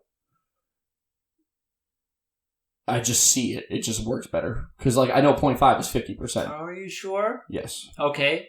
So if I do, like, okay, what's 0.1 times 0.2 divided by freaking Well, I'm not a 0.5 Billy, I'm not a mathematician. I wouldn't be able to solve that without a calculator. or 0.05. You gotta give me a much more simple equation, Billy. I'm a science guy, not a math guy. I wouldn't be able to solve that anyway, even if it was fractions. So You give me a simplistic problem. So here, I'll give you But this. if you do it in terms of fractions, it's actually not too bad. Fractions, bro. Well, I start sweating. It's getting solved. I need a calculator. You know what I would do if you gave me a problem with fractions? I'm gonna go and I'm gonna convert the fractions to decimals and then plug it into my calculator. So here's my thing as well. So I feel like fractions are easier in certain, like, It depends on the situation. I can see okay, that because here's for the thing. sure. All right, so 1 over, let's say 350. Should we get pizza? Keep talking. Sorry. 1 over 350 is very simple when it's a fraction. Okay, it just is what it is, right? If you were to put that into a decimal, 0.00285714285. What the fuck is that? Like, you know, they have pros and cons. All right, Give me pi as a fraction. See, okay? Touche. You've got a very excellent point, my friend. All right? Now, it's not impossible. I agree it's not possible. Any decimal can be a fraction. It just depends on the situation. So, just like the decimal's unending, the fraction, it's an unending... Fraction. It's an unending series of fractions added together. Oh my gosh. Added / subtracted. So, like... I want to see what that looks like. I'm actually going to Google that. Oh, do you want me to... One of these days, I could show you how Isaac Newton calculated pi. It's very elegant. Very 22 nice. over 7. No, that's not pi. Oh my god, no. That is not pi. No, it gets... That's an approximation. So, that's an abomination. 22 over 7... Hey, 22 over 7 is just 3.14. If you want a more... So when it comes to pi, the more accurate you... When you want to measure a circumference, the more decimals you use, the more accurate that measurement becomes. Yeah. So if you want pi... Hold on. I have to... Because part of the image is blocked out by Google's dumb shit. So if you want 3.141592653, it would be 104,348 over 33,251. Yes. Really? And I didn't... I mean... Wait a minute. That's that. The more decimals you add, the bigger that fraction becomes. Just like... Makes sense. Yeah. Yeah. So, but like, I don't know. Yeah, depends. It depends. No, decimals are definitely very handy. They're undeniably, like, they're both are used and both are great. Both are great. Like, honestly. Yeah. Oh yeah. Oh, for sure. And I'm not by the denying way, that. yeah, I'll just say which one I pi. prefer. This is why math is great. All right. Try measuring pi. I dare anyone to try measuring it. You will get a horrifically inaccurate answer. Calculate pi with using Isaac Newton's method.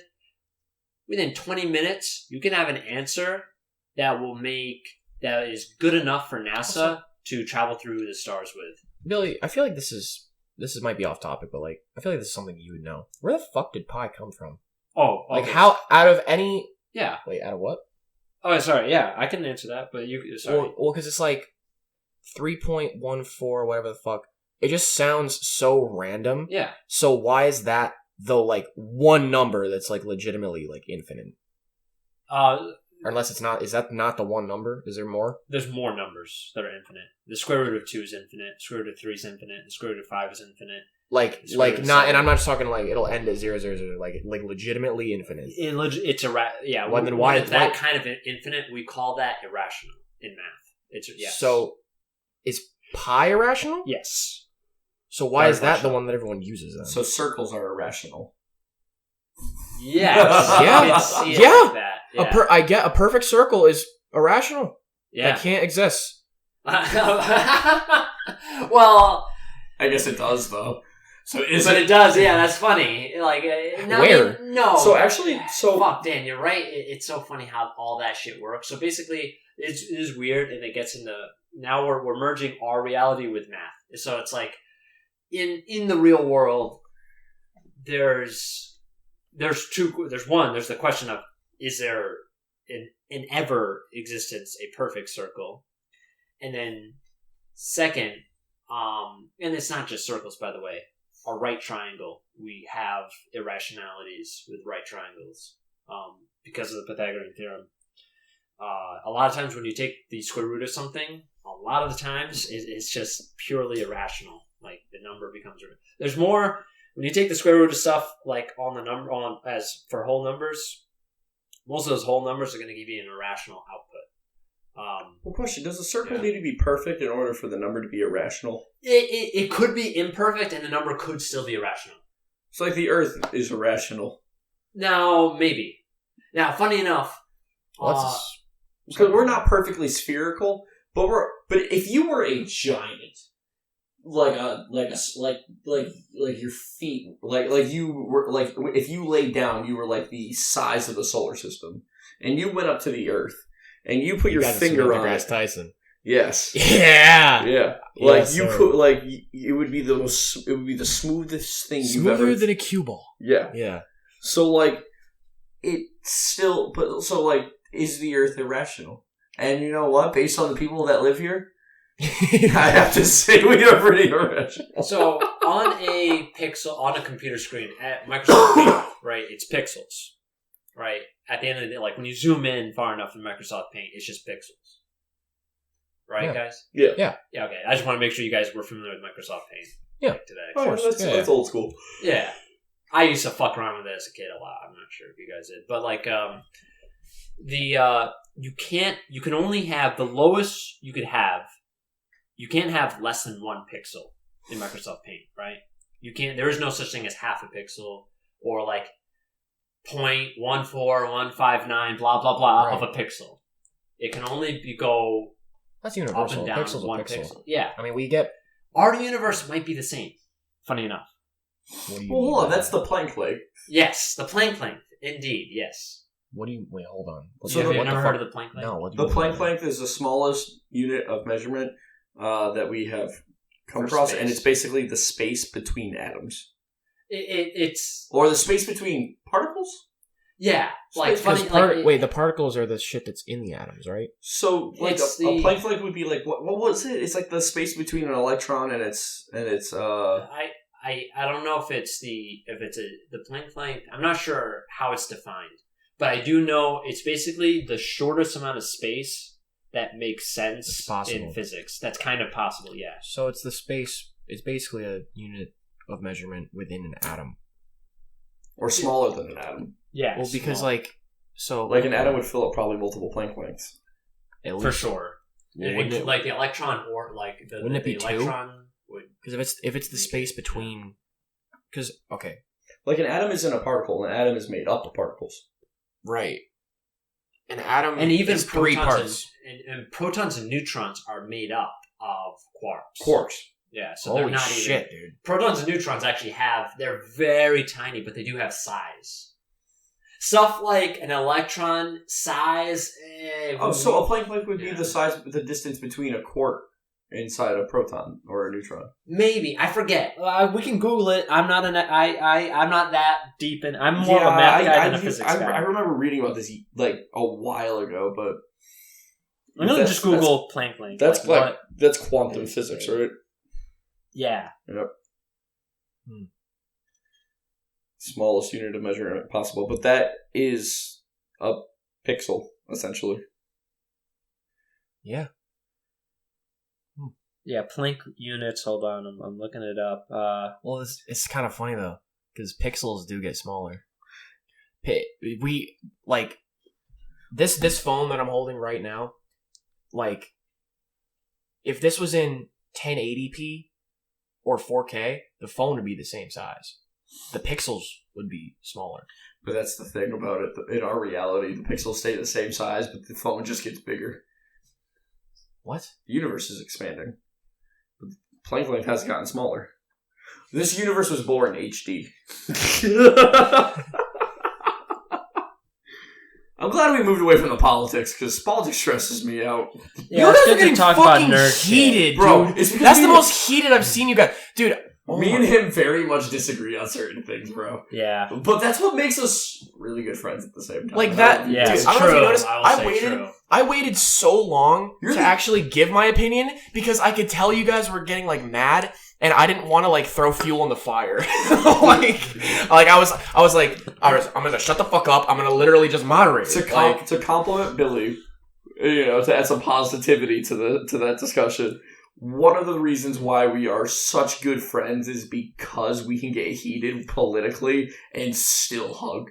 True. Like that's It's great. You need to be able to do that in this fucking dude for real. Like in this society. that's something that I think this world needs. Like people become enemies after that. Yeah, Like people need to be able to coexist. I've seen families stop talking to other family members. Yeah, because and of that makes me politics. so My- sad and upset, yeah. I'm sorry if y'all hear this. My family's one of those families. like, there's people that we know who we stopped talking to literally just because they're on the opposite fucking political side. I'm not gonna out them, but yeah, like Dude, that happens, dude. And I think that's a bad way to be, man. I'm no diss to your family, but so do I, because I've literally said this to them. Like, I don't get how they fucking do that. because if you do that, no progress is ever going to be made, and all you're doing is drawing lines in the sand and drawing fucking like you're creating an environment where there's no room for growth. You need to be. That's why we were talking about earlier. How remember how you said why couldn't remember when a president and the vice president were different parties? You need opposing views. That's what I'm saying. You need opposing. Me and Billy add value to the world because we have such opposing views and we're able to talk. I'm pretty sure it was Andrew Johnson who stopped that shit. Fuck Andrew Johnson, one of the worst presidents who ever was. Is he on the 20? Or no, it's Andrew Jackson. That's Andrew Jackson. Andrew Johnson's a fucking asshole because he was the one after Lincoln. Because Lincoln was Republican, all right, one of the best presidents there ever was. Well, and then I have my opinions on Lincoln. You don't like Lincoln? Are you fucking So seriously? look, he's good, but I have my gripes with him. We at least agree as far as presidents go. Because of his actions during the Civil War, he inadvertently caused segregation. Because of what he did, how he basically caused the Southerners to blame black people for losing the war. And then black Southerners really hated on black people. He kind of created the. You gonna say he created the fucking? He kind of caused. Not Civil War. I was gonna say he kind of created. He kind of amplified racism in the South. He kind of amplified the KKK. What was the whole thing about? Okay, I gotta read There's my fucking history. for it. He freed the slaves, did he not? There's also an article where he wrote, "If I could win the war without freeing a single slave, I would." He said that. Yes. Okay. He's not as he did a lot of good, but he also caused some problems that maybe he didn't get the chance to fix because he was assassinated, and I'll give him that. He believed in, even when he said that, by the way, it was widely believed he was trying to placate the South. Like, hey guys, look, if I could unify this country without freeing a slave, like, said like, hey, don't hate on me too much. I'm just doing what I need to do. Sorry. Yeah, but that only caused problems because the Southerners believed. This is what the Southerners believed. They believed they lost the war because the Northerners were freeing slaves and like putting them in the military and it was this weird thing. It basically when Southerners started losing the war, they were looking at black people like, this is your fault. Like, and it's not. Black people got screwed in the Civil War. They got screwed. They didn't win. They got their freedom, but at the cost of like they didn't get any land. They got blamed for it. Like, Southerners believed that they lost the war because of black people. Fundamentally false, but it's because Abe Lincoln didn't handle it right. At least not in the way that it should have been handled. Although, I'm not even going to lie to you, I'm not educated on how I would have handled that either. Yeah, I don't think anyone that's a tough issue. It's a complicated problem. But I'm not sure how I'm not sure how I feel about him in some areas, because it's not as black and white as people make it out to be. Hey, Freya. Go. Freya, go. Go. Go. Go lay down. Go lay down. Go lay down, Freya. She's looking at me like, Dad, I'm getting attention. Alright. Come on. She's trying to get attention. It's not enough. Yeah. The attention I give her, it's like not enough. That's what it is. Oh, yeah, I was about to say, she doesn't normally do it that much. Yeah, usually she's very... Normally she'll do it like once or twice. She already done it like 5 times. I see. Yeah.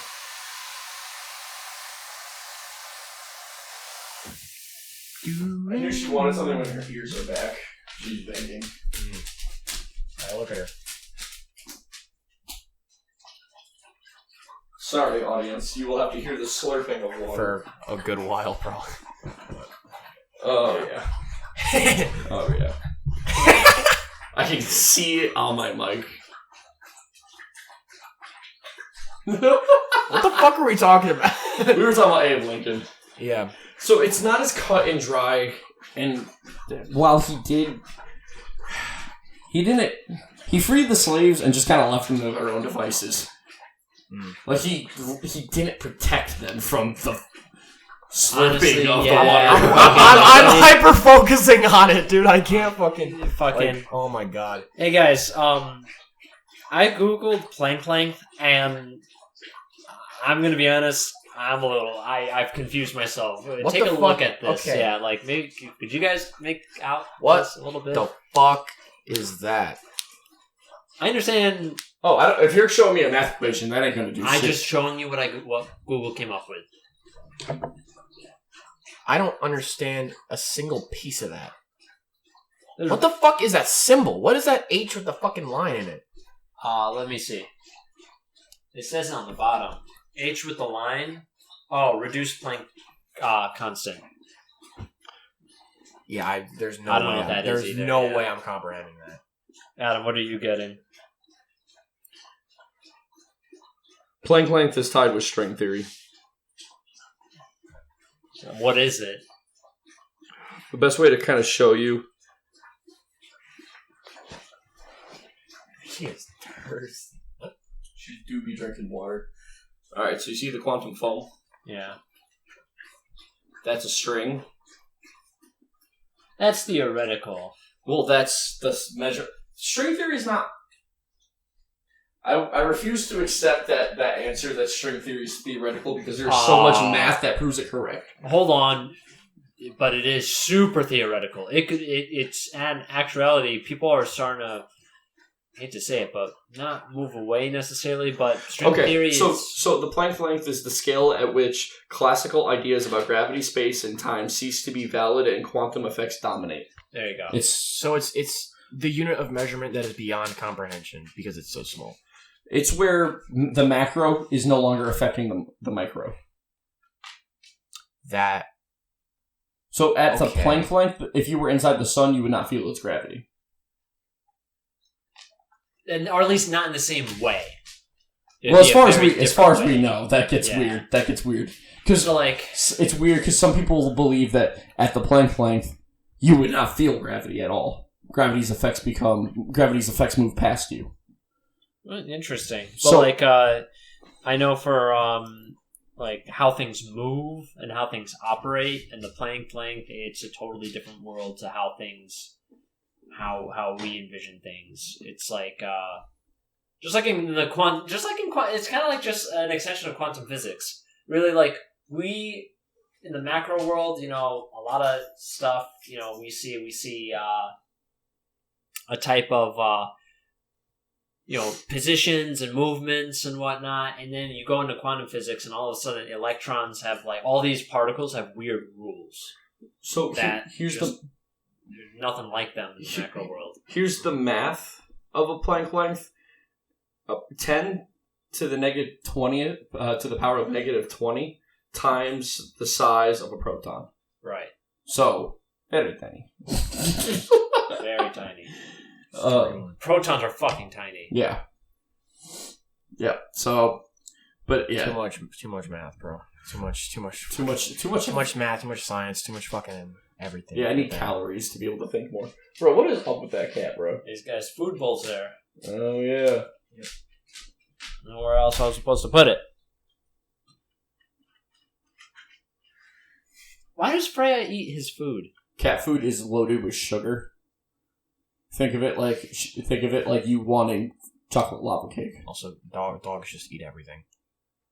Dog, if there's food, You know what? You're probably right, dude. Dogs literally fucking eat Oh yeah, if there's food, a dog will fucking eat it. If a dog poops, the other dog wants to eat it because they smell the leftover proteins inside of it. Wow. Yep. Incredible. And also, cat food's really bad for them. It causes them to get fat. Causes Freya to shit her pants.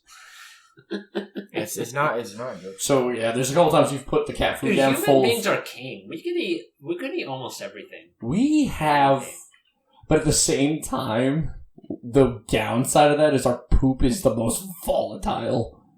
Yeah. It is. Our shit is so bad. Like you could use cow shit Like compared to other animals. Like what do you mean by bad as well? Like you can use cow shit as fertilizer. It's decent Yeah, fertilizer. chicken Human shit. shit is like, nah, don't use human shit.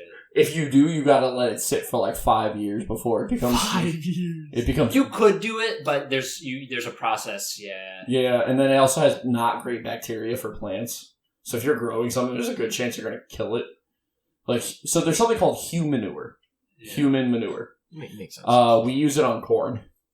That's it. Yeah, that's the only thing we use it on. And Cow it's not. shit is like it's really grassy. It's like plant That's all they fucking matter. No, Yeah. cow shit is not grass. Well, it is grassy, but so if you take sheep shit, if they poop out little pellets, and you can take that pellet, open it up, and it's just grass.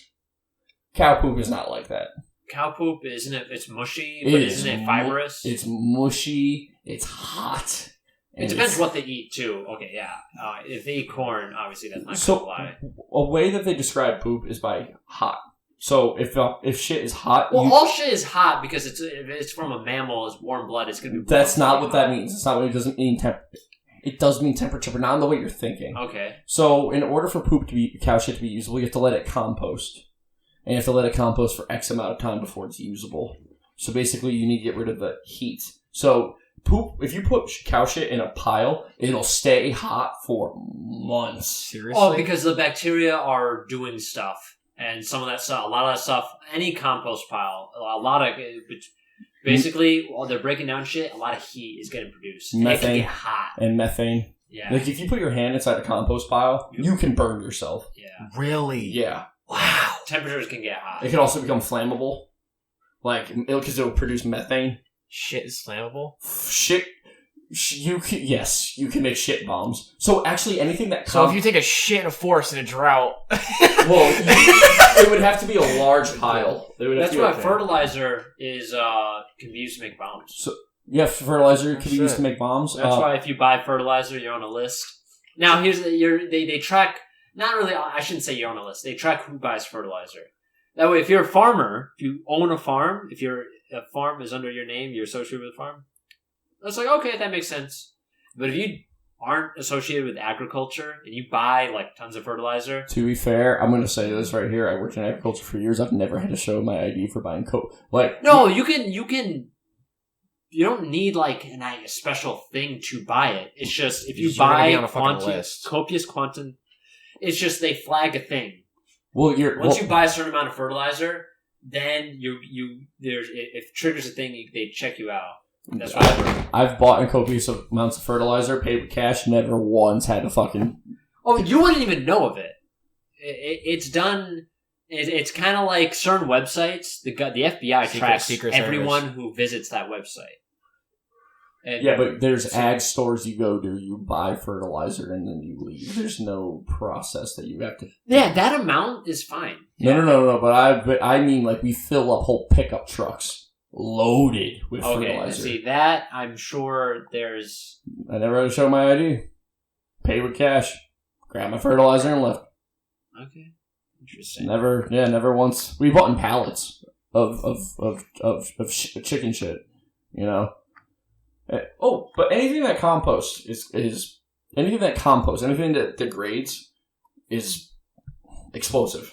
So hay bales, it's grass tied with tight string.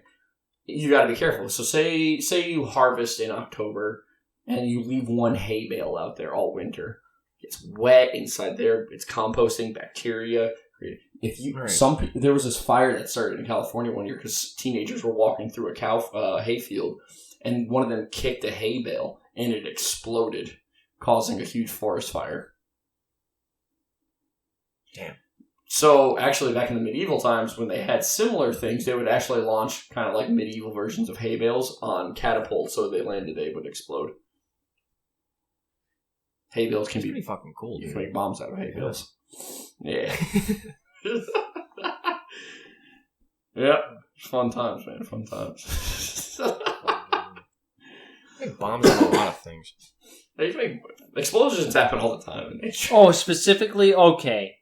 If you're talking like chicken shit or shit, like specifically, the thing is because there's all different types of fertilizer. There's a lot. I used to buy a lot, like clam, oyster shell, neem, bat guano. It's only certain types, which makes sense.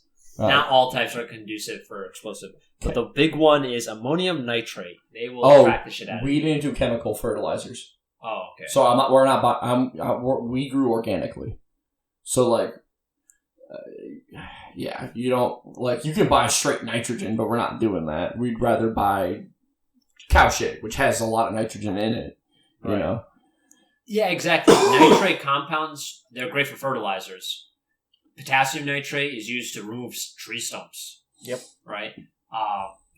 It's also a big ingredient in gunpowder. You know what I mean? Potassium nitrate. That's not modern smokeless powder, but in So old-fashioned. that's Yeah, another like one of the like shitty things about ag. It's because some farmers have to save money, and instead of growing organically like we used to do, it's cheaper to buy chemical fertilizers. Yeah. And then that stuff's really not good for the food because you are what you eat, and the plants are what they grow from. So, yeah, we need to get better about agriculture. Honestly, I think we should be growing organically. It's not even that expensive. Like honestly, like it's not that like it's expensive, but we need to move away from chemical fertilizers. They're so bad for the environment. Potassium nitrate does not belong on tomatoes.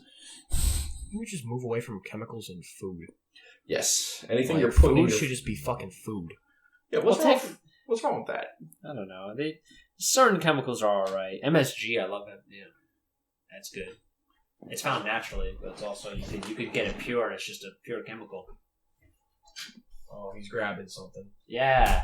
MSG. Big fan of MSG, Uncle Roger. Alright. Bro has an entire, like, container. Just fucking white powder. Yeah. MSG specifically. MSG. Yes. I do not. Uncle, let me clarify. It is MSG. Yeah, it is white powder. Uncle Roger's white powder. Okay, not Pablo Escobar's white powder. God damn, I haven't done coke in like years. So, question. What a sentence. Right now we're at 3 hours and 30 minutes. Let's just get to 4. Freya, don't. Let's just try and get to 4. Okay. And I am dreaming of food. Okay. I'm sure you always want to get something, but we can get some food. There's a pizza place right down the road. Yeah, we can. When go out and get after something. 4 hours. So we get to 4 hours and then we I mean, from there. honestly, like, y'all, like, we could just end it here if you want. Honestly, I'm having fun bullshitting for sure, but I am. Yeah, and it seems like kind of a conversation. Maybe it's because We literally started talking about. I feel We like- started talking about shit. You know what? I think this podcast, another major problem we ran into is the same problem with all these damn politicians. We said a lot of things and came to no real conclusions. I mean, No, you we guys, didn't you guys, come with, did you guys ever officially agree to disagree? Yeah, pretty much. But that's Yeah. that's like we naturally do that. That's True almost enough. like by That's a daily. I That's can't- a daily experience for I just us. can't get over.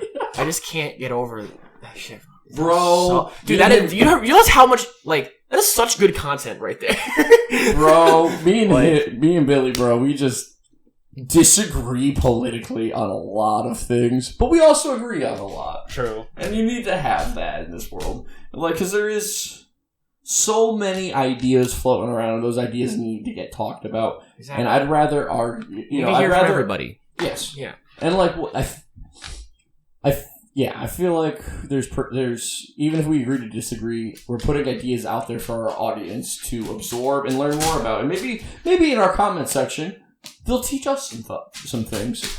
Yeah, absolutely. You know? Like, Exactly. but like, and honestly, makes sense. You know, a post-election debate should be a little heated. Oh, dude, That is by the true. way, there's so much, and we'll do it for future episodes, like talk about Their foreign policy more about- differences. more about what this means, right? This whole Trump, because it is, I know you might not think it's like a huge deal. I think it's a big deal that Kamala lost by this much. I will say because I was doing a little bit of research while y'all were debating this before.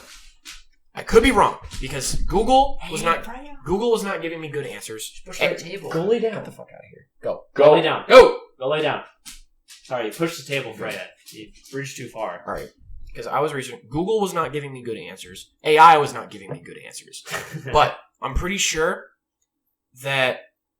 So we were talking about this is the first time a Republican had won the popular vote in like 20 years. I'm pretty sure before Bush, it was another like 16 years that happened. So really not that much of a difference. Does that make sense? Yeah. Okay. You get what I'm saying? And like I said, I could be wrong because I was literally just sitting here like looking up, Republicans who've won the popular vote over history. Wouldn't stop giving me stuff about this election. Wouldn't stop, just wouldn't give me any fucking answers. Billy, But I'm pretty sure that's what I saw. I have a question for you. When you say this is a big deal, what does that mean? Yes, that's a good question. Like, And we haven't. Does it mean that you think it's dangerous? Do you mean that you don't like the fact that a Republican won the popular vote? That's a good question, and I have an answer. I have a that question. Me answering it, you responding to it. That's like in full. That's like a whole 2-hour thing between the three. Are of you us. sure? Can't you give me Well, like a quick? Yes, I quit. Yes, thank you. I Like will maybe give we you- expand on it more in the next podcast, but I do touch on that. just like a basic thing. All right. A bit, yeah. Now you might not be as interested as me. This may be more a thing for me and Dan. When I say like that's a big deal, it really goes to show how much of a failure the Democratic Party is. Oh, I know. I will not disagree with that. There's no debate to be had there. Well, then there's a discussion. Well, I feel like the discussion has kind of already been had. I kind of gave my answer on that Oh already. yeah, they fail. No, Adam. That's not the end of the discussion. Well, There's no. more to discuss. I already gave my kind of my 2 cents on that, and it's because my belief is twofold. Trump did a better job campaigning, better media presence, that whole thing, and then the other part is the working class is pissed off, and then Bernie Sanders said it best himself. Yes, he hit the nail on the head, and it. Now here's the thing. It's not a big deal. Hold on. It's Because It's expected. You kind of just like agree. We need someone who's like Destiny, We need someone with Destiny's, because he would disagree with kind of Bernie Sanders. Destiny is someone who would disagree with Bernie Sanders, I think. Would you want Destiny as president? God, no. I love Destiny. I would not want him anywhere near the presidency. But no, what I'm saying is he would disagree with Bernie Sanders. You know how Bernie Sanders said, like, the quote, he said, like, why they lost? It's like, it should come to no surprise that a party that has abandoned working class people is a thing that Adam agrees with Bernie on. Well, the reason why Destiny would disagree with Bernie, and it's because he comes from the same culture as a lot of the other brony podcasts that I like to make fun of. You know, Fresh and Fit, all these other whatever. Like, all of these guys come from a wealthier background. Same with Destiny. He's a different background, though. But he grew up poor. He actually, during his life, he actually struggled, periods of his life where he actually struggled pretty hard financially. So, hold on. Some people say that, but they're like, but then when you ask them, like, clean carpets. Okay, but then if you ask him, he became a parent. But I also heard somebody say a similar thing. But then when you ask them what kind of car did their dad drive them to school, and he's like, "Oh, a Rolls Royce." Okay, it's like you don't know the working class. At a certain point, his life, it's more chaotic. No, I don't know Destiny's background like that, but he does not strike me as a working class guy. He was at one point definitely working class. Okay, cleaning carpets, fresh out of high school, it does not make you. He dropped out of college, had a kid. Oh, he had the option to go to college? Yeah, he dropped out. Boom. I dropped out of college, dude. Like, did he have financial aid, or was Daddy paying for it? I don't know. I don't know the specifics, but I know he dropped out. All right. He does not strike me as he grew up poor kind of guy. Maybe no. Yeah, poor is a strong word. No, and I don't like that. To me, means you're not working. Dan, you watch Destiny too. Adam only has seen like little bits and pieces. Adam barely knows what he's talking about. I'm just more or less poking fun at him for the most part, but. He doesn't strike me as a guy who grew up poor. Maybe not poor. Or working class. He did clean carpets for a good bit. And everybody has congratulations, he had a shit job at one point. Most of us do, but that doesn't make you working class. That doesn't do it. To me, he strikes me more as like an upper middle class guy. You know, maybe borderline wealthy growing up. He used to be a Republican. He went to prep school. He went to prep school? Yes. Okay, he went to prep school. His parents put him through some stuff. Okay, he doesn't strike me as. He also was homeschooled. I guess what I'm saying is he doesn't strike me as a working class guy. So of course his opinion would disagree with Bernie Sanders. But I think the real working class is pissed off, and I think that's apparent. Okay, I think that's apparent. Like, Billy, would you say the economy is great for working class people? You know the standard I hold. No. Obviously not. No. Okay. I'm just saying, back to what I was saying. Destiny, I feel like we need someone who disagrees with Bernie, who thinks that Destiny, you know what his position is? That the economy is actually a decent, very good economy for working class people. Wealthy bitch. I already want to kick him in the dick. I already want to kick that man in the dick. Okay. He has actually, he went reasons. I'm sorry, I was not. Yes. So he went to prep school. Okay, but then after that, apparently his mother had a business that collapsed. Their house got foreclosed. Okay, he was living with his grandmother until he was 18. All right, he worked. He was going to the University of Nebraska. Okay, but he was studying music. That's right. Grew up in Nebraska. Ultimately, he was unable to juggle both his education and full-time work. So. He got fired. He used to work at a restaurant. He got fired. And then he goes into the carpet cleaners, what you were talking about. He was getting paid $3 to $4 an hour. In Nebraska, though. That's still it says 2023. 2023, that's equivalent to like $4. $4 or $5. He'd be doing this like 15, 20 years ago. But no, it's equivalent to like $5. I see what you're saying. But it's also Nebraska, so that's. Well, yeah, but the lowest minimum wage is right now is like $7. Well, federally, it's been $7 for years.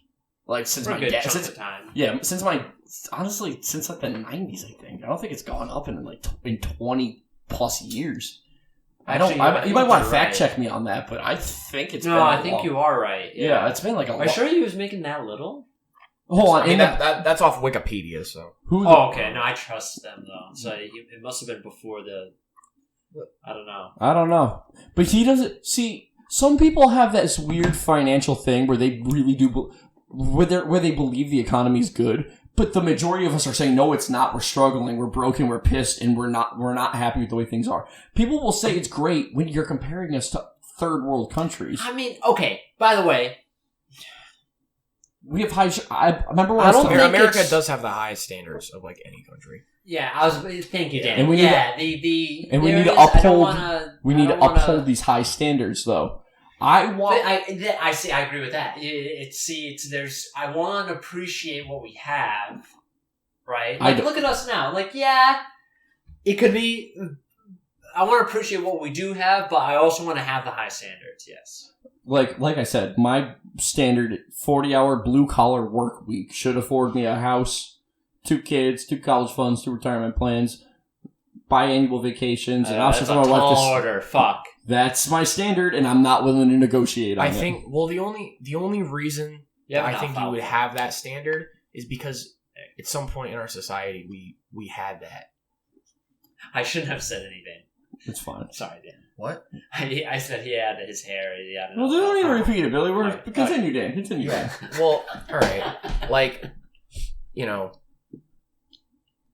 in a third world nation, right? If we compare us to a third world nation, we are rich, dude. We are fucking loaded. We are. Okay? Mm-hmm. And I think the only reason that someone like, and I'm just bullshitting here. I'm just, devil's advocate sort of thing.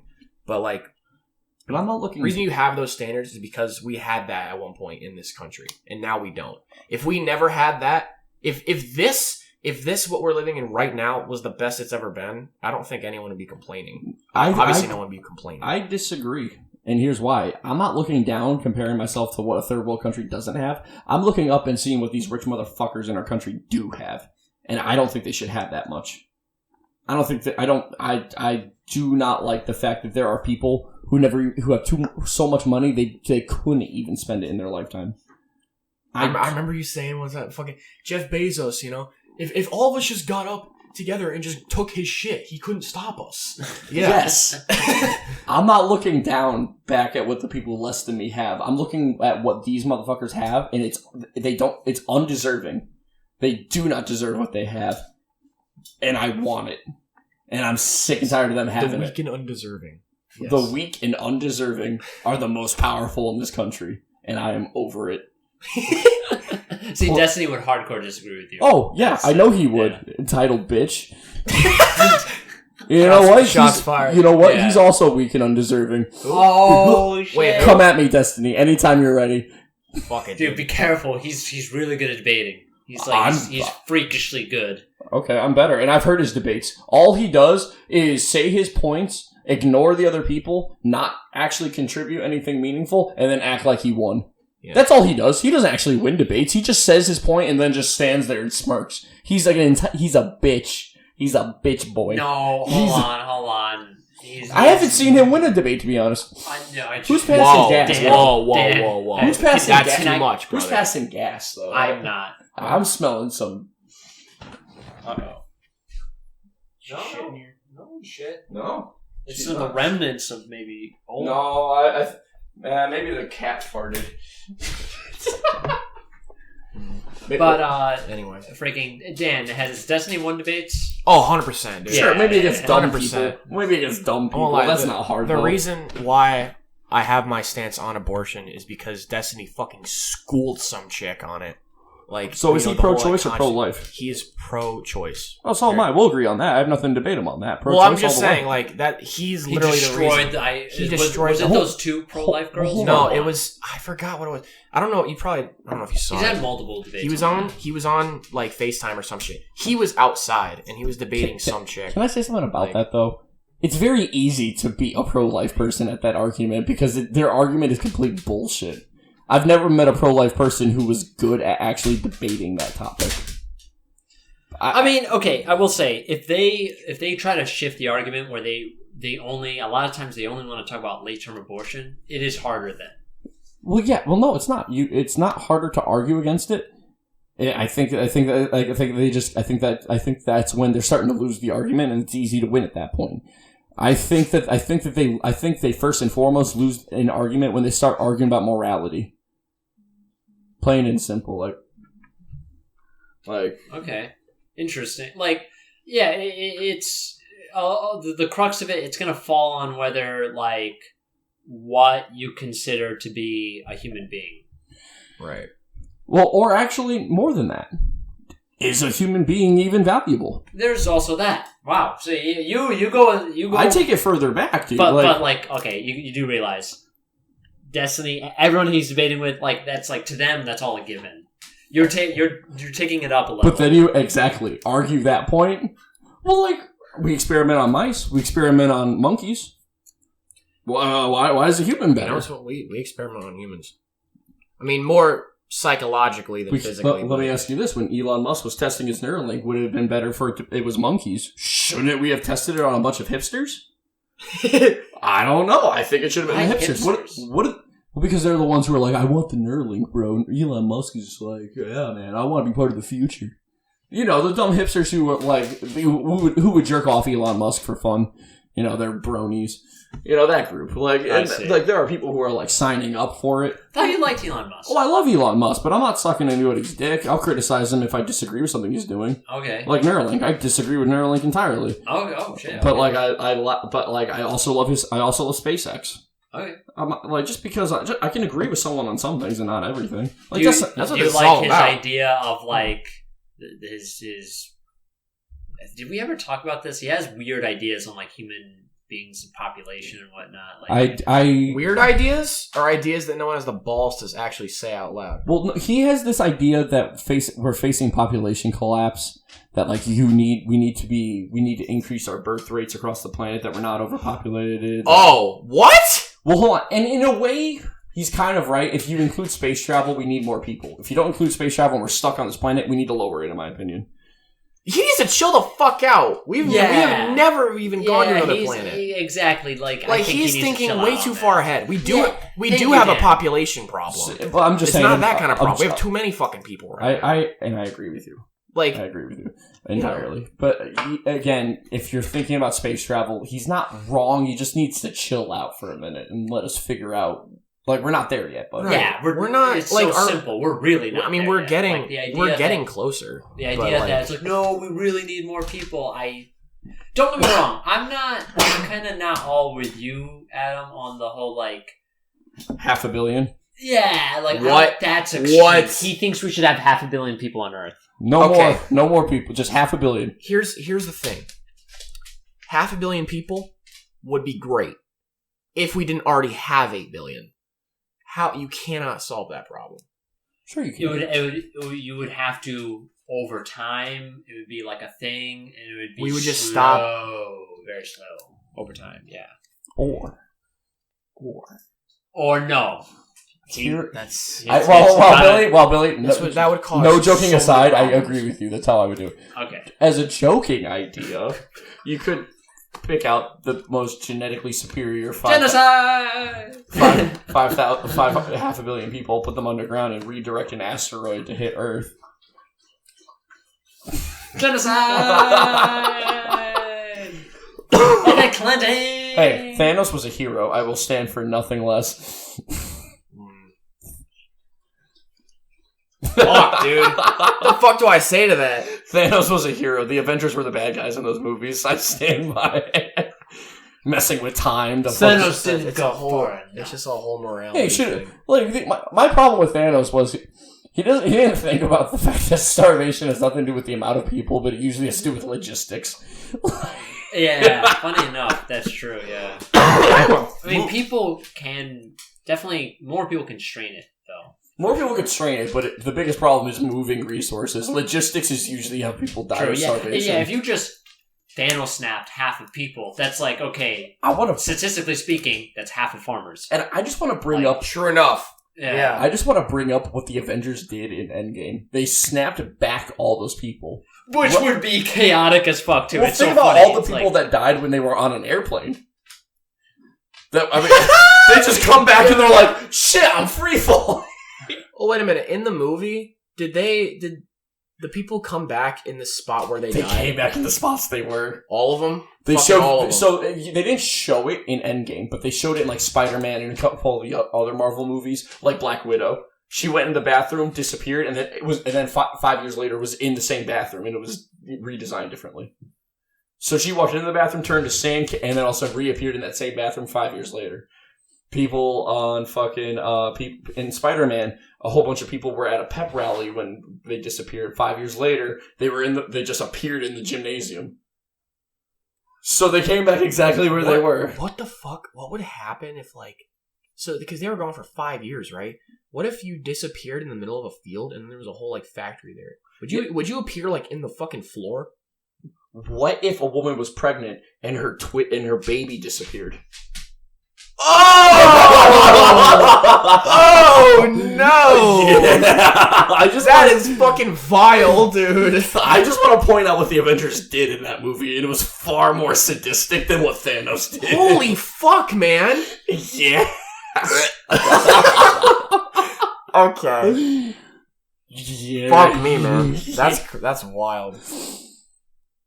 Wait a minute. Maybe Thanos Wait. did it in a way. Abortion. What if Hold on. Thanos did it in a way where it's okay, people who are born already, Hold on. and And also, just to make it where that was avoided. I don't know. what if abortion debate? Okay, what if the fetuses in there don't count as people? What if it was by the Infinity Gauntlet? Yeah. What if they Thanos don't would have count? ended the abortion conversation, actually. Yeah. Because dude, the Infinity Gauntlet in that movie, it's basically God. You know what? If the fetuses don't disappear, then But what if it was late stage? Like she was 9 months pregnant.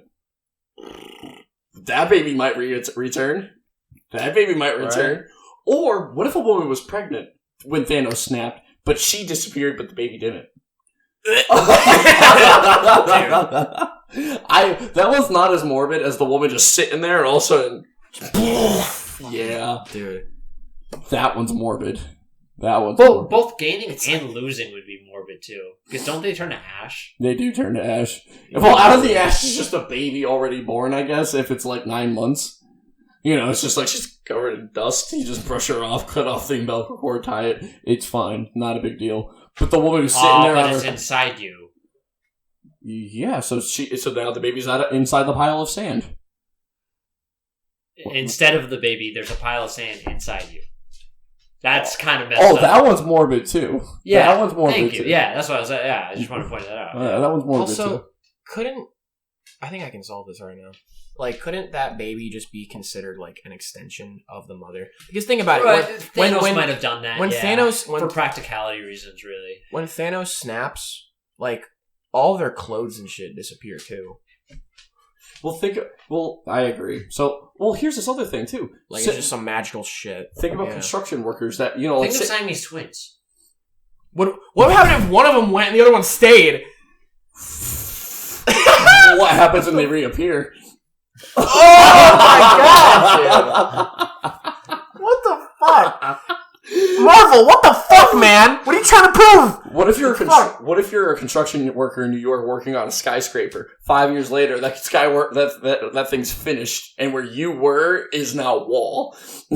So I'm saying you'd be in the wall. Yeah, I think that the Avengers. What if you were in a submarine? Oh my god! Crushed instantly. What did I do wrong? Good. She's just making noise. She wants something. I think I know what, but I don't want to do it yet until we end the podcast. Okay. Well, I think this is probably a good spot. We should probably start wrapping up. Yeah. Marvel, you're sadistic. Yeah. These are the questions no one has dared to ask. But we have the balls. That's the thing about that's comics DC and Marvel. They have such a history, and there's so many hypotheticals and shit. That's why people spend hours just making theories about shit like this. Yeah. It's fucking you could do that with anything, but I feel in comics, superheroes, that's where it really comes out. Yeah. Yeah. It's fucking, I love it.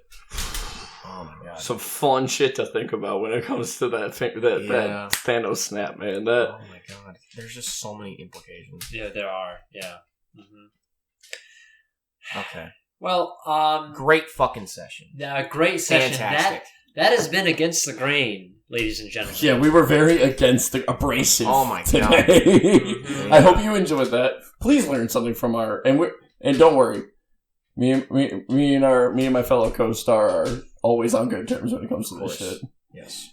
Absolutely. So please, all of us, all three of us, we're all like that. Exactly. please learn something from our adrenaline today. Freya, geez, we're closing up. Just wait. Sit. Freya, sit. She needs to get inside you, bro. No, sit. Freya, sit. If she had a dick, she'd be. She's not going There to. she is now. The fuck were you saying? Jesus Christ. Imagine she had a dick, bro. She'd be rapey as fuck. Yeah, okay. I was making sure I heard that right. Yeah, okay. I'm glad I didn't get a boy. But yeah, before Freya rudely interrupted us, yeah, no, we're all cool, we're all friends, and I love it. It's great. The best dynamic. It's fucking. Next time, Never heard of definitely talk more. Feel free to. You're not going to throw fuel on the fire. I promise. Okay. Even if you do, It's like make the fire. I mean, I did give my opinion. You did it at a calm though, and then you. That's what I'm saying. Yeah.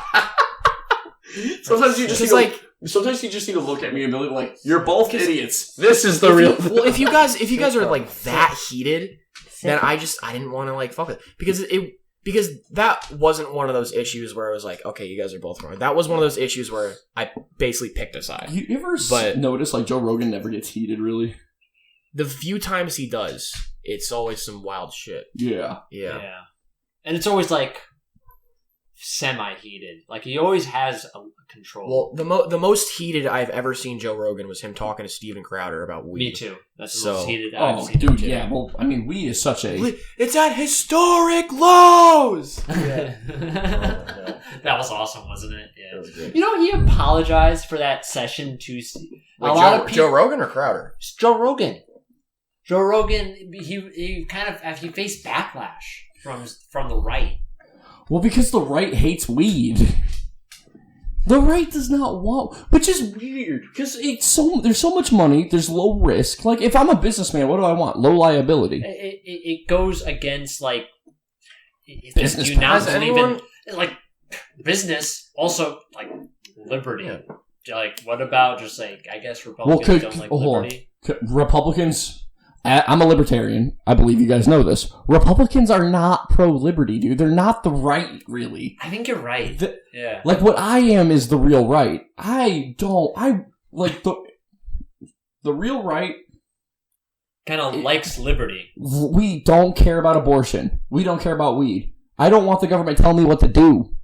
That's the whole point. I don't want them taking my guns. I don't want them telling me what I can and can't own. I don't want them telling me what I can and can't say, what I can and can't. As long as it's like universally agreed, like that certain things shouldn't be done, like pedophilia, obviously. Yeah, fuck that. Off the table. I mean, we need laws. We need laws, crimes, but generally speaking, weed. Who am I hurting? Exactly. Has anyone?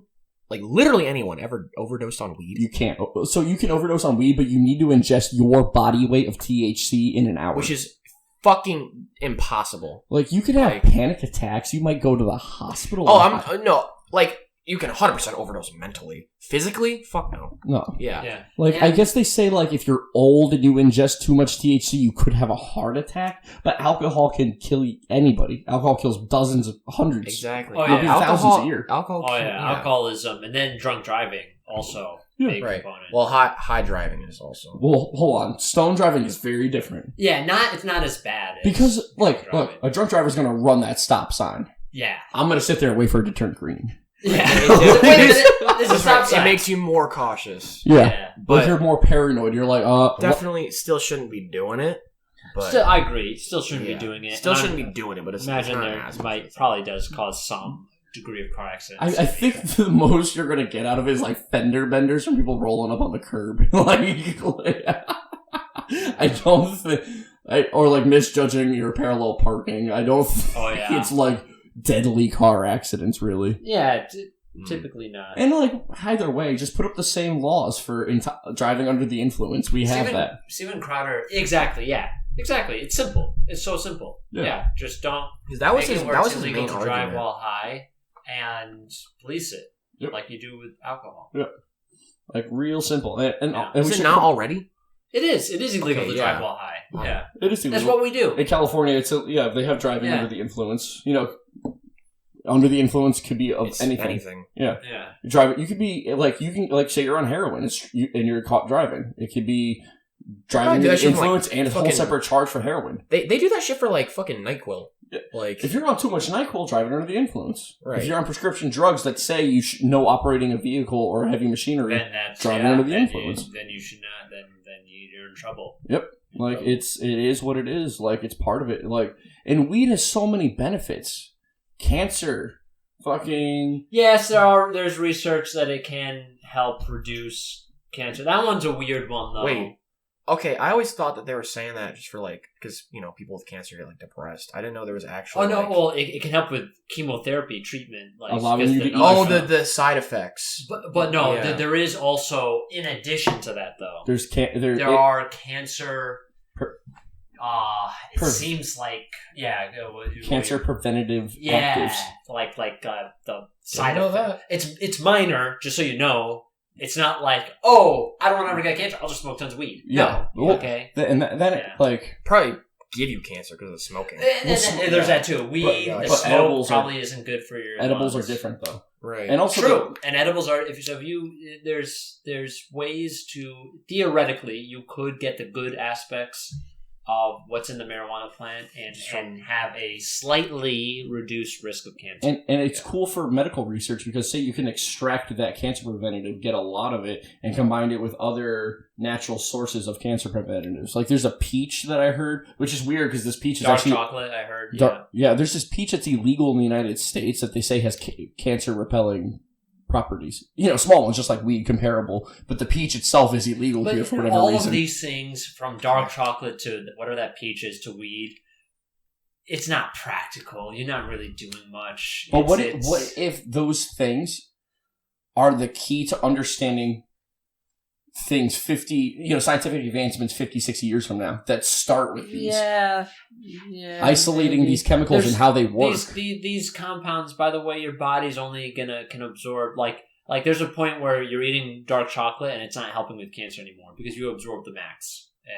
But there might be again, it's about the research that it allows. Okay. Yeah, true. So I'm not saying, everybody should just smoke a bunch of weed and we're not going to get cancer. I'm saying one. Weed, they need to get rid of that too. Yes, federally, it's a Schedule 1 drug, which is stupid. The worst category. Are you fucking kidding me? Well, that's why heroin is a Schedule 2 drug. To put in heroin is the worst drug. Oh, but that's Schedule 2. That's not a Schedule 1 drug. That's not Schedule 2. That's not Schedule. LSD is Schedule 1. Weed is Schedule 1. Psilocybin Schedule 1. Yeah. DMT, which we produce in our brain, Schedule 1. Yeah.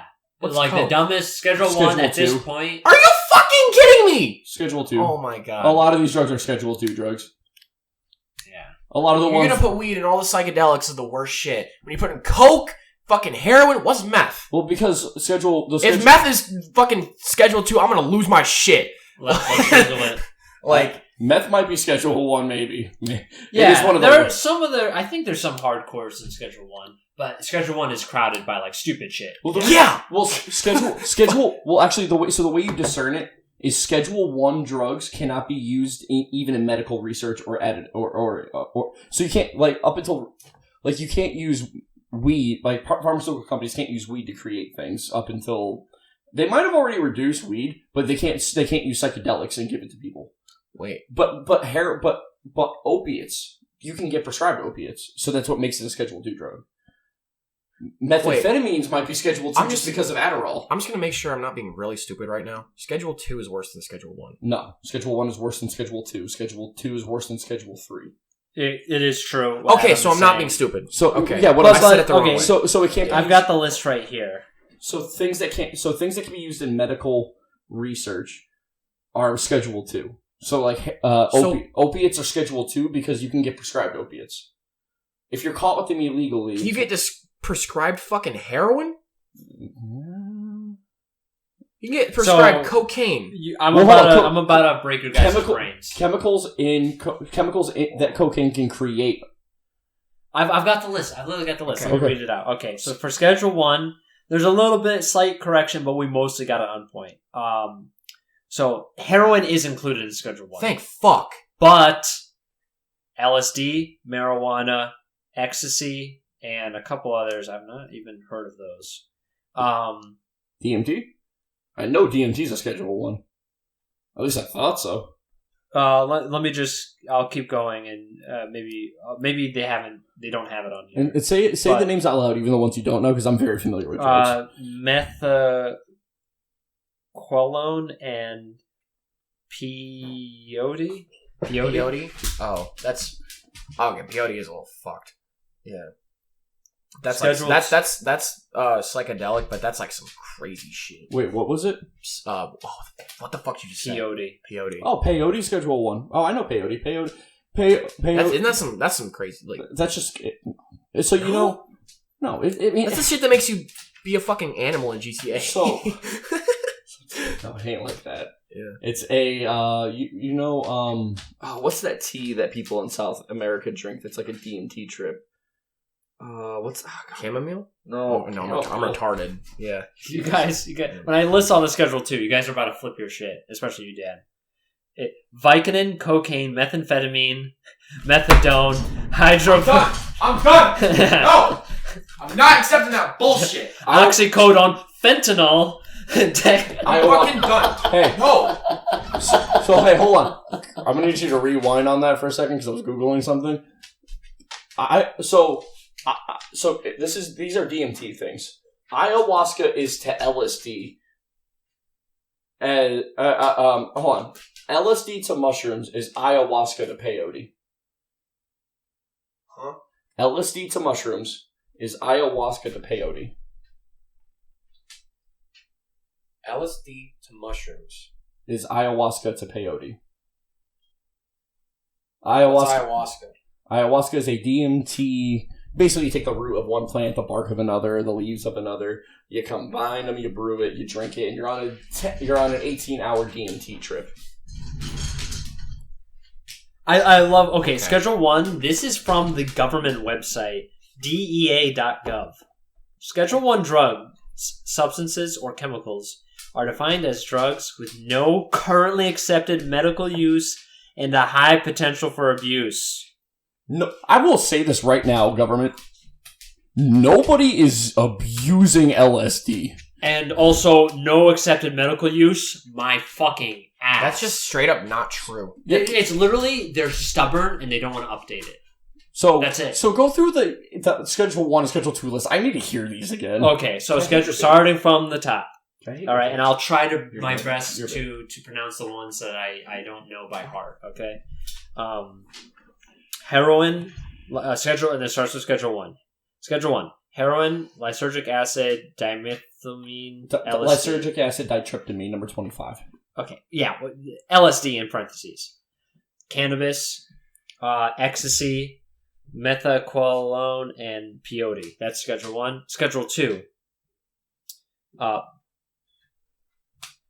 Vicodin, cocaine, methamphetamine, methadone, hydromorphone, in parentheses, diluted. Dilaudid? Oh, yeah, dilaudid. Yeah, there you go. I'm a fucking idiot, all right? In parentheses, another one, I'm just going to say the parentheses version.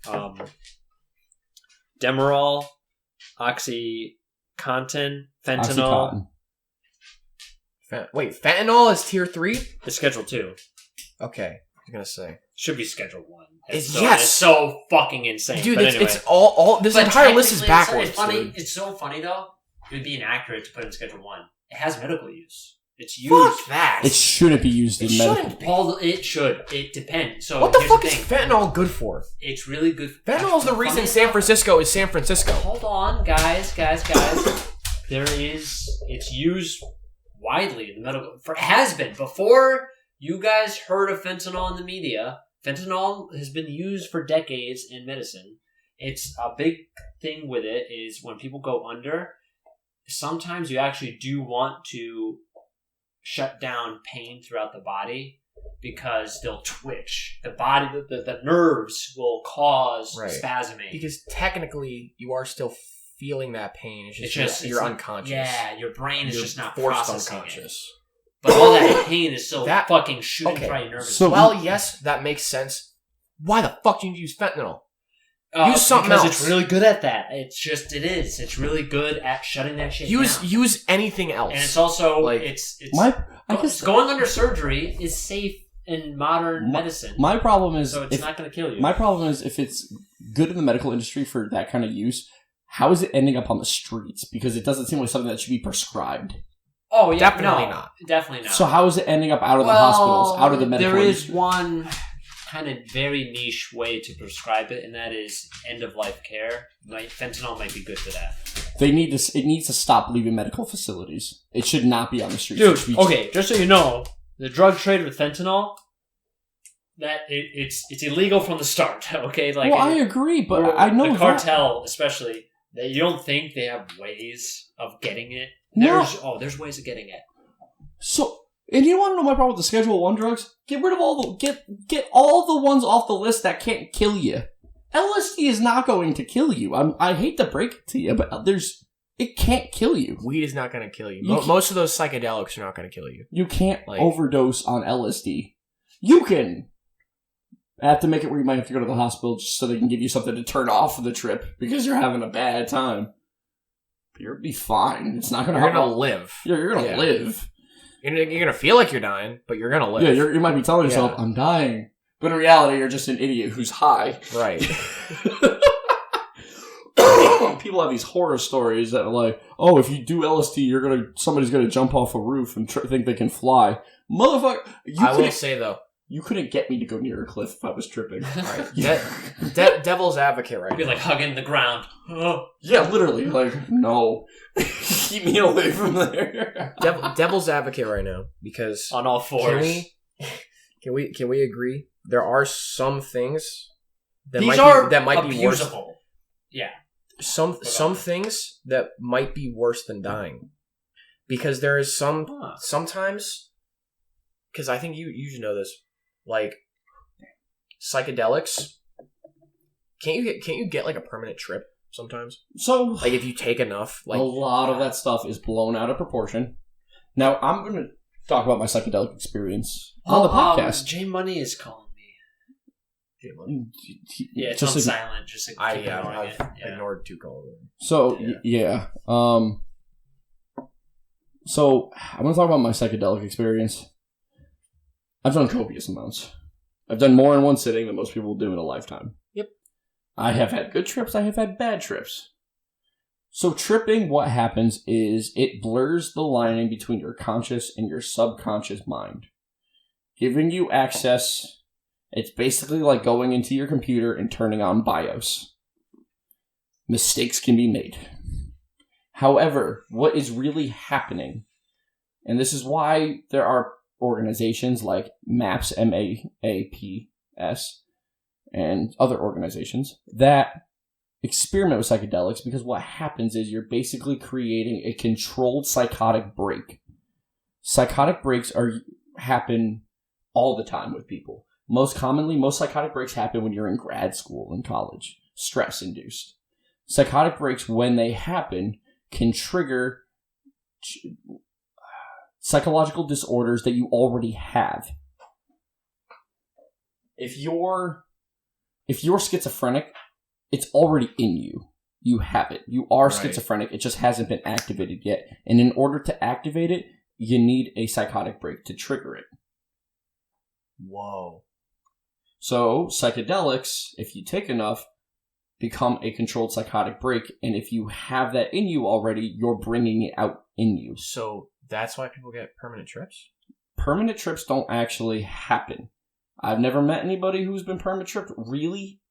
I've met people who have had really bad trips and have altered themselves, but they're not perma-tripped. Well, okay. Like, I've done a lot.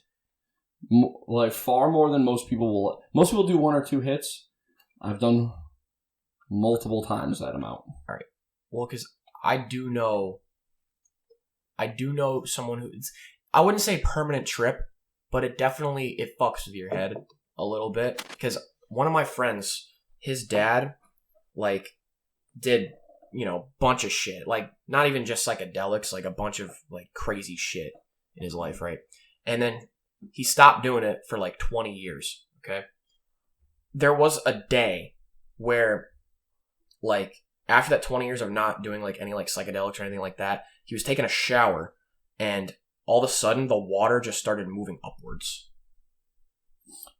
That legitimately happened. I mean, it was like a one-time thing, but it still fucking happened. So there's this thing that happens when you do LSD.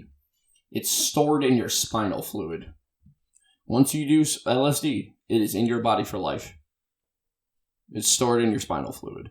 And some people have said that they crack their back the wrong way when they get older. All of a sudden, for like 10 seconds, it feels like they're tripping. Wow. Can happen. So that's not perma-tripped. That's just yeah. I wouldn't say. I'm not saying it's as bad, but I am saying that you can't have like a long-lasting sort of effect from that. I would not say that you're going to be tripping for the rest of your life. That there's going to be a point where you're like, I'm never coming back from this. That's more or less an internal fear that people have while they're tripping, but people come back from it. Now, can you come back a little different? Yeah, that's definitely. The thing. I think that's what people are experiencing. Not actually perma-tripping. And that's actually a benefit that I've had, is when I do it, obviously, every time you do it, you don't come back the same. All you can do is put yourself in the right environment, around the right people, or by yourself, and have the right conscious mind to be able to guide yourself through the trip, or have somebody guide you through the trip, so that when you come back from it, you're better. You're better than you were before you went in. Yeah. And that's why I'm interested in that. It can be like every time I've done it, it's been like 2 years worth of therapy in an 8-hour session. Psychedelics have allowed a lot of personal growth for me, and have had overall positive effects. And I think that is worthy of medical usage. I think, especially I don't think it's to be. I will say this as someone who's done a lot of psychedelics. It should not be recreational. I will not allow that. I think that people are not intelligent enough to use it. Overall, the general population is not intelligent enough. It's a tool. It's a mind-expanding apparatus. It is not a, damn bro, we're going to go party. That is not the situation. You should treat it as a tool used for personal growth. And I think it should be administered under the guidance of